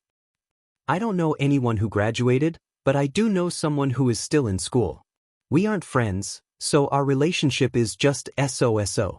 That girl used to be in the same junior high school as me, and her results were average. However, after the college entrance examinations, she somehow managed to get into the National University of Science and Technology. It was a huge deal back then, Ying said calmly. At the same time, there was a hint of jealousy and disdain in her voice. It was difficult for two girls to like an outstanding girl, but it was easy for them to hate the same girl. It just so happened that Du Jiayi was secretly looking for Yi Ying's faults. Hearing her words, a cold sneer crept onto her lips. Feigning concern, she said, "Having such an outstanding girl by your side is indeed a headache. All right, you aren't bad yourself, so why are you being jealous of her?" "It's not that I'm jealous of her. It's just that she used to be really bad. Her results back then were really bad. She was always at the bottom of her class from primary school to junior high school. I found it hard to believe that she managed to get into the military academy all of a sudden." Yi Ying continued flipping through the album as she casually continued speaking. "Take Sis Jiayi for example. Your results have always been good, so it's no surprise that you managed to get into the military academy. On the other hand, from primary school to junior high school, she had to copy my homework every single time. No one gave her any exams, so she was always at the bottom of her class. How can I not be surprised that she managed to get into the military academy during the college entrance examinations? That's indeed a little surprising. So that's what happened. Someone who was worse than me suddenly managed to get into the military academy. Naturally, I would feel a little disappointed, so Du Jiayi said apologetically. Yi Ying continued as if she did not understand, "I'm her relative. We share the same surname and grew up together. I'm happy that she got into the military academy, but I'm also worried. It's fine if he really relied on himself to pass the exam, but I'm afraid that's not the case. At that time, everyone in the village was happy, but my parents were worried, afraid that they would be happy for nothing." If Du Jiayi conveyed her words to the deputy chief of staff Du, "Hey Yiqian, oh Yiqian, what do you think will happen to you?" Du Jiayi, who was not interested, suddenly opened her eyes. She turned to look at Yi Ying, who was sitting on the dressing table to her left. "She has the same surname as you? What's his name?" "Yi Qian." Yi Ying could tell that there was something amiss with her tone, so she thought that Zhang Xian had understood what she was trying to say. With a deep frown, she sighed deeply. "My cousin grew up without parents. If not for my parents raising her, she would have been living on the streets by now. She wasn't the type to study since young. My parents said that it was my uncle and auntie who blessed her that she was able to get into the military academy. They had the same surname, but one was from the military academy while the other was from the army. Am I overthinking things? Do you have a picture of her? Let me take a look. Regardless of whether I'm overthinking things or not, I'll know once I see the picture." Du Jiayi asked, unwilling to give up. Chapter 2133. Du Jiayi was far more scheming than Yi Qian, and she was better at hiding things.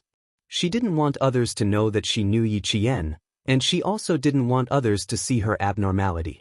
She added lightly, "If a gentle and generous girl like you doesn't like Yi Qian, I'm sure that Yi Qian isn't very likable."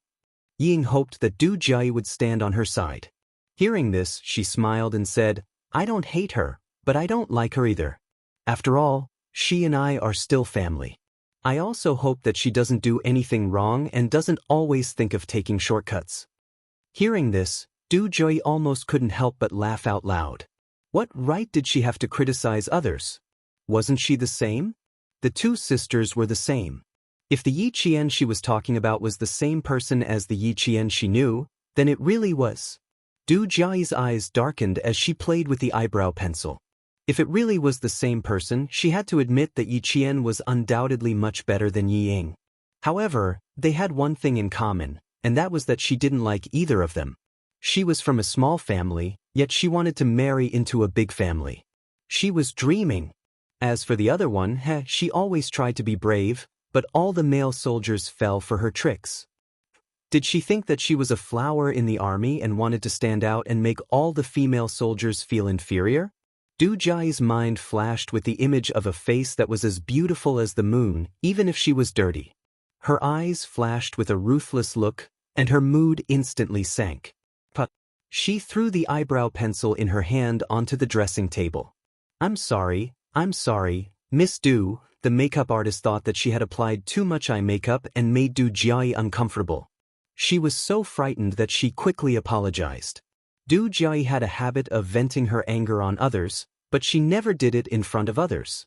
Instead, she liked to play dirty tricks behind people's backs.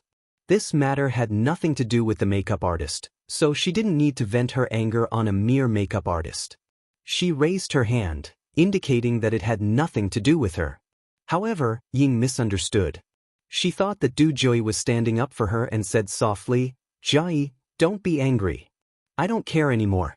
I don't have the photos. If you want to see them, I'll see if I can get the photos taken during graduation." Who would look at the graduation photo? It was filled with heads. How could they see it clearly? "Can you show me a solo photo?" Du Jiai glanced at Ying, who was putting on an act in front of her, and the disgust in her heart grew stronger. She really didn't understand what her mother liked about her. Pretentious and pretentious. Although her looks were acceptable, this kind of appearance was completely unrecognizable. Seeing the flash of joy in Yi Ying's eyes, Du Jiai immediately understood why Ying had mentioned Yi Qian to her. Earlier, she had mentioned that Yi Qian's grades were not good, but he had suddenly gotten into the military academy. Wasn't this hinting that Yi Qian had relied on cheating to get into the college entrance exams? Now she understood. So this was her true intention. Since you said that her grades might be fake, then we have to check it out. The military academy is meant to groom future military officers. How can there be fish eyes as pearls? Give me the solo photo as soon as possible. I'll ask my father to find out what's going on. Yi Ying was so agitated that she secretly pinched her thigh to suppress her excitement. However, she pinched herself too hard. Her expression of pain and excitement intertwined, causing her sweet features to twist. She panicked and said, "There's no need to check, there's no need to check.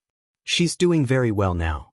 I heard that if she didn't pass the military academy's new training program, she would be rejected. Since she didn't, it means that she's still capable." Chapter 2134. The door of the dressing room was pushed open and Madame Li, who was dressed in a dignified and noble manner, walked in. Ying, who was talking, turned her head when she heard the noise. She hurriedly adjusted her expression and stood up. She stood up gracefully and greeted Madame Li. "Madam." Madame Li took in all her expressions. She didn't know what was going on and thought that her daughter had embarrassed Yi Ying again. Seeing that Yi Ying could quickly adjust her expression and pretend to be calm, she smiled with satisfaction. She didn't misjudge her. She was indeed a sensible girl who knew not to embarrass others. "You are injured. Don't be so polite. Sit down." Mrs. Li, who walked over elegantly, took the initiative to put her arm around Yi Ying's shoulder. She thought for a while and said, "Fortunately, your face is not injured. Don't wear anything else later. Just wear a military uniform. Don't put too much makeup on your face. Just be simple and elegant." Du Jiai, who had finished the eye makeup, said with a smile, "Mom, in fact, I don't need to put on too much makeup. Just be simple and elegant. Just wear a military uniform." "You want to disagree with me again, don't you?" Mrs. Li tapped her daughter's forehead with her index finger. She was in a good mood and joked with the makeup artist. "Make her uglier. She will be too ashamed to see others later."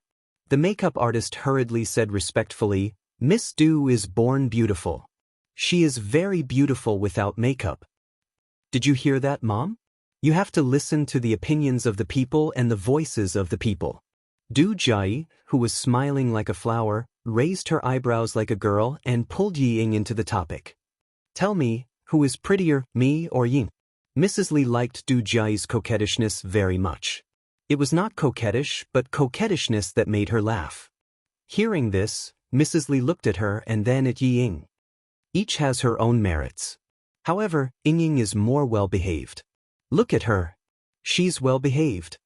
Du Jiai smiled and looked at Yi Ying, who had lowered her head and blushed. She laughed even more clearly. "Don't talk about it. She is blushing." She didn't know whether she was blushing because of anger or because she was really embarrassed. Du Jiayi retracted her gaze coldly and began to discuss with Madame Li which necklace would suit the gown better. More than a dozen necklace boxes were opened and placed neatly on the dressing table. Every necklace was expensive, and one of them was the pink diamond necklace. Beautiful, resplendent, envious. How about a pink one? It looks good in pink and matches your white lace gown perfectly. Madame Li personally put on the pink diamond for her daughter. As she lowered her head, she smiled gently and said, "Your sweetheart will also be here tonight. Dress up well and let him be stunned by you." You said Qin Xiu would come? Look at you. You are already stunned before he comes. Mrs. Li tidied her daughter's hair and instructed the makeup artist elegantly, "It doesn't have to be too thick. Just plain and light will do. She doesn't have to be too mature. She is still young." "Yes, madam." The makeup artist answered in fear, for fear that she would make Mrs. Li angry. Mrs. Li nodded with satisfaction and turned to Yi Ying. "Ying, go and change into the military uniform. I will take you out for a walk. There are guests at home. Li Yuan is entertaining the male guests. Help me talk to the female guests. They are all girls in their 20s. I can't keep up with their topics." Chapter 2135. Not only were they all girls in their 20s, but they were also Mrs. Li's daughter-in-law. Yi Ying, who was wearing a military uniform, was led into a circle by Madame Li. She was not bad-looking, and she had learned piano and dance. She had an intellectual and gentle temperament. Moreover, she was led by Madame Li. Although the people in the circle did not know her identity, they were all polite to her because of Madame Li.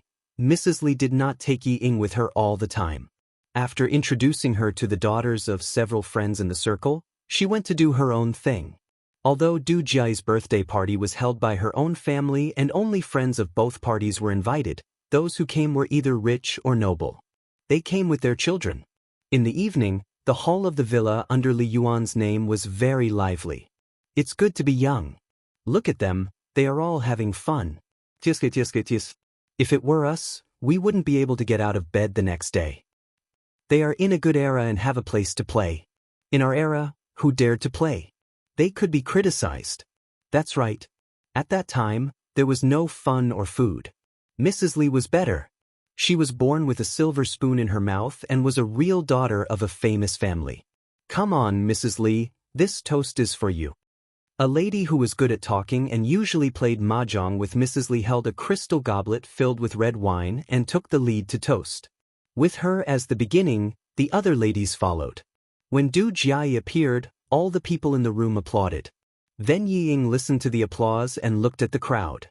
When her legs touched the thick and white cloud carpet, she felt as if she were stepping on clouds. Every step she took was so weak that she could not find the feeling of being on the ground. The crystal lamp was so bright that it shone on Du Jiayi's crystal crown. Yi Ying's eyes fell on the crown and her vision was a little blurred. Such a princess-like life, like the moon surrounded by stars, was the life she wanted. It was so beautiful that she wished she could have it now. Don't worry. She has already walked out. As long as she coaxed Madame Li, this kind of life would definitely become her life. The young lady behind Yi is surnamed Yi, and her first name is Ying. After studying in France, she was specially recruited into the Beijing political group. Although she's young, she's very obedient and well-behaved. I really like her personality. Observing secretly in the afternoon, Madame Li found that Ying was very good at dealing with people and things. When she met two people who deliberately made things difficult for her, she calmly retorted with her own ability and helped everyone to save face. After observing for the whole afternoon, Madame Li felt more satisfied. Only then did she formally introduce Yi Ying to her friends. With her special introduction, Yi Ying's name gradually spread. Before the banquet ended, everyone knew that Madame Li liked a girl from the southern province named Yi Ying. Du Jiayi was very happy at first, but gradually, as time passed, the haze in her eyes became heavier and heavier. Fortunately, she knew how to hide it, so no one could see the unhappiness in her heart. The person she had been longing for did not come, and she had even made preparations early. Yi Ying, who had a few new numbers added to her phone, was very happy. She did not steal Du Jiayi's limelight and stayed by Madame Li's side obediently. Whenever Madame Li asked her a question, she answered generously and gently, which made Madame Li smile. Yi Ying, who was not by Yi Qian's side, was really good. At this moment, Madame Li did not know that she had lost face because of Yi Ying. Chapter 2136. Mrs. Li, who was more and more satisfied with Yi Ying, spent the entire night either with Du Jiayi or with Ying to chat with her friends, Deputy Chief of Staff Du's friends.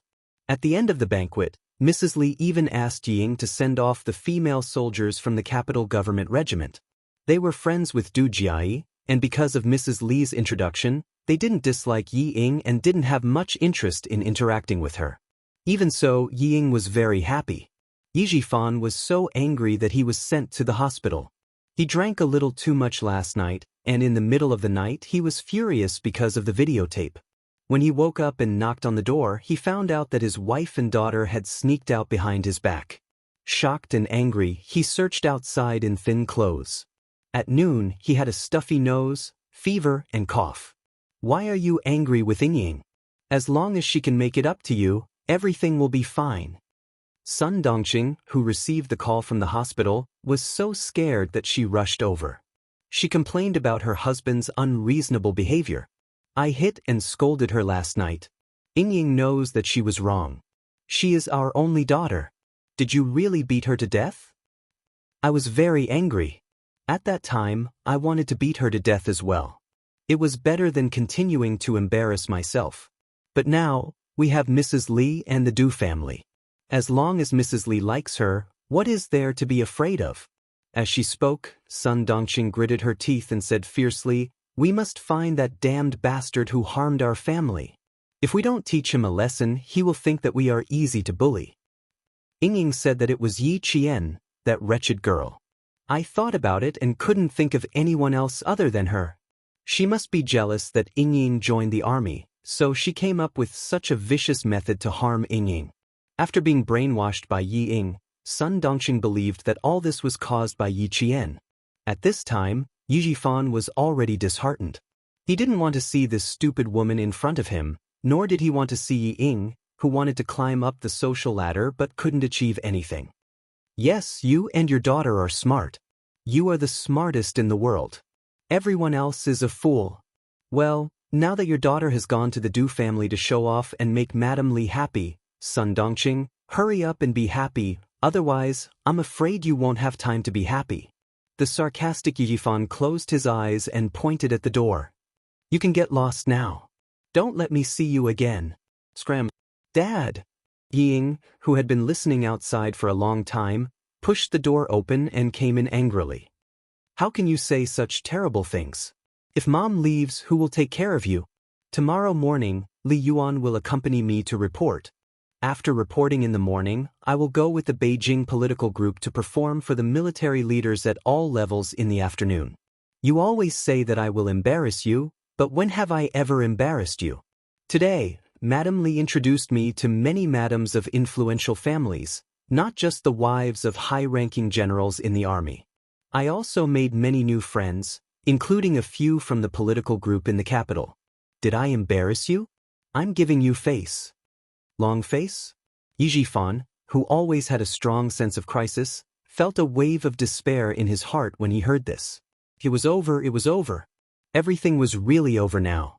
As long as the videotape was sent to Madame Li, his career would be over. Scram.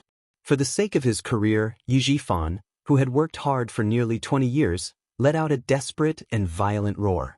He got up too forcefully and pulled out the 4-drip. As he waved his hand, blood and 4 drips splashed on Yi Ying's face, causing her to scream in horror. Chapter 2137. Sun Dongqing knew that her husband was really angry. Looking at his ferocious face, she was terrified. Usually, old Yi would just endure his anger. He cared about his image and would never do anything that would be unbecoming of an official. He had never been angry with his wife and daughter in public. Now he was roaring and ignoring his health. Sun Dongqing couldn't help but mutter in her heart. Nothing would happen, right? Old Yi would never do anything that would harm the family.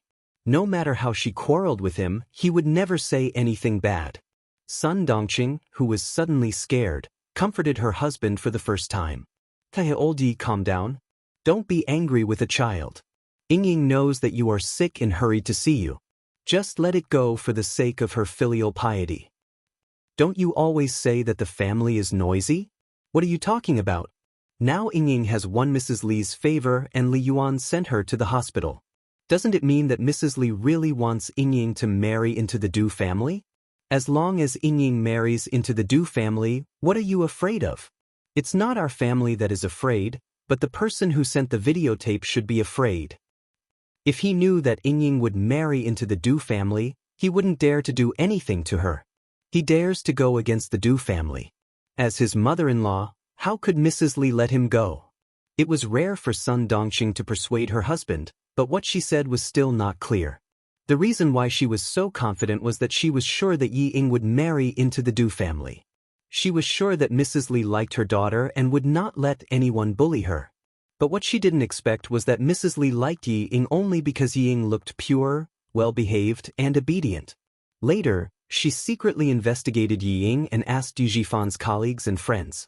She found out that Director Ye's daughter was indeed obedient, well-behaved, and didn't have any messy boyfriends. She also found out that Ying went abroad to study at an elite school. Only then did she think more highly of Ying. Mrs. Li's conditions for choosing a daughter-in-law were quite strict.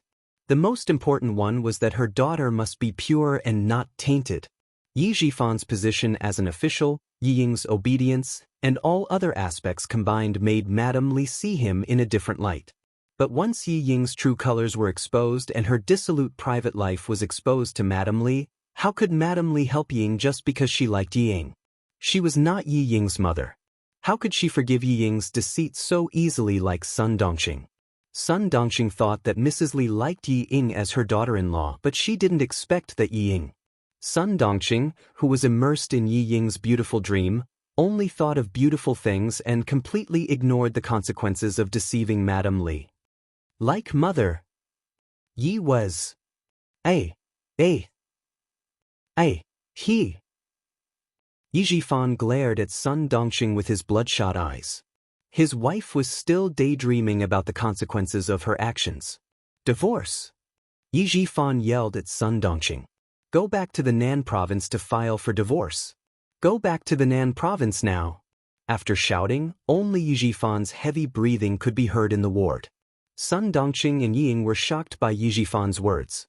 Chapter 2138.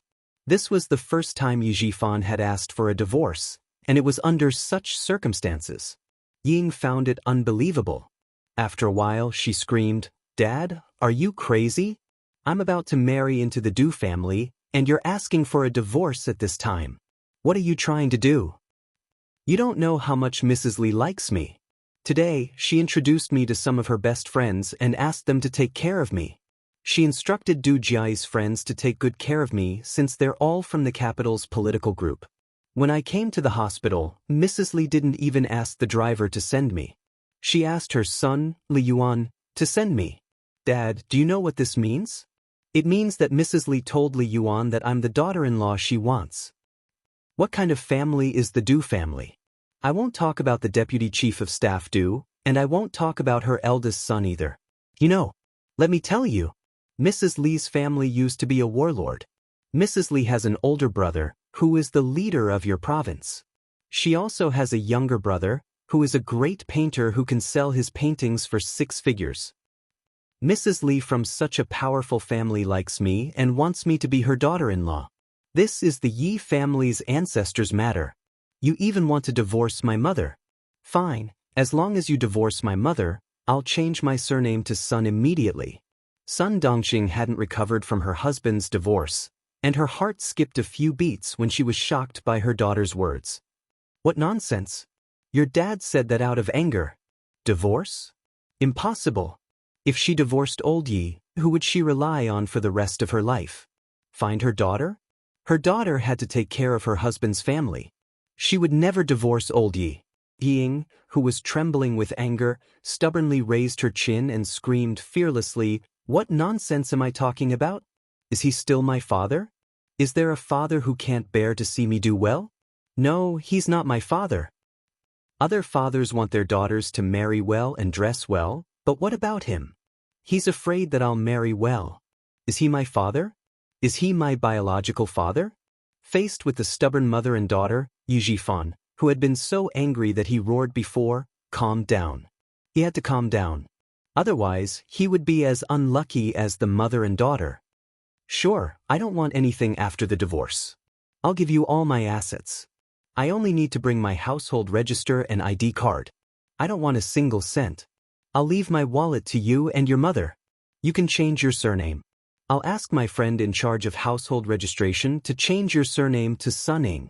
From now on, you can live with your mother and have nothing to do with me, Yi Jifan. I'm not your father and you're not my daughter. We're even now, and we don't owe each other anything. Before the worst happened, he had to draw a clear line between them. For the sake of his career, Yi Jifan, who was completely disappointed with his mother and daughter, began to disown his family. He was such a person, just as Yi Qian had said. Yi Ying was very stubborn. Hearing this, she sneered and said, "Fine, from now on, I'll be called Suning. I have nothing to do with you." She turned to Sun Dongqing, who had no chance to interrupt, and deliberately said happily to annoy Yi Jifan, "Mom, he finally asked for a divorce. I'm very happy. From now on, you and I don't have to live with his attitude anymore. Mom, Li Yuan and I will take care of you from now on. You don't have a husband to take care of you.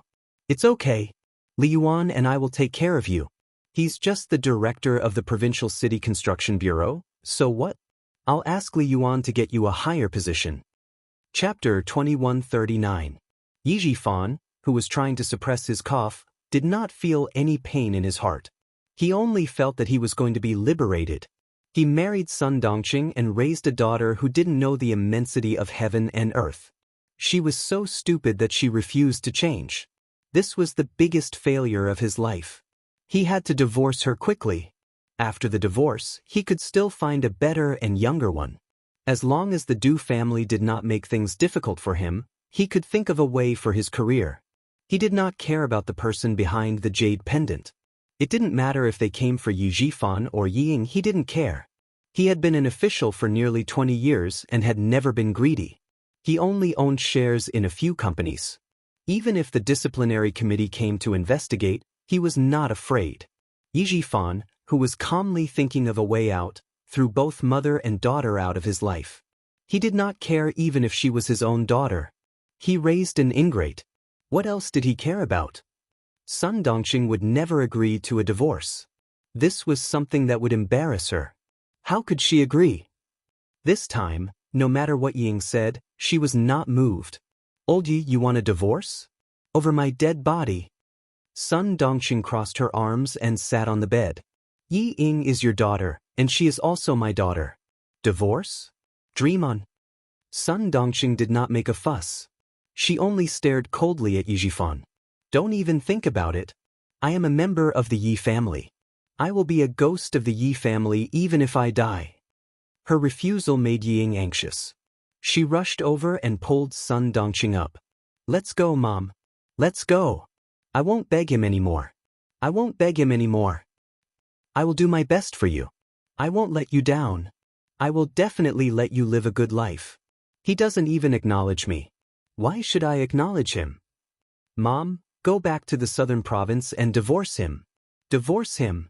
The beating last night was a new contrast to the luxurious life she enjoyed at the Du family. Yi Ying hated Yi Jifan even more. She could not wait to cut off their father-daughter relationship. "I'm not leaving. I'm not going anywhere. You want a divorce? No way." Sun Dongqing, who had been provoked once again by Yi Ying, suddenly exploded. She yelled at Yifan, "If you dare to divorce me, I'll go to your office and make a scene. Make a ruckus until you can't be the bureau chief anymore. How dare you threaten me?" Yi Jifan turned his head and glared fiercely at Sun Dongqing. "If you dare to make trouble for me and make me unable to be the director, I'll make sure your daughter can't even enter the army." Holding Yi Ying's letter of enlistment and the videotape, Yi Jifan was even more ruthless. "I can tear up the letter of enlistment and send the videotape directly to the Deputy Chief of Staff Du. Sun Dongqing, you dare to threaten me? Let's see who can outplay who." Only Yi Jifan and Sun Dongqing could have turned against each other to this extent. Yi Ying was frightened.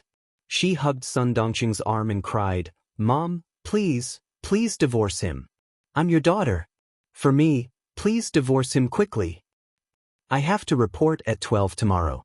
Go back to the southern province now and finish the paperwork by tomorrow morning. Please, I'm begging you." Sun Dongqing's lifeline was Yi Ying. She hoped that Yi Ying could succeed. The last thing she wanted was for Yi Ying's future to be blocked. She never thought that her husband would threaten her with Yi Ying's future just to force her to divorce him. Sun Dongqing, who could not accept this, screamed and threw herself at Yizhifan. "How dare you force me, Yizhifan? You bastard! How dare you force me? I'll fight you! I'll fight you!" Chapter 2140. Yi Ying, who was caught off guard, was pushed to the ground.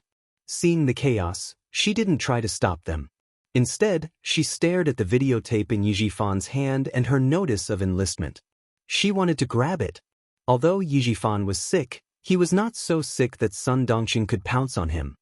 His face turned pale and he shouted angrily, "Did I force you? Did I fucking force you? It's you and your daughter who want to kill me. Marry into the Du family?" She was the daughter-in-law of a powerful family. How dare they think about it after such a big scandal? Did they think that Mrs. Li was blind? Did they think that she was easy to talk to and would forgive Yi Ying easily? Yi Jifan didn't say this sentence again. It was useless to say it. She might not divorce him. At night, all the wards were quiet. The noise of the family of three had already attracted complaints from patients in other wards. Just as Yi Ying was about to snatch the letter of enlistment back, the nurse pushed the door open and entered with several security guards. "What are you doing? Do you think the hospital is a market? If you want to quarrel, do it outside."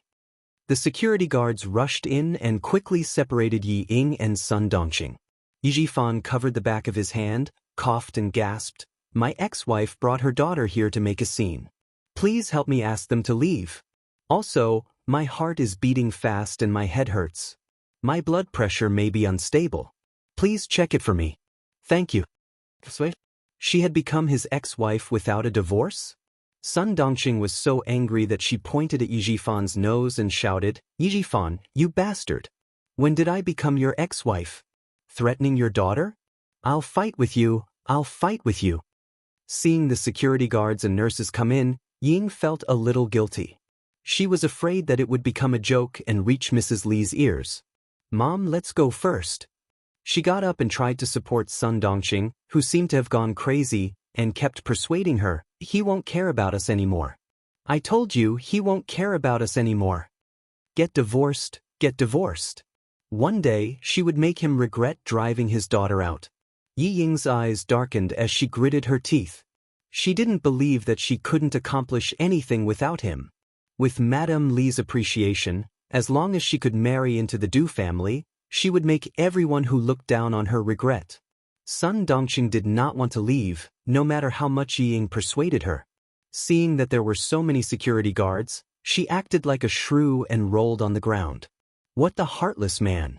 I've been with him for so long, and in the end, he still wants a divorce. The more she acted like this, the more Yi Jifan hated her. He tried his best to get Ying into the army, tried his best to let the family live a good life, but what happened in the end? No matter how hard he tried, he couldn't stop the mother and daughter's stupidity. They were biting off more than they could chew. If he didn't want to be dragged down, the only way out was to divorce. Yijifan, who was sitting on the bed, didn't say anything else. He just pressed on his chest and took deep breaths. He looked like he was having a heart attack. When the nurse saw this, she immediately asked the security guards to take them out. The patient was the most important. It was useless for Sun Dongqing to make a big fuss. The more she disturbed the silence of the ward, the angrier he would be. Yi Ying didn't want to be taken away by the security guards. She glared at Yijifan angrily. Seeing his back to her, Ying was so angry that her masseter was trembling. She scolded the security guards, "I'll go by myself. Get out of my way." When Sun Dongqing saw the security guards coming to drag her away, she screamed, "Hit me! Hit me! The security guards are hitting me! I want to call the police! I want to call the police!" The security guards responded quickly, "Okay, it's good that you call the police. Go to the police station and spend the night there. Ask someone to bail you out tomorrow. Chapter 2141. Ying heard that she had called the police and needed someone to bail her out. How could she go to the police station with her current status? Her face turned pale as she growled at Sun Dongqing, "Mom, are you trying to help me or hurt me? If we go to the police station, who's going to bail us out?" "Shut up." Sun Dongqing didn't want to go to the police station. She was so angry that she had no choice but to turn her head and stare at Yi Fan viciously. "Yi Jifan, don't even think about getting a divorce. I'll exhaust you to death even if I have to." Yi Jifan didn't answer. He only raised the enlistment notice and videotape in his hand. Sun Dongqing left with Yi Ying angrily. In the ward, the nurse pressed the bell to ask the doctor on duty to check on the patient. Sun Dongqing walked out of the ward and said viciously, "It's best if you die of illness." The security guard who was escorting her away couldn't help but frown. Whoever got involved with such a vicious bitch would be unlucky. The mother and daughter who were invited out of the hospital did not leave immediately. Sun Dongqing wanted to leave, but Yi Ying held her back. "Mom, I must get my enlistment notice back. It's related to my military service. The report can't go without it. The videotape is not a big problem. Dad doesn't dare to really bring it to Mrs. Li. The most important thing now is to get the enlistment notice back. We must get our hands on it. Let's get a divorce, Mom. Dad is already like this. What's the point of dragging it out? Didn't he just say that as long as you agree, he can give up everything?" "Mom, please think about divorcing him for me." Sun Dongqing was determined not to accept the divorce. "Ying, I can promise you anything else, but not this. If you get a divorce, where will I put my face? There has never been a divorced couple in Shuku village. Do you want me to go back to the village and drown in the saliva of those gossipy women? Why do you want to go back to the village after the divorce? What's so good about that lousy village? You can live in the provincial capital, in Anyang. After the divorce, the house will all be yours. Also, as long as I marry into the Du family, you don't have to worry about anything. You see, I'm now a military performer. I'll report tomorrow morning and perform with the veterans in the regiment in the afternoon." Madame Li specially told her acquaintances in the regiment about this. If it weren't for the fact that I'm only joining the army tomorrow, Mrs. Li would have asked the group to arrange for me to perform with them. "Look, Madame Li treats me so well.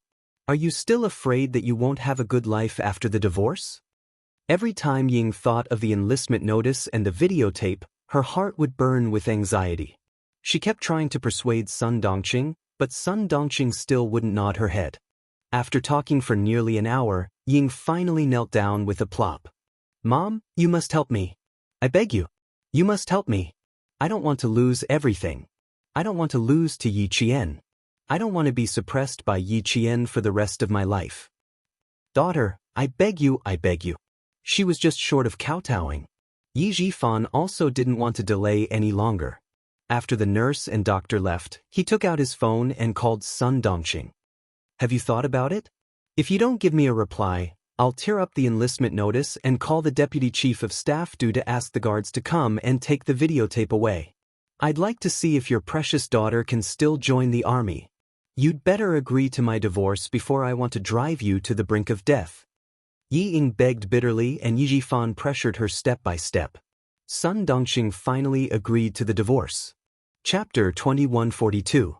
At the same time, she also stated her own request. "Return to the southern province now and transfer all the assets to me first.